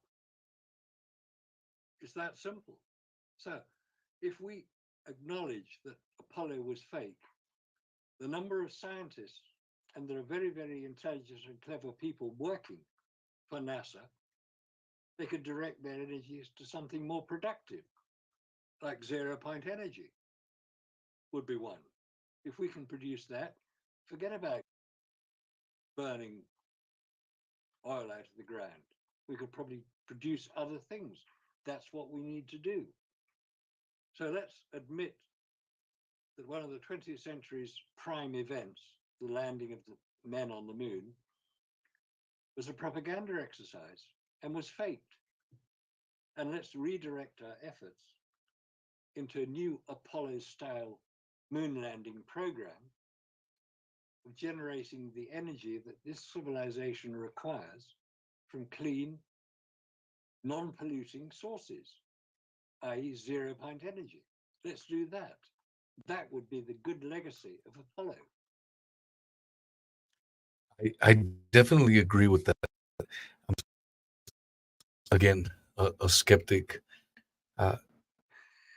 Imagine if we indeed, I genuinely believe NASA's a money laundering operation. I know you guys have different views on it, but if I could imagine that they were genuinely using that money for further progress, for further technological advances, then damn straight. We could actually get to the damn moon and send man to the moon. But I think there's too much screwing around. And what troubles me, I'm in Florida, and every year we have this thing called red tide that comes to our beaches. And coincidentally, they seem to happen when it's the least populated time of the year, which means it's the hottest time of the year. A lot of times during the hottest times of the year, the tourists stay out. They stay up north. They stay in their home states. They don't bother coming down here. And around those times, red tide happens. Now, some more honest journalists will say it's funny how red tide coincides when Lake Okeechobee releases its fertilizer-rich water into the ocean, causing the red algae to just massively bloom, and in return sucking out all the oxygen in those regions of the water.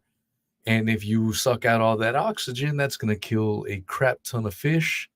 And indeed, hundreds of tons of marine life are killed and washed up on shores every damn year, including some manatees and dolphins. And when I see this, I just start to think, if you or I were walking on the beach and there was a cop watching us and we decided to just throw a piece of trash out on the beach, what would happen to us? We would be arrested, maybe cited only, but maybe possibly even arrested for polluting the ocean. And yet when Big Sugar releases these fertilizer-rich waters from Lake Okeechobee into the ocean, causing hundreds of tons of marine life to perish in the process, nothing happens. Not even a slap on the wrist. Nothing. Well, you don't hear it on the news. You don't hear it on the news, and this is what makes me into a skeptic. So I'm just trying to tell you the things that I see, that why I'm not as hopeful maybe as I should be. It's just little things like that. It's troubling. You see a manatee on the freaking ocean and it's dead. And if you or I were to pull a shotgun and just shoot a manatee for fun, we would be hauled off to prison. But these poor corporations behind these releases are never held accountable. You wouldn't survive in prison if they found out you killed a manatee. I've fished on Lake Okeechobee. And this is the first of me hearing about this red tide. Seriously. Yeah, that's time I've heard of it too. Yeah, it's a well kept secret, and where does it release to? it releases to the west coast. The canals run right across the state. Yeah, it's right into the Gulf Coast. Usually, it starts over in the Naples area, and it will travel up near the Tampa area, so it covers quite a bit of territory. So, it's going right across Lake Okeechobee is going right across those canals that are going across are releasing this fertilizer-rich water. Yeah, which consuming all the oxygen, right? Yeah. That's one scientific theory.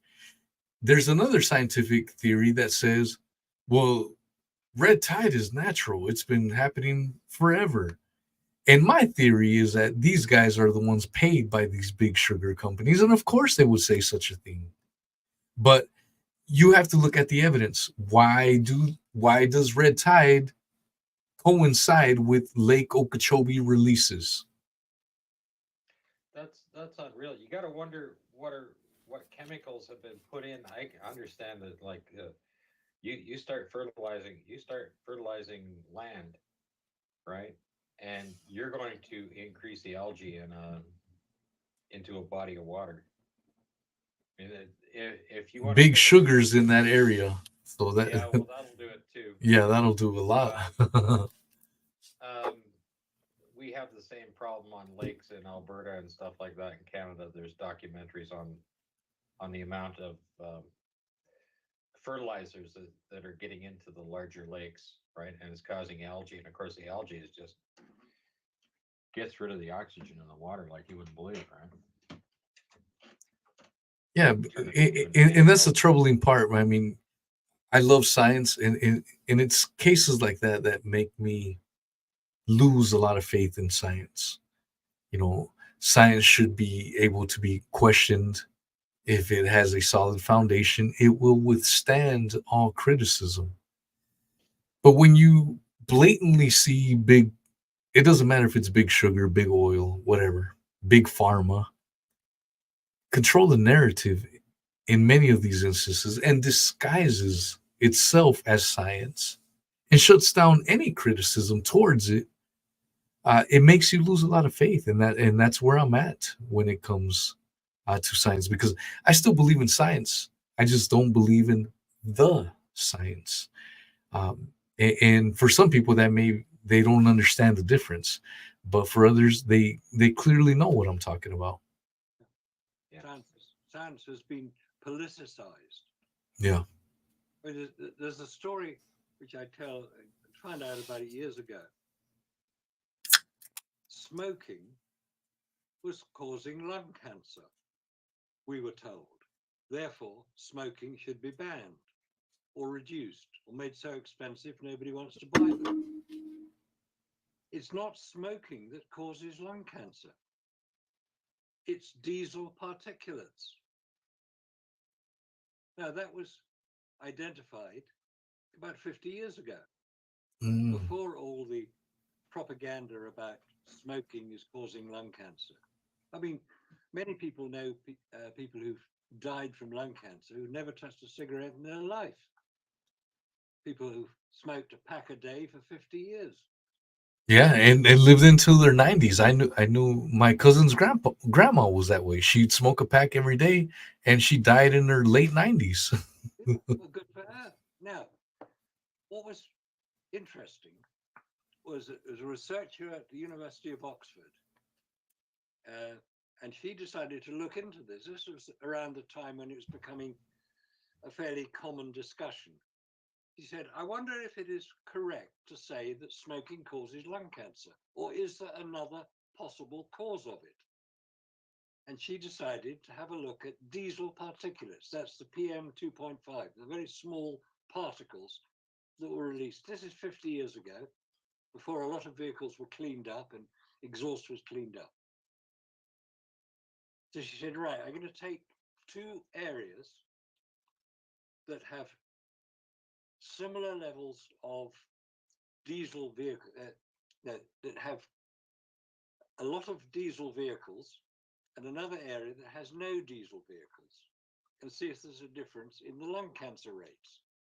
And the two areas she chose was Holland, or the Netherlands, which has, at that time, excuse me, and still has a large proportion of diesel vehicles, and South Africa, where the white population in South Africa were descended from Dutch people from the Netherlands. They're called the Boers in South Africa.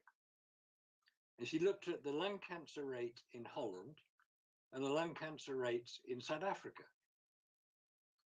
In Holland, or the Netherlands is called, there was quite a high level of cancer, lung cancer specifically. In South Africa, it was virtually unknown. Now, in South Africa, this is at the time of the apartheid restrictions, and diesel fuel could not be imported into South Africa. So all their vehicles were driven by gas or petrol. The trucks were, the buses were, the trains were. There was no diesel available to South Africa, and no lung cancer. Large proportion of people in Holland drove diesel vehicles, high proportion of lung cancer. And you can't avoid breathing in diesel fumes if you live in that area. Obviously, there'll be some people like your relative who won't be affected, but there are a lot of people who are. But that is not being looked at. And the reason was that the tobacco lobby was much smaller than the petrol lobby. And so guess who won? Who put enough money behind the propaganda to look at smoking rather than diesel? That's fascinating. I had never heard that. That's the first time I'm hearing that. And I'm definitely going to be researching that. Okay. Yeah, The propaganda is a huge. the researcher at Oxford was called Kitty Little, Kitty, Kitty Little, as in small. Kitty Little. Just search Kitty Little smoking diesel and see what you come up with. Holy smokes. No pun intended. Yeah. Yeah, that's super wild. But it doesn't surprise me. That's the other reason. Podcast. What's that? It's what? That's another podcast right there. Yeah. Yeah. Well, I'll tell you another podcast. Nuclear war is impossible. So I have heard, and I'm not averse to it, and I would love to hear Scott's thoughts on this, but I'm not averse to it simply for the fact that when you look at the nuclear war videos of that, I think everyone's seen it. The houses getting blown to smithereens, and the camera's intact. And these houses look like little model miniatures.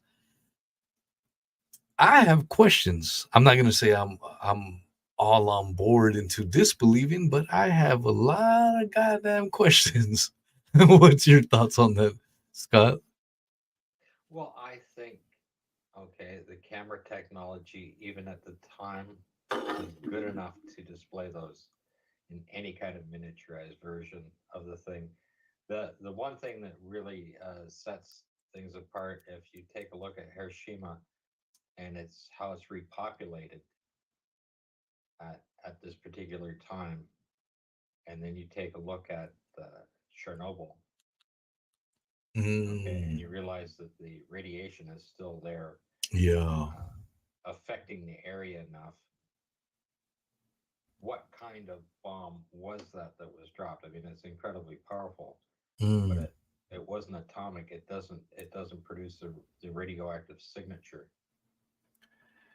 If you were to take a full nuclear reaction and create that, okay, the bomb would be much larger for the amount of material, but the radiation signature would still be there, and it would be uninhabitable on the thing. And I mean, Marcus knows a hell of a lot more about it than I do on that particular thing. But what I was going to say was Colitas, the Eagles, Hotel California. That was the song that I was trying to refer to. Yeah. yeah, Okay. And, yeah. The whole nukes thing is interesting because there are people that say nukes don't exist. What they do is carpet bomb a place and call it a nuke. I don't know. I'm still trying to search for truth. But when you see those videos, those 1950s videos, and it looks like clearly like a dollhouse getting blown over, I'm remiss to think about the NASA moon landings. And so with a lot of these things, the same playbook gets used over and over again. And so that's what I'm always it's always in the back of my mind. Is this nonsense? I don't want to completely write it off because I could be wrong, and I'm open to being wrong. I just want to be shown how I was wrong, what was the wrong think that I was engaging with, and correct that behavior. I don't. I'm not. I try not to be a person that just gets lays down the anchor, and this is the only way I'm gonna think, and that's it. I'm gonna dismiss everything else. I want to keep an open mind. Um, and Shall I explain my yes, I want to hear it, Mr. oh, Allen. okay. Nuclear weapons. The only two nuclear bombs that have ever been used in anger dropped on Hiroshima and Nagasaki in Japan in 1945 to try to end World War II. Okay. The plane that dropped the bomb on Hiroshima was piloted by, oh, I've got his name now, doesn't matter. The first message he transmitted back to Guam, which is where they flew from, was, "We got it within 1 second." That was the first message he transmitted from the plane. It was called the Enola Gay. It was a B-29 bomber named after his mother. Anyway, that's just by the by. Why was the first message transmitted, "We got it to within 1 second"? That implies that it's necessary to get the explosion to happen at a very precise time. Same thing with Nagasaki. Nagasaki was not the prime target. The prime target was Kobe, an industrial center in Japan, still is today. But Kobe was covered with cloud. They couldn't see the ground from the B-29 bomber. So they went to the secondary target, which was Nagasaki, about 20 minutes flying time. But they didn't drop the bomb immediately. They circled for 3 hours and then dropped the bomb. Why was it necessary to wait 3 hours when they could have dropped this thing, which was obliterated the whole city, and they wouldn't have needed to worry about it? They could just fly home and have a cup of coffee and say, drop the bomb, everything flattened, job done. Right, now move to New Zealand in the late 90s, when France was conducting nuclear tests in the Mururoa Atoll in the West Pacific. And you can remember that event because the Greenpeace ship going to protest against it was sunk in New Zealand. And one of the crew was killed. It was the French Secret Service trying to prevent the Greenpeace ship from going and getting in the way of the tests. At around the same time, a New Zealand pilot named Bruce Cathay, who had a great interest in following UFO tracks and such like, because he was a pilot, he could see them. He published in his local paper in Auckland the dates and times of the French nuclear tests. He got a visit from the police who said, "How do you know this? This is secret information. You have just caused a major incident. How do you know about the tests?" He said, "Very simple. I calculated it. I'll show you."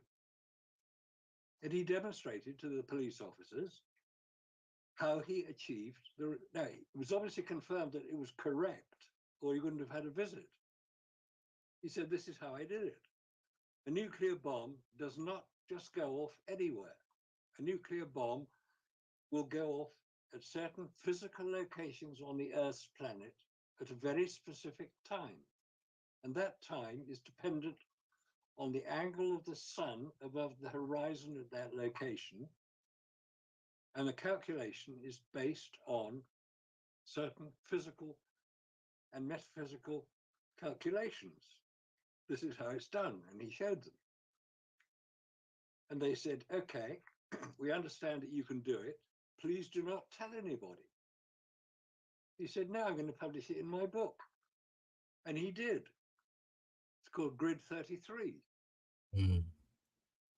So if he can calculate it by understanding that the angle of the sun, the reciprocal of the speed of light, and various other components of the calculation, which is fairly complex, can be done by somebody with enough intelligence and understanding of the science behind nuclear testing, then anybody with a nuclear weapon can do the same thing, and have done.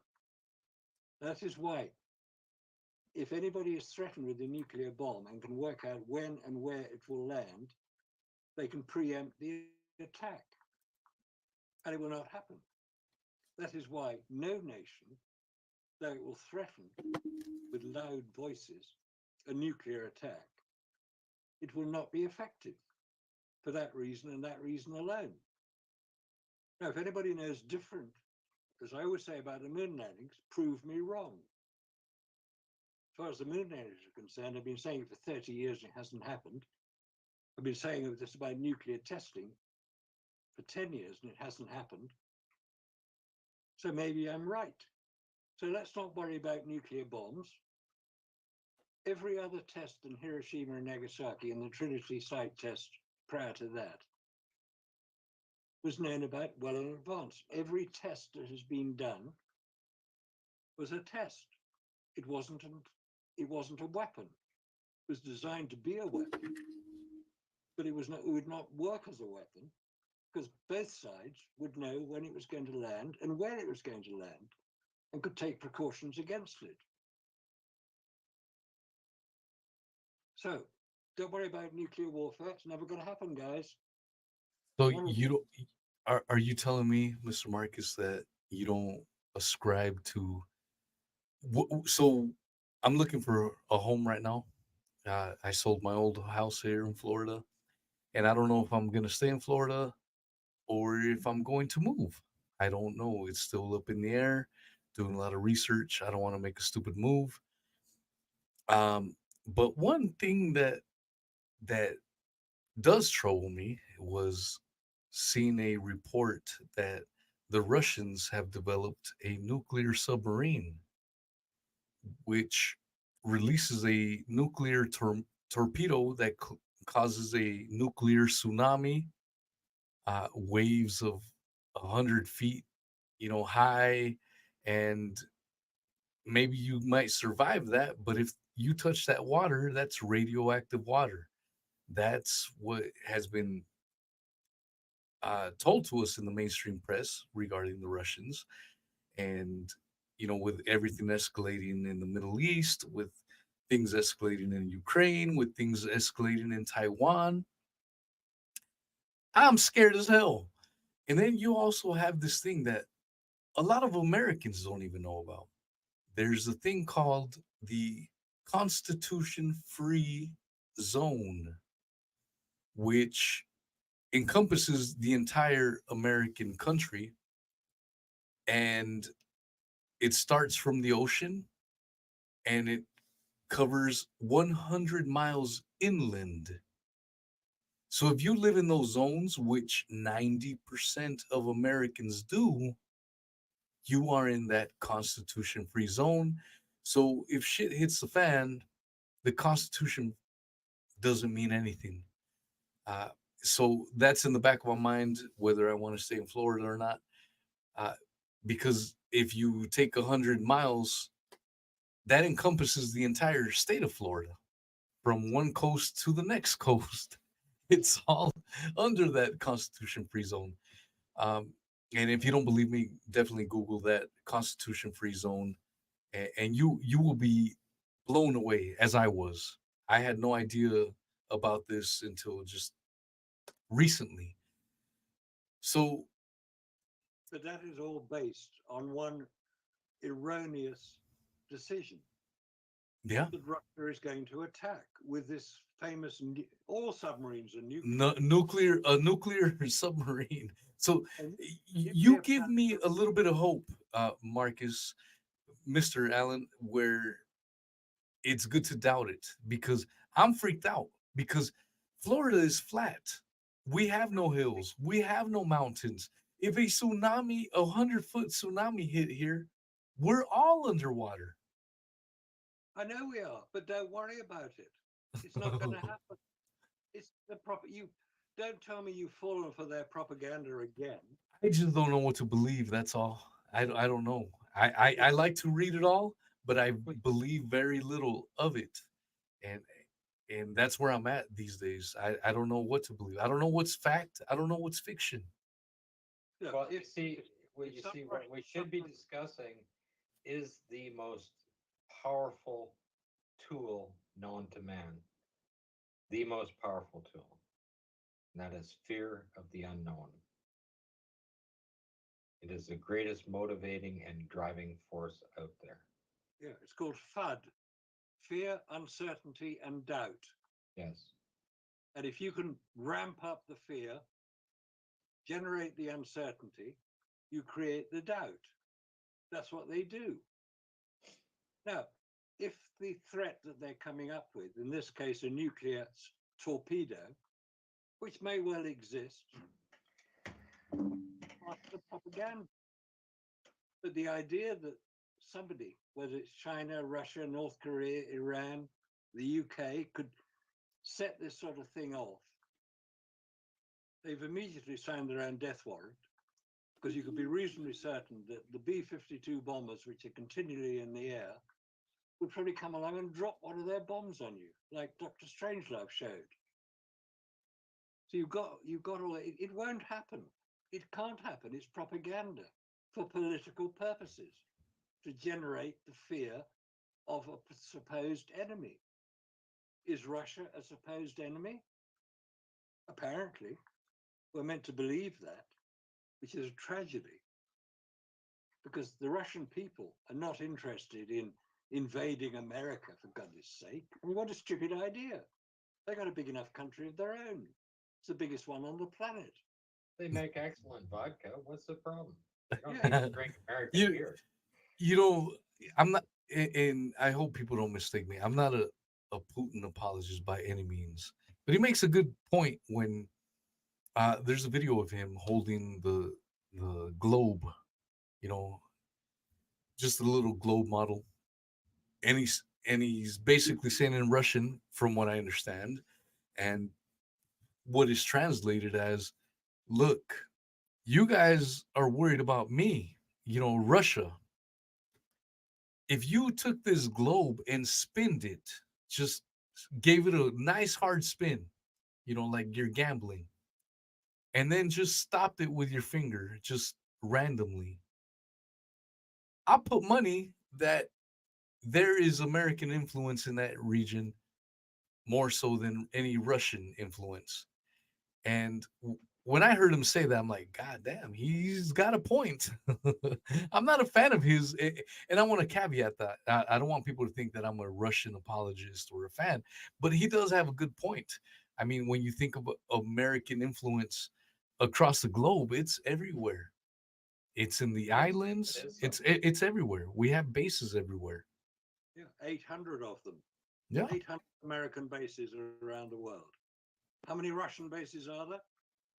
About half a dozen. that's why he had a point. I mean, you can say what you want about Putin, but when it comes to that, I mean, that's he's not wrong. No, it's the oldest trick in the book. In order to generate fear amongst your own population, you must create an enemy. And then you can fight the enemy. That's all it is. It's the oldest trick in the book. It's been going on for centuries. And you can collect a lot of money doing it. Oh, you can look at all the money on the planes and the boats and the. Now we're back to religion. There you go. Sorted. Now we've got a cult, we've got fear of the unknown, and people that are willing to cash in for that. Yeah, they do. They do. See, They- I myself, I don't believe. I used to say that I was a hardcore atheist. I've moved on where I'm open. If you can show me proof that there is a higher power, I'm open to that. So, um, I'm open to that. But your proof has to be very, very strong. I'm not going to rely on faith. That being said, I feel science, the current science model that we have, is a faith in its own, on its own. It's very dogmatic, and It's if a you religion. question any parts of it, you are excommunicated from this religion. Any thoughts on that? You must believe without evidence, Yes, just you like any other religion. Yeah, faith. Yeah, absolute faith in everything. I always say that there are three things I believe in: Father Christmas, the Tooth Fairy, and the Easter Bunny. I love Everything it. else is evidence. As to whether there is a God, the Creator, whatever you want to call him, that can never be proved. You can never say there is a God, or you can never say there isn't a God, because there is no proof that will stand up to scrutiny. So it's a matter of belief and faith. Now, if you don't have faith and you only believe in Father Christmas, you can only accept what is real to you.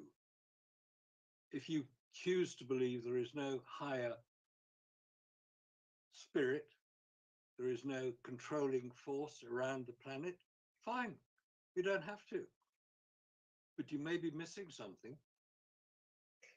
But then people will come along and put the fear of God into you for not believing.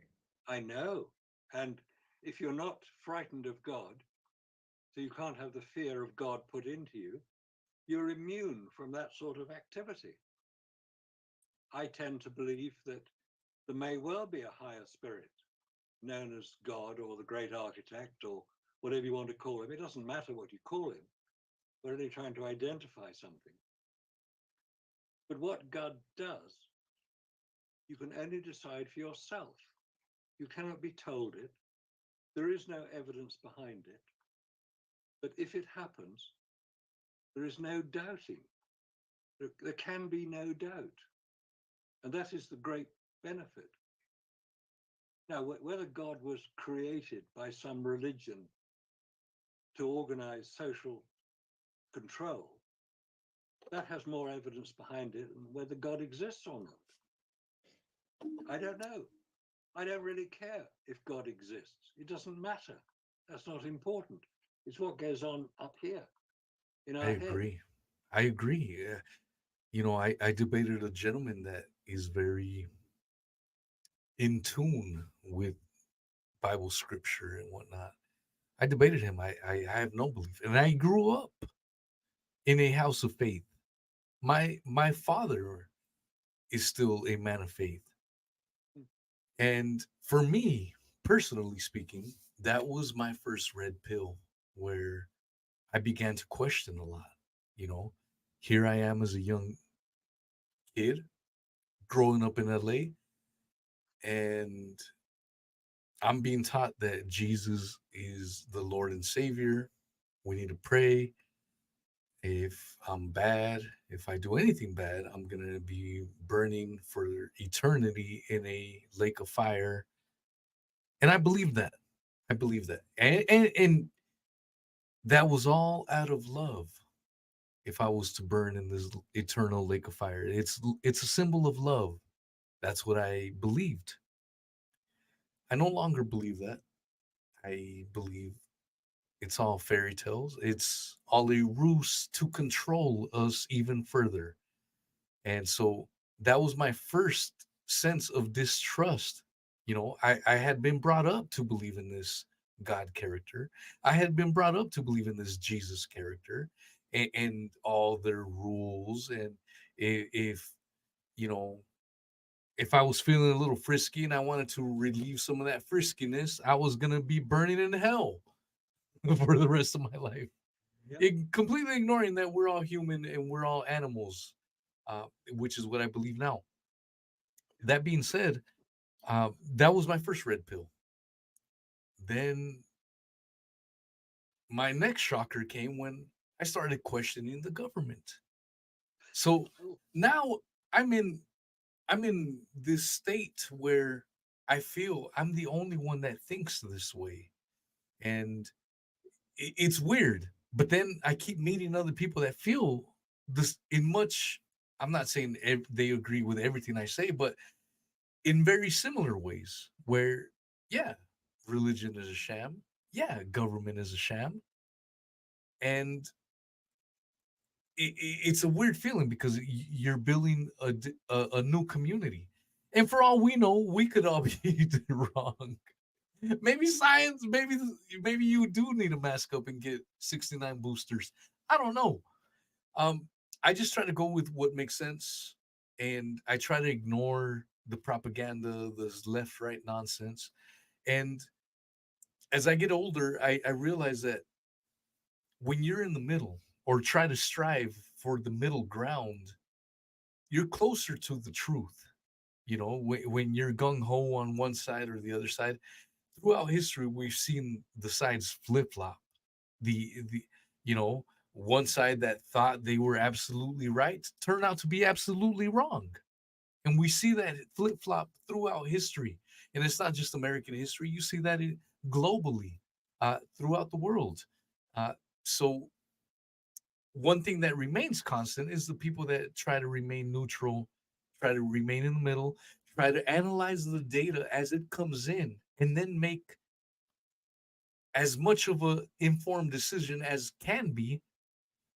That's what will hopefully get you closer to the truth. But even then, I mean, we're in this crux where I I'm so confused.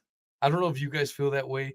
Uh, I would definitely be interested in Mr. Marcus full thoughts on it, because I mean, you are 84 years of age, is that, or 84 years young? Let me rephrase that. Is that correct? yeah, about that. About that. I was Okay, born in and I am in full respect of that. I mean, the things that you have seen in your lifetime, you know, to now, the evolution. Maybe you've seen some patterns that I would love to know. As someone less than half, your senior, I would love to know so that I can learn from it. I'm always trying to gain knowledge, every moment that I can. But I would love to hear some words of wisdom. words of wisdom. No, no. I think what you say is quite correct. There's a lot of people believe certain things, and that informs their life because they don't have the experience or the life lessons that they have learned haven't included that. So they believe they're being told the truth, whether they go to school or whether they go to church, or whether they have a job or they join any of the military services. They're told what to believe and they go along with it. because they have no reason not to, or they don't have enough experience to be able to challenge what they're being told against what they have learned in other areas. Yeah, I've been around for long enough to be able to identify certain continuous problems. I always say that I read the mainstream papers. I watch the mainstream television, so I know what people are being told to believe. And I can identify through years of experience, 60 years I've been at this game, I can identify where we're being fed false information. And I think the most dramatic illustration of that was the most recent one where this vaccine problem came up. People were told they had to have it. They were mandated to have it. If you didn't have it, you'd lose your job. Fortunately, I'm self-employed, so my boss said, it's okay, guys, carry on. But a lot of people didn't have that option. You're not jabbed, you're out of here. We now know that that was completely incorrect because the jab did not do what we're told it did. In short, they lied to us, but they were trying to help us. And that's how it was portrayed. So if there's any lesson I've learned, it is that you have to be able to identify when you are being manipulated. And that's quite easy to do. You read the mainstream press, you listen to the mainstream press, and they will tell you what to believe. Whether it's politics or science or architecture or motor transport or anything like that, you're told what to believe. Cars are going to be freedom. You can go where you want when you want. Yes, that's true. Until they start controlling what car you can use to do that freedom with. It must be electric because we're going to save the planet. From what? The planet doesn't need saving. The planet's been around for 4.5 billion years, doing its own thing. If it doesn't like human activity on this planet, we'll probably get a big asteroid, hit the middle of the Atlantic Ocean, and we'll all drown. And the planet will carry on. It wouldn't give a shit about humans because we're like a flea on the back of an elephant. We won't have an effect on it. The planet is far bigger than any human endeavor. We dig a few holes in the ground, yes. We pump up a few bits of what are called fossil fuels. Why are they called fossil fuels? Anybody know why they're called fossil fuels? Tell me why. That's one thing I want to know. I had Dr. Judy Wood on my show. She's a very famous scientist. I was lucky to have her on my show. She used to be regaled and paraded around the mainstream as a climate scientist that believed in climate change. After further research, Dr. Judy Wood says she's not a climate. She's been portrayed as a climate change denier, but she just says, no, I don't deny climate change. I just have questions about the way it's being portrayed on the media.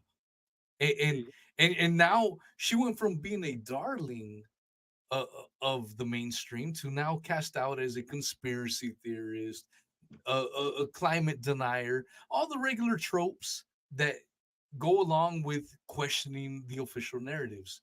And so there's nothing wrong with questioning at the end of the day. I think we all need a question. We need to question everything every single time, every single day. We need to question our own beliefs because the truth is like that. I don't know if you guys agree with that, but I think the truth is an everlasting journey. You know, I pose a question where if there was some kind of device that could try to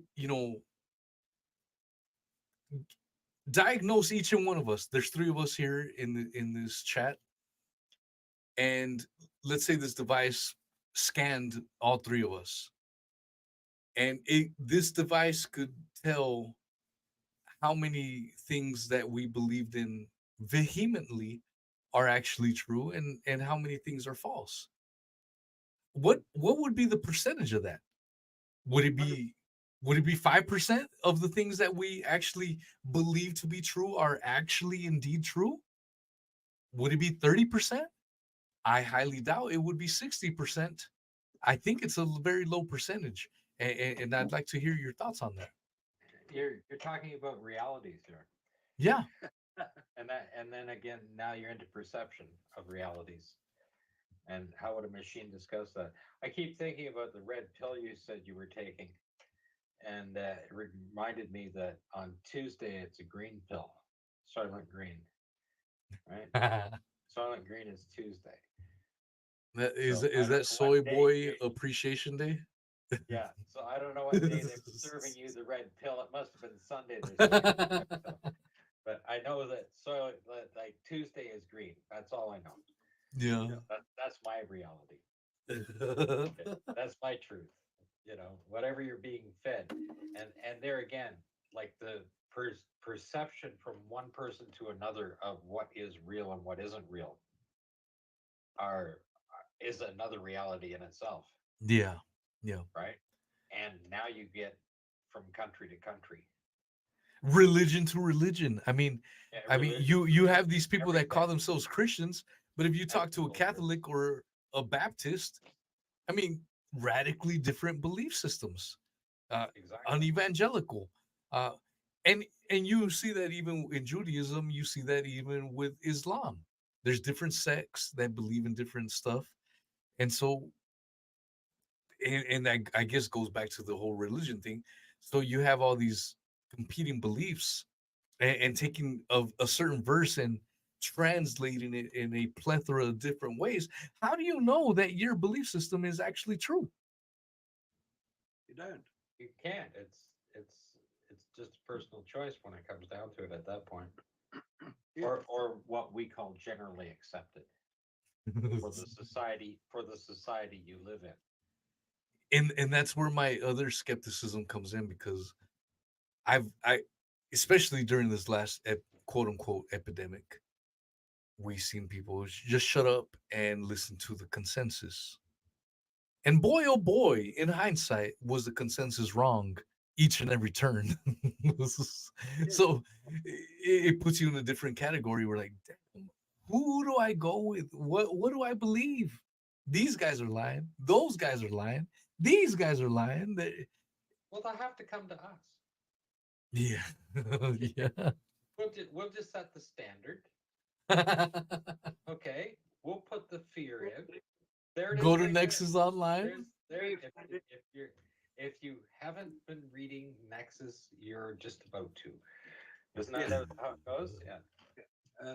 There are two types of people in the world: those who read Nexus and those who are about to. Yeah. If you're about to, you'll find it very interesting.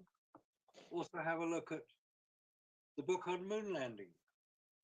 And I want to clarify. I think I put you in the description, Mr. Allen, as the editor, and you are indeed the publisher, the UK publisher of Nexus magazine. That's right. The editor is Duncan Rhodes, who lives in Australia. Yeah. So I want to clarify that here. Okay. I will change it, but I just wanted to clarify that. Okay. One point I'd like to make about history. Yes. History is what we believe happened in the past, recorded by those people who were present when it happened. The last probably 200 years of history, as we understand it, is by and large correct. People have recorded it quite accurately. We've read about it in books, in magazines. We've read about it on television. We see endless documentaries about history. If you go back 500 years, how much of history was recorded? They hadn't invented the printing press at that time. How much was recorded accurately that we can rely on as being an event that occurred, that wasn't changed by the winners? Because history was always written by the winners. If we go back 1,000 years, how much of history that we read about that was happening 1,000 years ago can we be sure is 100% correct? There are no records. paper doesn't last that long. You go back Mm. 2,000 years, how much do we know is correct? You go back 5,000 years, all you can rely on is rocks. It's the only thing that survived. Mm. Back 10,000 years, forget it. We know nothing. So history, A, is written by the winners, and B, is written to reflect the attitude of the current winners. Who is to say whether the current winners are correct? History is not easily identified. And this is one of the points that Graham Hancock makes very persuasively. Yeah. That we are a nation with a race with amnesia. Amnesia. Yeah. So we don't remember it, and we can't remember it. And the reason we can't remember a lot of it, and he's looking for the traces of the civilization that created the world we have today. And he's done a lot of good work in that area. He's a journalist, he writes very well. If something happened to the human race, you mentioned earlier the Younger Dryas. That's about 12,000 years ago from now, about 10,000 BC. If something happened, and it appears that it did, that a fragment of a comet impacted Earth, specifically the North American ice sheet, because there's a lot of ice around at the time. No global warming then, a lot of ice. Excuse me. If something happened that came from space that was going to impact Earth, you would see it coming. If it's big enough, it would make a mark in the sky. If the people who were living then, 12,000 years ago, were aware that something was about to hit Earth, they didn't know necessarily where it was going to hit, but they knew that Earth was going to be hit by a large object moving at very high speed coming from space. They could do nothing about it. When it hit, it was catastrophic. Millions of people would have died, assuming there were millions of people around at the time. It's probably unlikely. Many animals would have disappeared, destroyed. The Earth would have gone through what's known as the nuclear winter, where a lot of dust is thrown up into the atmosphere, blocks out sunlight, so food doesn't grow. If that happened, that is such a catastrophic event that anybody alive who survived the impact and its effects would want to wipe it from their memory because it was so painful. They saw their friends, their neighbors, they almost died themselves. And so you've got this catastrophic event which has a physical effect on the human population, and the only way they can survive is to forget about it and try to do something to keep themselves alive. Humans need certain things to keep themselves alive, water being the most important, drinkable water.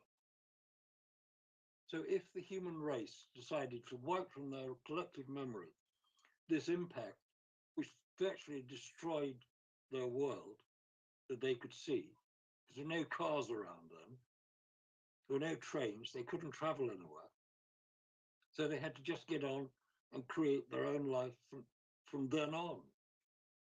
So if we cannot remember it, we cannot remember what happened before that. So maybe what happened before that was the advanced civilization that we keep being told about. And maybe places like the Great Pyramid in Egypt, all the pyramids that are undateable, because you can't date stone, all these things are just remnants of a previous civilization. That's what we're trying to find out. We're trying to regain the memory of what wiped it in the first place. You think we've identified the event, the Younger Dryas event, or the effect of the impact on the North American ice sheet, and there's no crater because it hit the ice. And that's why you can see in the certain parts of Western America, these incredible undulations in the landscape and the effect of water, huge volumes of water melted from the ice cap, traveling across land, heading for the sea. Some of it would have happened in North America on the West Coast, in Washington State and Oregon, and the evidence exists. Randall Carlson has done amazing work identifying places called the dry falls, which are waterfalls, a vast amount of water, makes the Niagara look like a stream. These are dry falls. They still exist. People are beginning to identify some of these things. So if we're a race with amnesia, maybe that's what caused it. And we're now in a point where we can start to look into our history by identifying the objects which remained from prior to that event.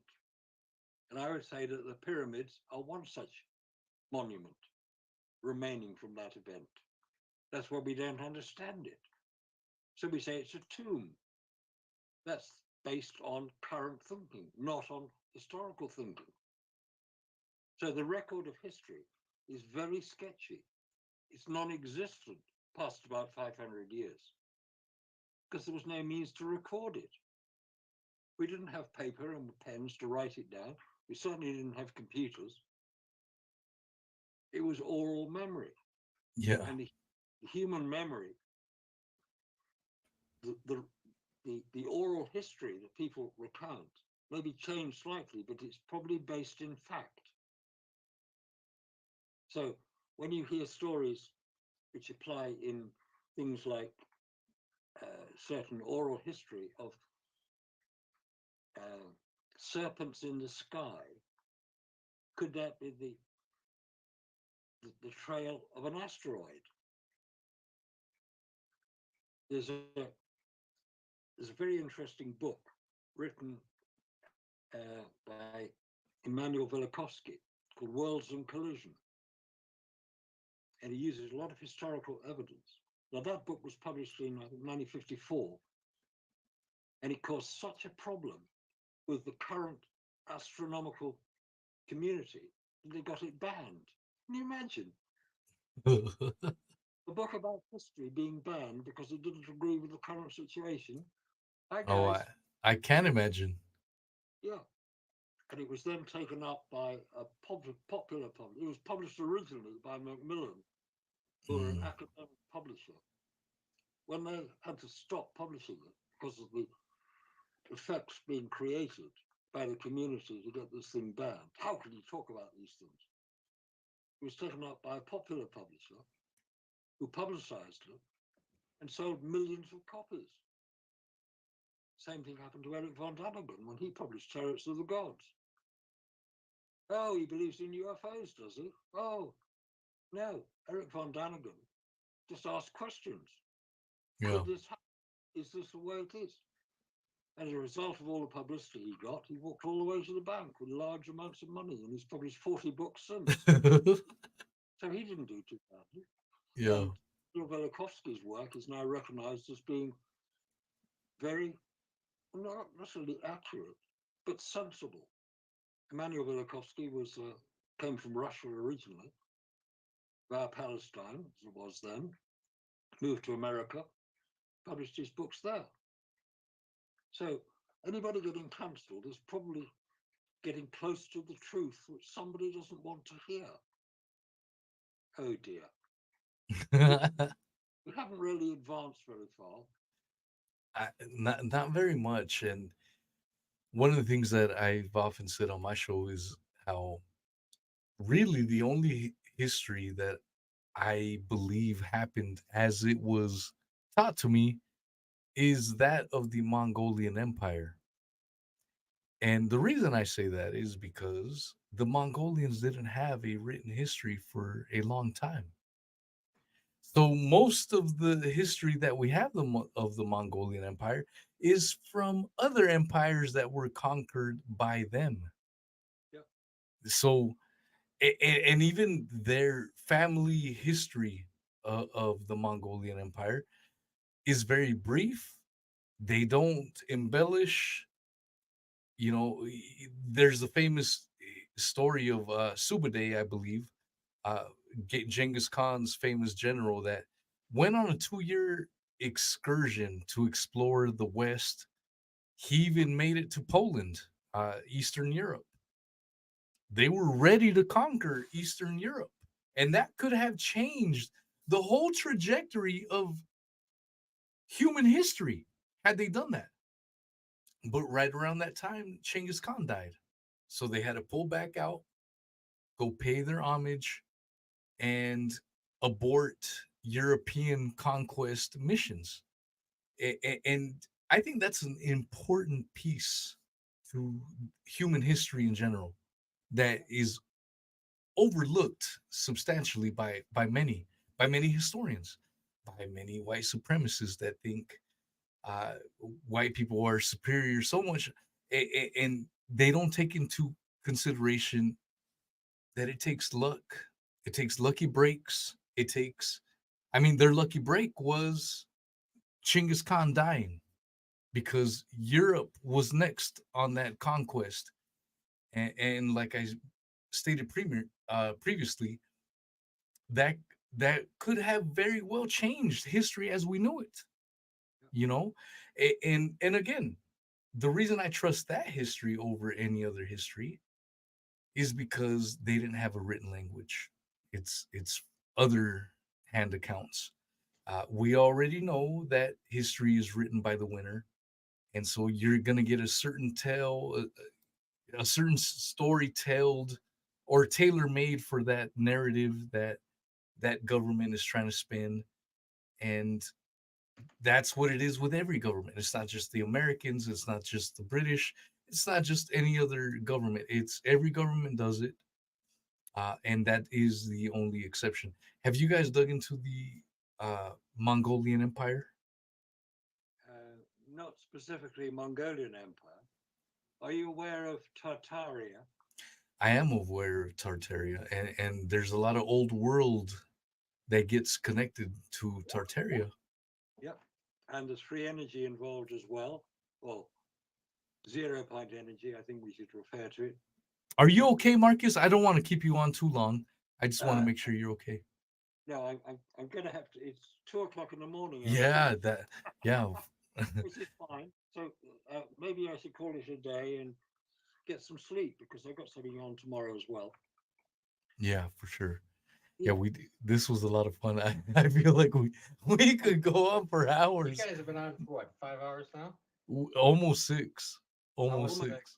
I'm on here for over 2, and it just struck me that it's my God. I didn't even realize it, so my I apologies. just sent you that, and I went. I think the man should be running for Prime Minister of England at 84. Yeah. No, I didn't even think. I was completely unaware that it was 2 a.m. in the UK, and then Scott messaged me. I'm like, holy shit! I better. I mean, this is the kind of conversations that just fly by, and it didn't feel like 6 hours. It felt like maybe 2 hours at most. It's been amazing. Certain things you mentioned set me off because guess what? When you've lived 80 odd years, you accumulate a lot of information. So if there's any secret to wisdom, it's live for a while. I love it. The biggest thing everybody needs to get is the fact that Marcus said history is recorded by the winners. So they must listen to us because we are the winners. Absolutely. Okay, and these recordings that we're doing are creating the history. Yeah, that's a good point. I mean, the chats we have on the Apollo Detectives, by the way, YouTube shows the Apollo Detectives. Just go and have a look. We've been doing it for what, 5, 6 years now? Just 2019. That's when we uploaded and started on that particular channel that Robert has. That was 2019. It was there before it got taken down, and now it's put back up. And we've been doing weekly recordings ever since. Yeah. Which to record the history. Yeah. Yes. Which is what we do. There's no set agenda. We just take a subject, discuss it, look at it, produce information. Robert illustrates it very well Mm. on the films. He edits it down to about 30 minutes per episode. Mm. But there's a lot of information there. Now, whether Yeah. Everybody on is a winner, and that's all they need to know. I absolutely love your videos, and this is my personal for my audience. It's scientifically based, so it's not conjecture, it's not anecdotal, it's using maths and science, Yeah. and it goes against the grains that we have been brought up in to believe, indoctrinated since we were kids. Our kids are going through this nonsense, and their kids will go through this nonsense unless we put a stop into it. And so I can attest, I'm a big fan of the Apollo detectives. Link is in the description as well, so check them out. I strongly encourage you to check them out.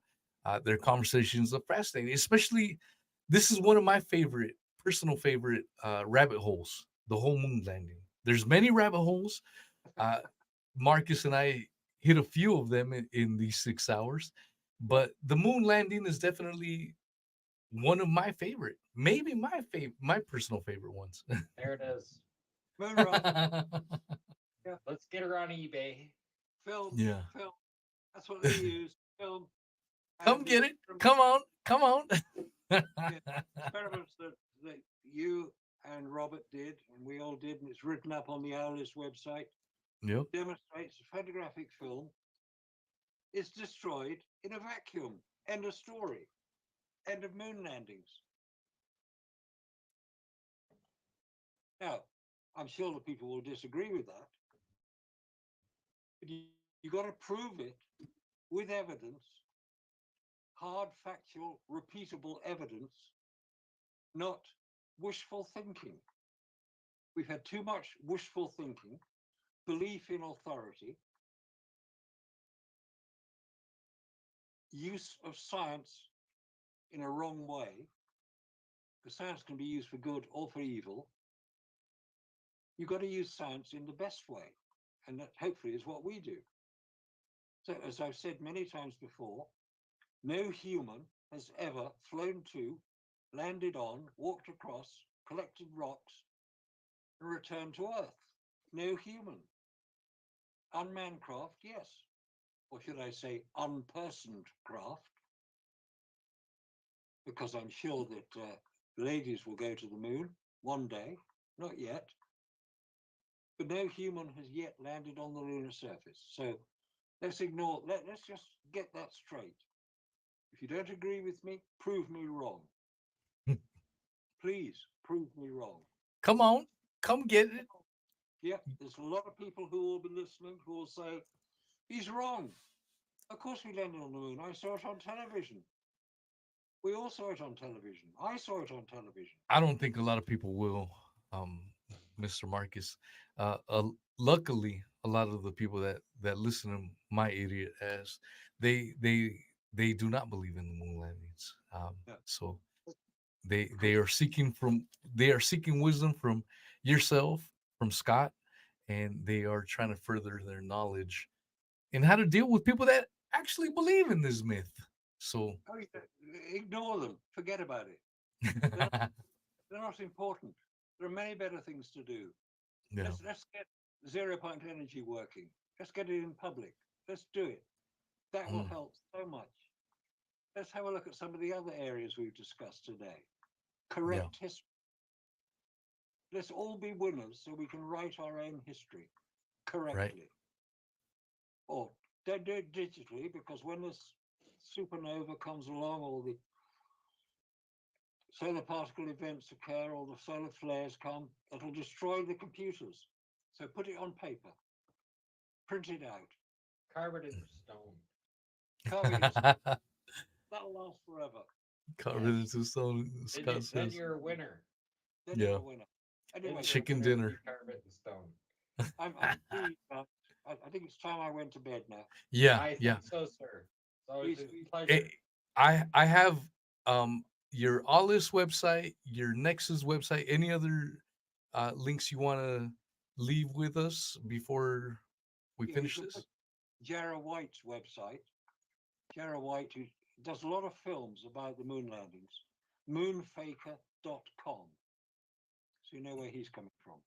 All He right. also Yeah, I've had Jera on a couple of times. One to yeah. discuss the moon landings, one to debate conspiracies.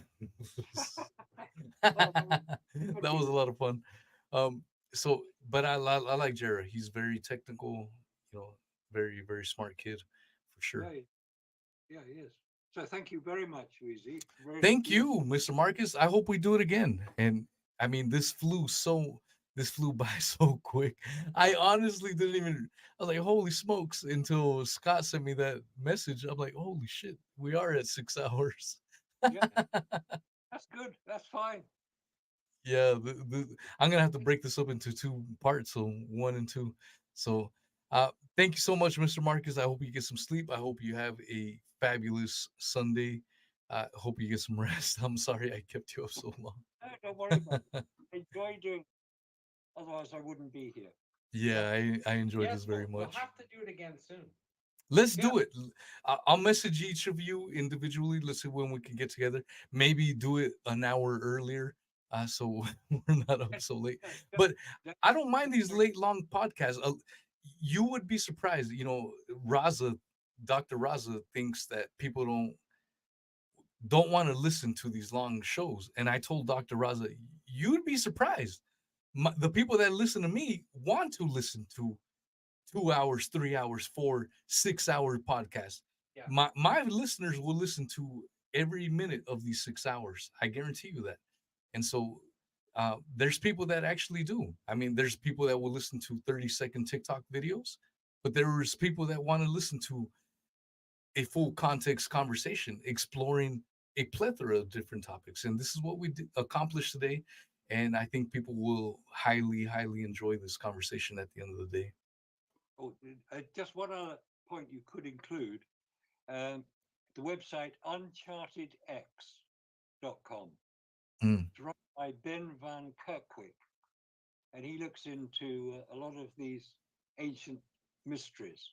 That's what he does. Unchartedx.com. It's worth putting up there. And Chris Dunn as well, Christopher Dunn. yeah. I don't recall his website exactly, but he's got a website. But Is his he the book, guy behind Earth Ancients? um, All of this is on the technology of Egypt for sure. Yeah. yeah, Particularly the absolute incredible pieces and the accuracy of them. The Uncharted Acts goes through in great detail on it. yeah, Mm, Yeah. and Worth and watching. Worth for anybody to watch. You don't have to be anything. Just watch it. yeah, just watch it. yeah, because he's the guy who filmed the examination of the granite vases, the Mm, 5,000-year-old granite vases, which are created to the same specification as an aircraft engine. So did they use computers back then to do it? mm. I don't know. Did they have lathes? The only way they could do it is have a lathe. Anyway, Uncharted X, good site, worth looking at. I'm definitely gonna be checking that out for sure. Yeah. Check it. Oh, it's worth checking out. He's a good guy, Ben. Does some good work, and he's very computer savvy as well. That's what his job was before he Maybe we could have him on the next time we do this. That'd be go for it. that Go would for be it. fun. Yeah, for Anyway, sure. it's love you and leave you guys. Thank you very much indeed. Okay. Look forward Thank to you, being. Mr. Marcus Allen, and thank you, Mr. Scott. Thank you both, you fine gentlemen. You, and I have your link in the descriptions. Hopefully, everyone follows there. Thank you guys so much. Enjoy Thank you. your weekend. Have a Thanks, good Weezy. evening. Good night, All sir. right, sir. You take care. Bye bye. Bye. All right, y'all. That was the amazing. Um, sorry, I need to. Yeah, sorry about the audio. I'm gonna try to fix it tomorrow, Sunday. So when it's uploaded on Spotify, it'll be all fixed. But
Oh shit!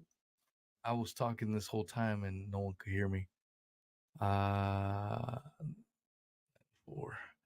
Sorry about that. I was talking this whole damn time. There we go. There I am. So my microphone was muted this whole time. I'm gonna edit all this. It'll be all cut out by the time you guys hear it. So I wanna thank those that understood. I tried to get Mr. Allen on the StreamYard.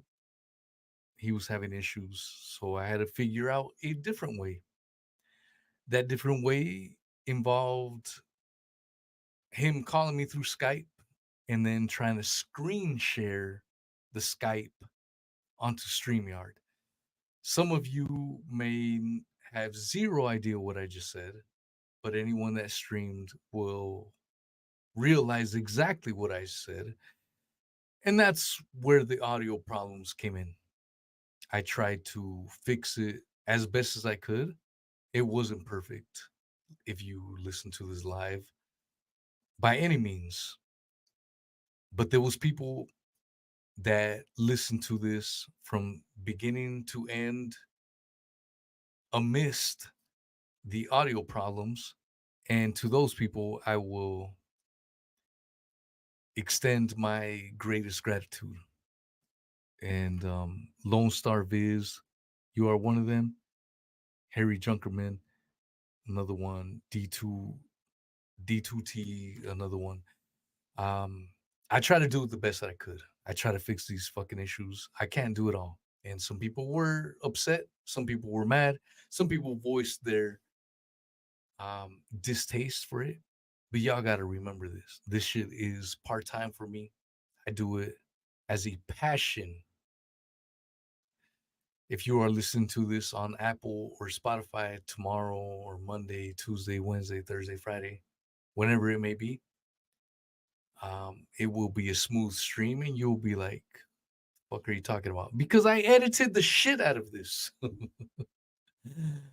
So this little monologue is for those people that bared with it live, didn't bitch, didn't complain, understood, and still enjoyed. So that little monologue is for y'all. And I gave you guys some shout outs. Hope you guys enjoyed that. Marcus Allen, maybe this is the first time you are hearing about Marcus Allen. Google him. Put Marcus Allen UK Nexus. Because if you put Marcus Allen in Google, Kansas City Chiefs, black guy will come up. But if you put Marcus Allen Nexus magazine or UK, the man I spoke with today will come up. If Marcus Allen wasn't such a badass football player, Marcus Allen would be at the top of the Google charts. So Marcus Allen is a motherfucking badass. You guys heard him. We didn't agree on everything. That don't mean shit to me because I absolutely respect him. He is a bad MF. And I got lucky. Scott joined in about 3 hours in. He joined in for 2 hours. And